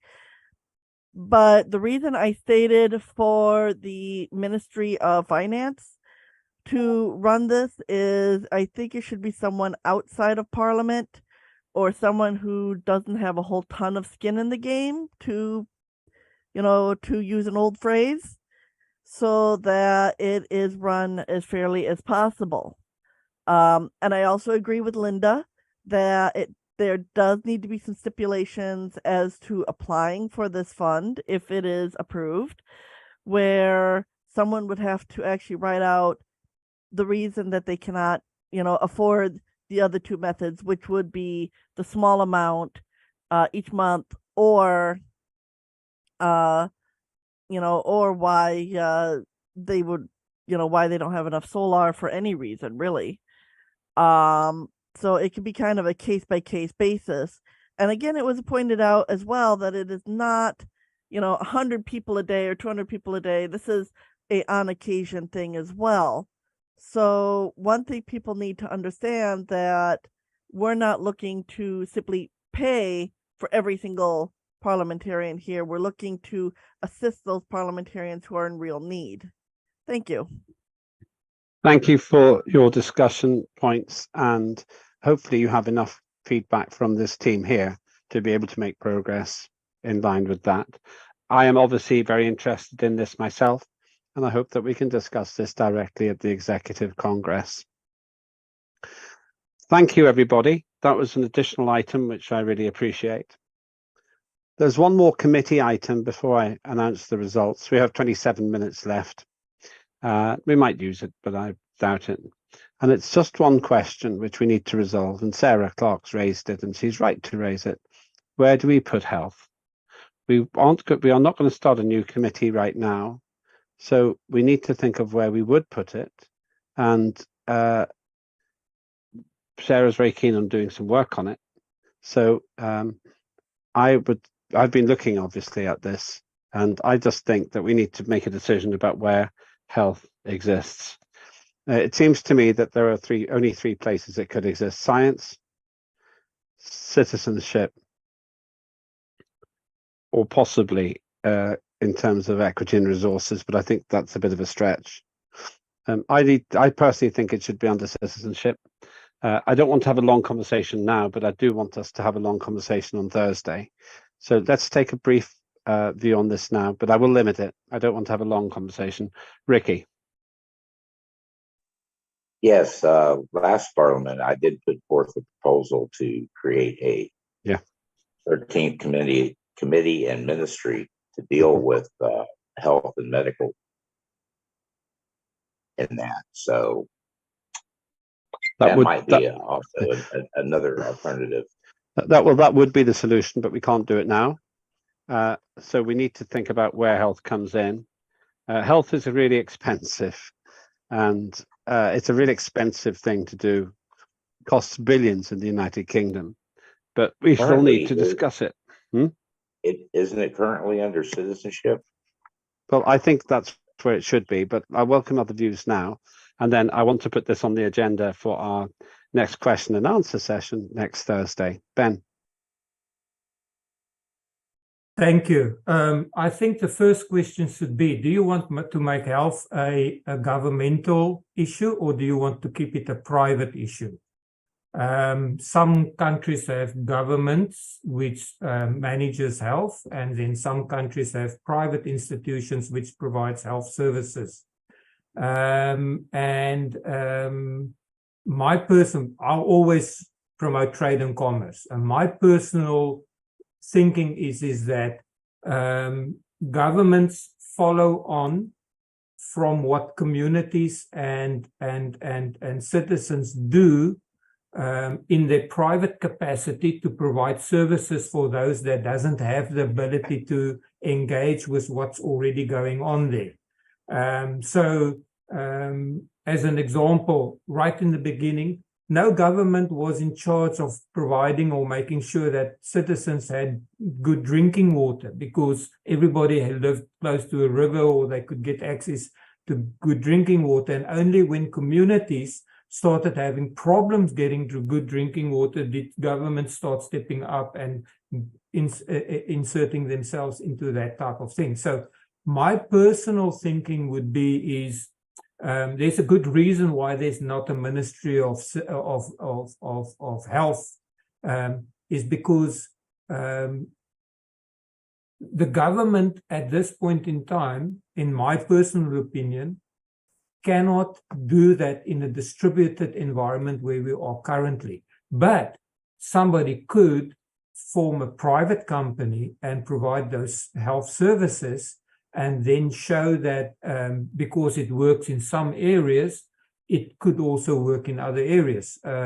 So my proposal would be, firstly, think, do we want health currently as a governmental service, or do we want it as a business opportunity, which could then showcase the need and or the benefit of that? That would be my first question before we assume that it is a governmental service, because by discussing that what committee is going to do it and which ministry is going to do it, we are assuming that health is a governmental service, and that assumption hasn't been tested yet. Thank you very much. Thanks. I think that we need to base it somewhere, but I see the point that you're making. Bridget, Ariadne, Ross, and then Sarah.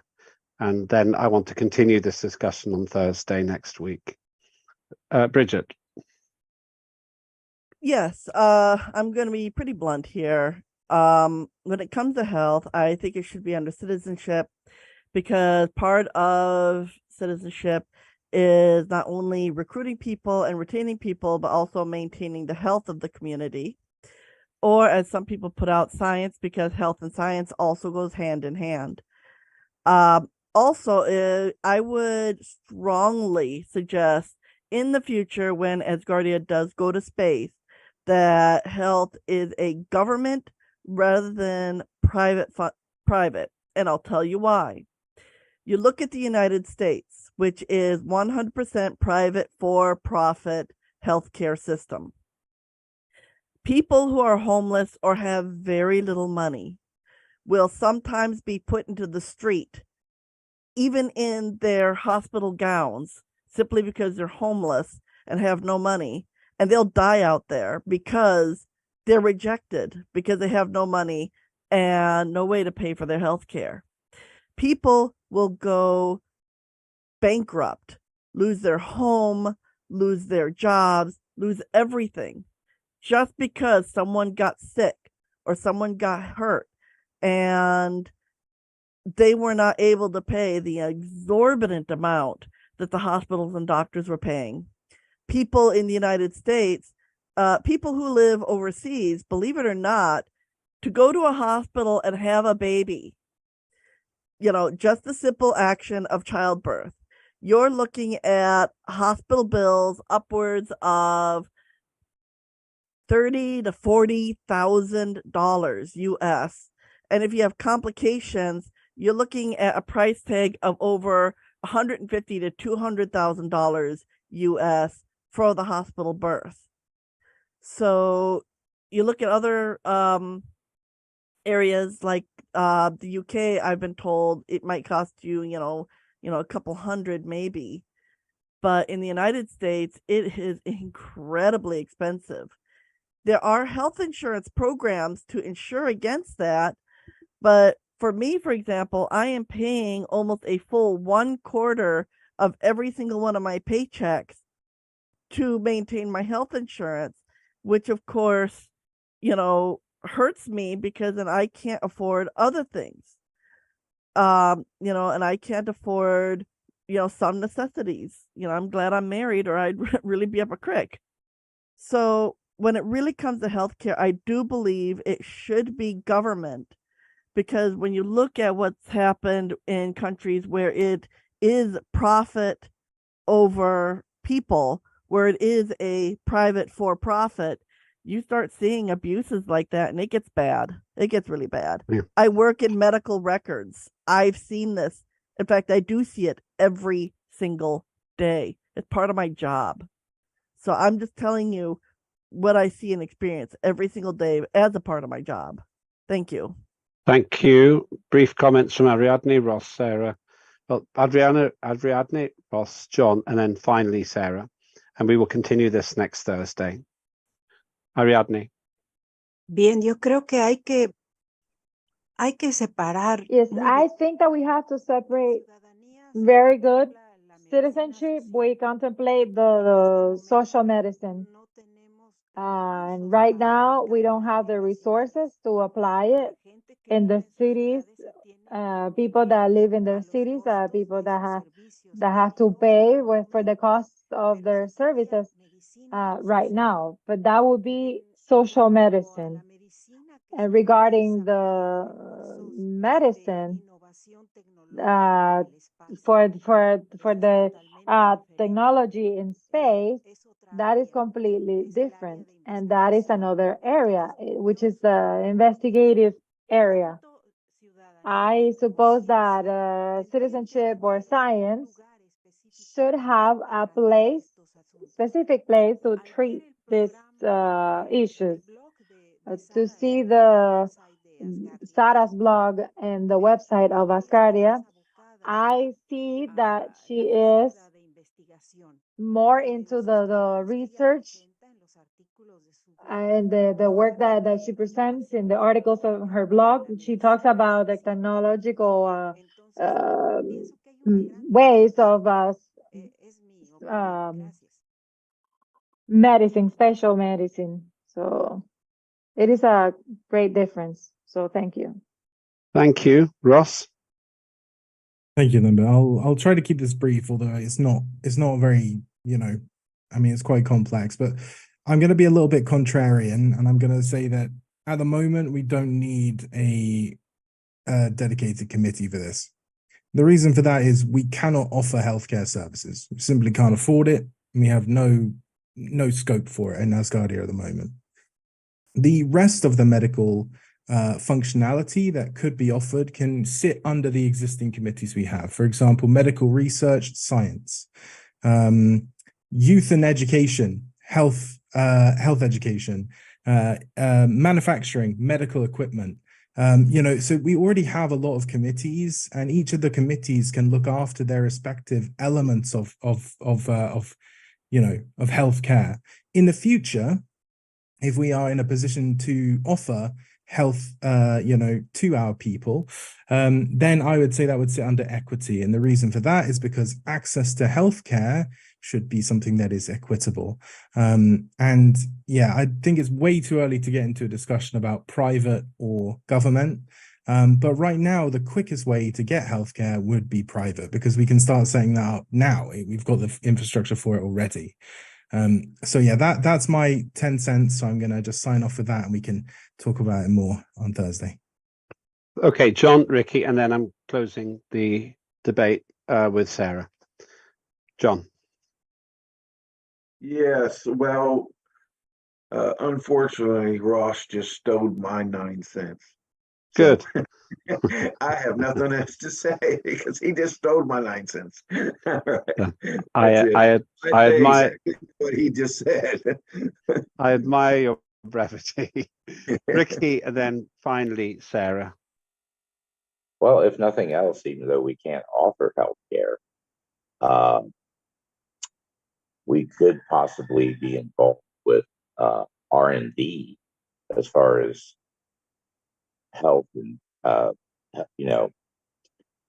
medical conditions and stuff and such in space, things like that, which I know Sarah's interested in. That's one of her areas that she's interested in being involved with. So we could participate possibly in some R&D endeavors, even though we can't offer anything, tangible other than R&D. Thanks. Thank you. And to summarize our debate, Sarah, which we will continue on Thursday. Thank you so very much. I absolutely agree. We are not to the point of discussing private or socialized medicine. I do obviously have an opinion practicing in medicine, but really, and I totally agree that we don't need a committee, we don't need a ministry. My fundamental question is, like, how a society treats its most vulnerable people is always the measure of its humanity. And if we are planning to have a child in space, like, how do we plan to not just survive, but thrive? And on that note, I was just kind of wondering where health fits, so that we could begin to establish the foundation to make us, successful. Because you can't eat, space rations for your entire life. There's things that could and should probably just be planned for. And in that vein, I was just wondering where health fits. So I didn't mean to cause such a commotion. I'm not asking for a committee or a ministry, just to know where you felt that health would be the most successful and fit. So thank you for your time. The answer seems to be citizenship, but let's continue this and at least say where the discussion needs to be for whatever we do discuss about health, the kind of thing we discuss now. And let's do that. Let's make that informal decision on Thursday and see where we go from there. Thank you, everybody. And also the Chair of Citizenship is willing to accept it as well. And Ross is right. We're not going to make a hospital in space anytime soon. If you can afford to go into space, you can probably afford healthcare. Thank you. That was a very interesting debate, and it was brought on by a request from Sarah. So I'm really glad that we did that. Right, let's see where we are with the agenda. Overall, we started on Friday with the opening, procedural matters, recording of the quorum, and explanation of what we were going to do during the next 3 days. Yesterday, we discussed two pieces of legislation: the Asgardia Electronic Commerce Act, led by John Fine, and the Asgardia Space Activities Act, Dr. Luca Balbo's work, together with others. Then we looked at some editorial amendments caused by the constitutional review for the Asgardia Act on Acts and the Asgardia Government Act. Then we talked about the selection of committee chairs, which we evolved based on feedback from you. And I think that the process today was very good. I shall return to that in a moment. We also heard from the candidate for one of the two deputy chair of Parliament positions, Peter Moore. And then we had a presentation from the Prime Minister on the appointment of ministers. We approved the appointment. We clarified that technical aspect as well, and that's very good. And then I summarized the request for certain information, private email, telephone number, postal address, and we explained that the private email is so that if we cannot contact you and we need to contact you in other ways, that's one way that we can reach out to you. And we closed yesterday. Today, I think we did make a breakthrough with a very good new process. After announcements, we covered the parliamentary committee work by hearing from candidates for the positions of chairs. And then we had a transparent election system. I think that worked really well. And we now have a record of the commitments made by the winning candidates. And also Jason Berry is now the deputy chair, I should clarify, for one of the committees, for the manufacturing committee. I'm very glad about that. I think it's a very good decision. And Pascal Combo is the deputy chair for citizenship. It's for the chairs to appoint their deputy chairs. I think those are two very good decisions. Very good indeed. Then we talked about the need to discuss the timetable for legislation at the Executive Congress. I'll tell you more about that in a minute. And then we discussed Bridget's proposals in terms of the nature of our residency fees and associated recruitment matters too, and we will return more to those. The remaining items are the summing up of the results of voting, the national anthem, and announcements. So let me do the announcements first. I will share the results of the votes that will all be put in the public domain very soon. I'd ask each of the committees to try and have a meeting really soon so that we can get those work plans going. Action step for Leona. Make sure that I put out a briefing note to the chairs of committees in order to ensure that those committees get working. Connected to this announcement, we will restart the Thursday Thursday chair of committee sessions. I have been chairing those because we did not have a deputy chair. If you have elected Peter Morn as the deputy chair, he will be chairing those, because really I need to be accountable, and it's better if I'm not chairing the committee. That gives me the most honest feedback. So I want to give that authority away. Bendel began that process, and it's a really good process. So if we have a deputy chair, he will take over the chairing of that committee. But I suggest we keep it on Thursday. It works well being on before the full sitting. It's more efficient use of time, I think, before the full Q&A. Two other announcements. Those of you who have been elected as chairs of committees, I would ask you to make the necessary arrangements to attend the Baku Executive Congress. The dates are roughly 1 to 5 of October. 1 to 5 of October. I shall be there from the 1st. I shall be there maybe a little bit longer for another duty there as well, but I will be there. And I really hope, even if it's difficult for you to move your arrangements, if there is any way you can attend, it'll be a very, very helpful thing indeed. I'll come to the three of you in just a moment, the three raised hands. Then my final two announcements before I take the comments and then read the results for the voting. I'm going to travel to Baku via to Istanbul I hope that I can maybe work with Ferda to have a further meeting with those activists in Istanbul.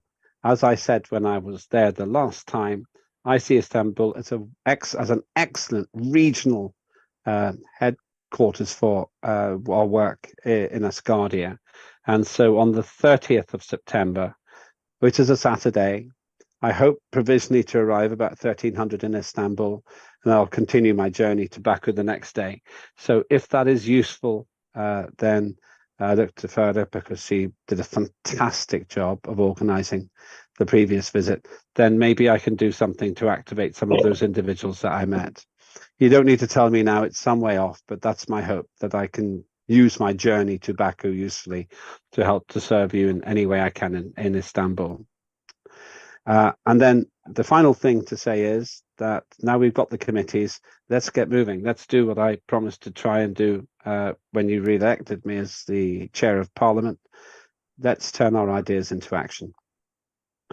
Right, John, Jason, Ricky, and then I'll read the voting results. But please be brief if you can. John.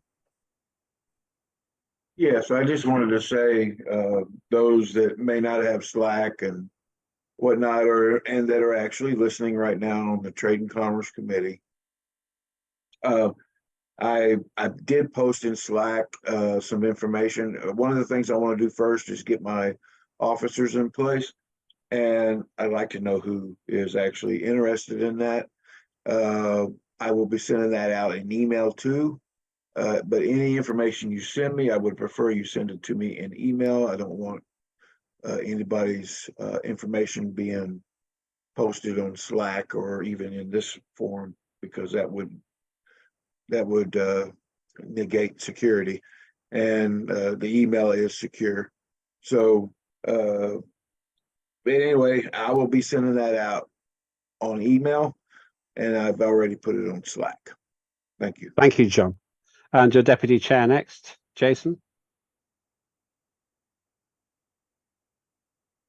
Hi. So you talk about for the trip to the conflict, that's only for the shell, right? It's not shit. It's only for the shell, not the fight shell. Or right? The Executive Congress is for the ministers, the chairs, the administrators, and the 4 people on the Supreme Space Council.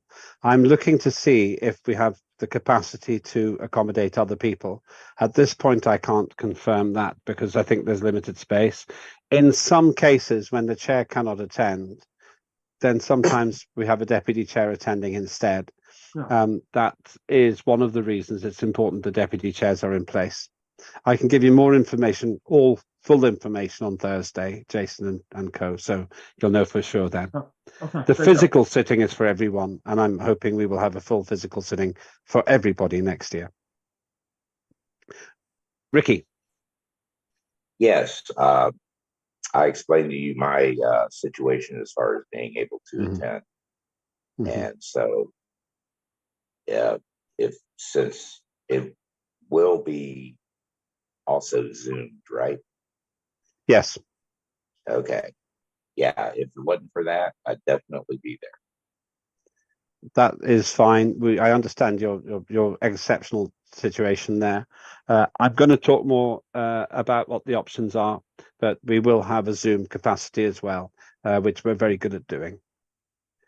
Thank you, everybody. Let's get to the final item, which is the result of the many votes that we have had. I will just go through the votes and read the results out to you. Here are the provisional results of the voting carried out by our Parliament. First of all, we need a quorum of 50 plus 1. Well, we had 103 registrations, and on the agenda we had 101 voting for and 1 voting against. So that is a quorum, which means all of the votes count. On the Asgardia Electronic Commerce Act third reading, in favour 102, abstentions none, and voting against none.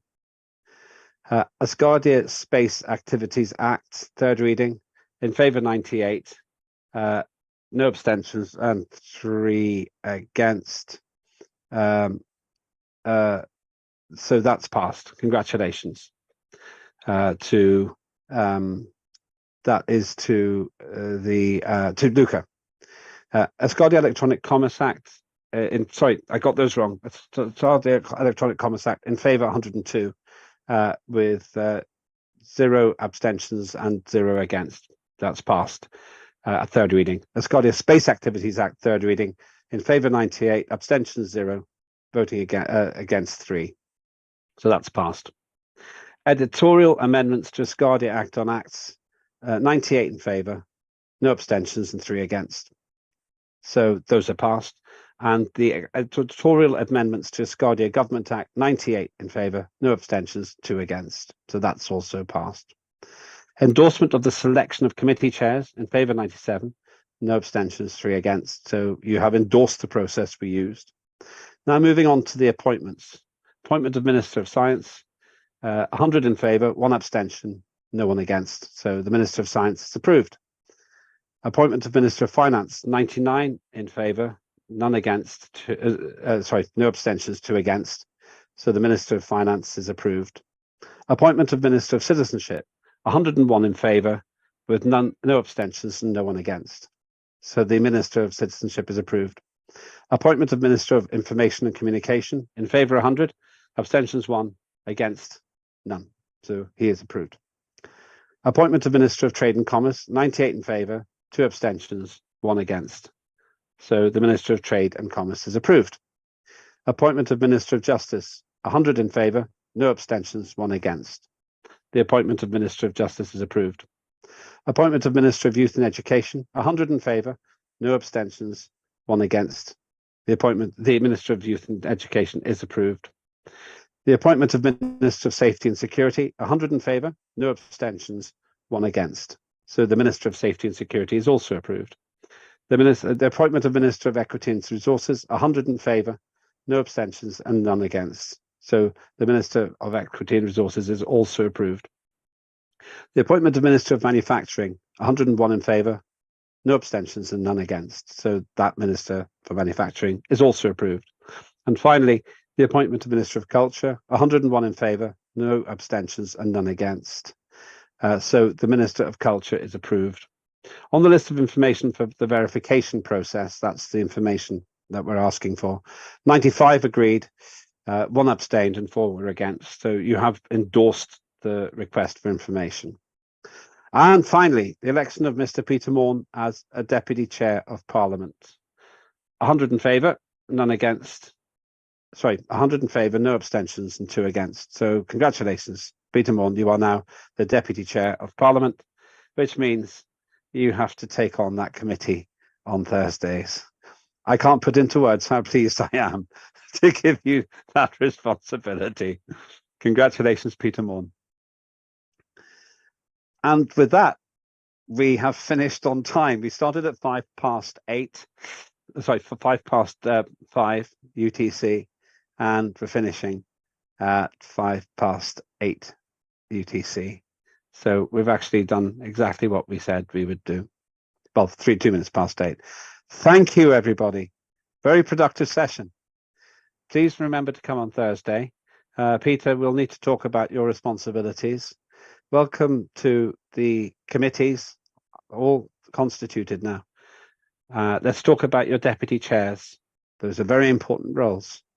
And let's make space happen for the human race with peace and a sense of community and the vision that keeps us together. The next time we will meet in a large group will be the Executive Congress in Baku, and I'm working closely with the Prime Minister, the Head of Nation on that, and the administration, and we'll give you more information on that too.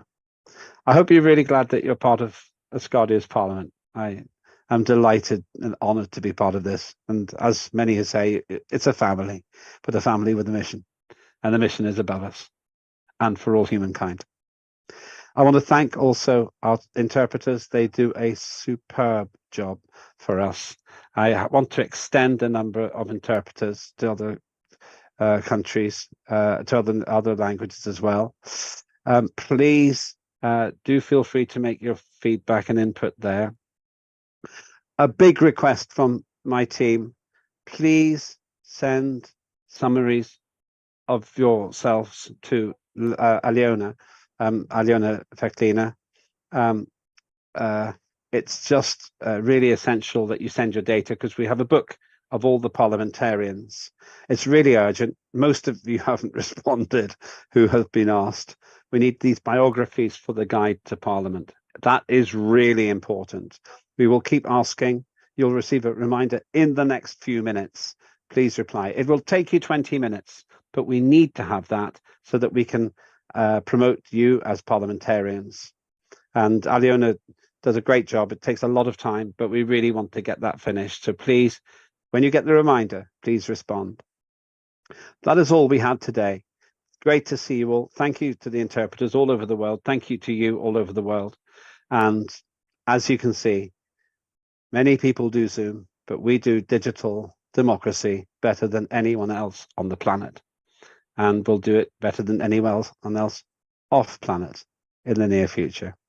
With that, as always, I would ask my colleague Linda, who's done a great job and who I will be seeing in Baku, to play the national anthem. And when the national anthem ends, then I hope that you will feel we've had a very good session, and think, as the national anthem plays, of the fact that all of this is happening because of our founder, Dr. Igor Ashur-Bailey, who had the vision to create Asgardia. And I thank him on behalf of us all for creating a journey on a road less traveled as we reach for the stars. Thank you, Dr. Ashur-Bailey. Can we play the anthem?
And with that, I declare our sitting closed. Thank you very much, everybody. Have a great rest of the day, morning, noon, and night. See you on Thursday. Let's get those committees working. Oh ho.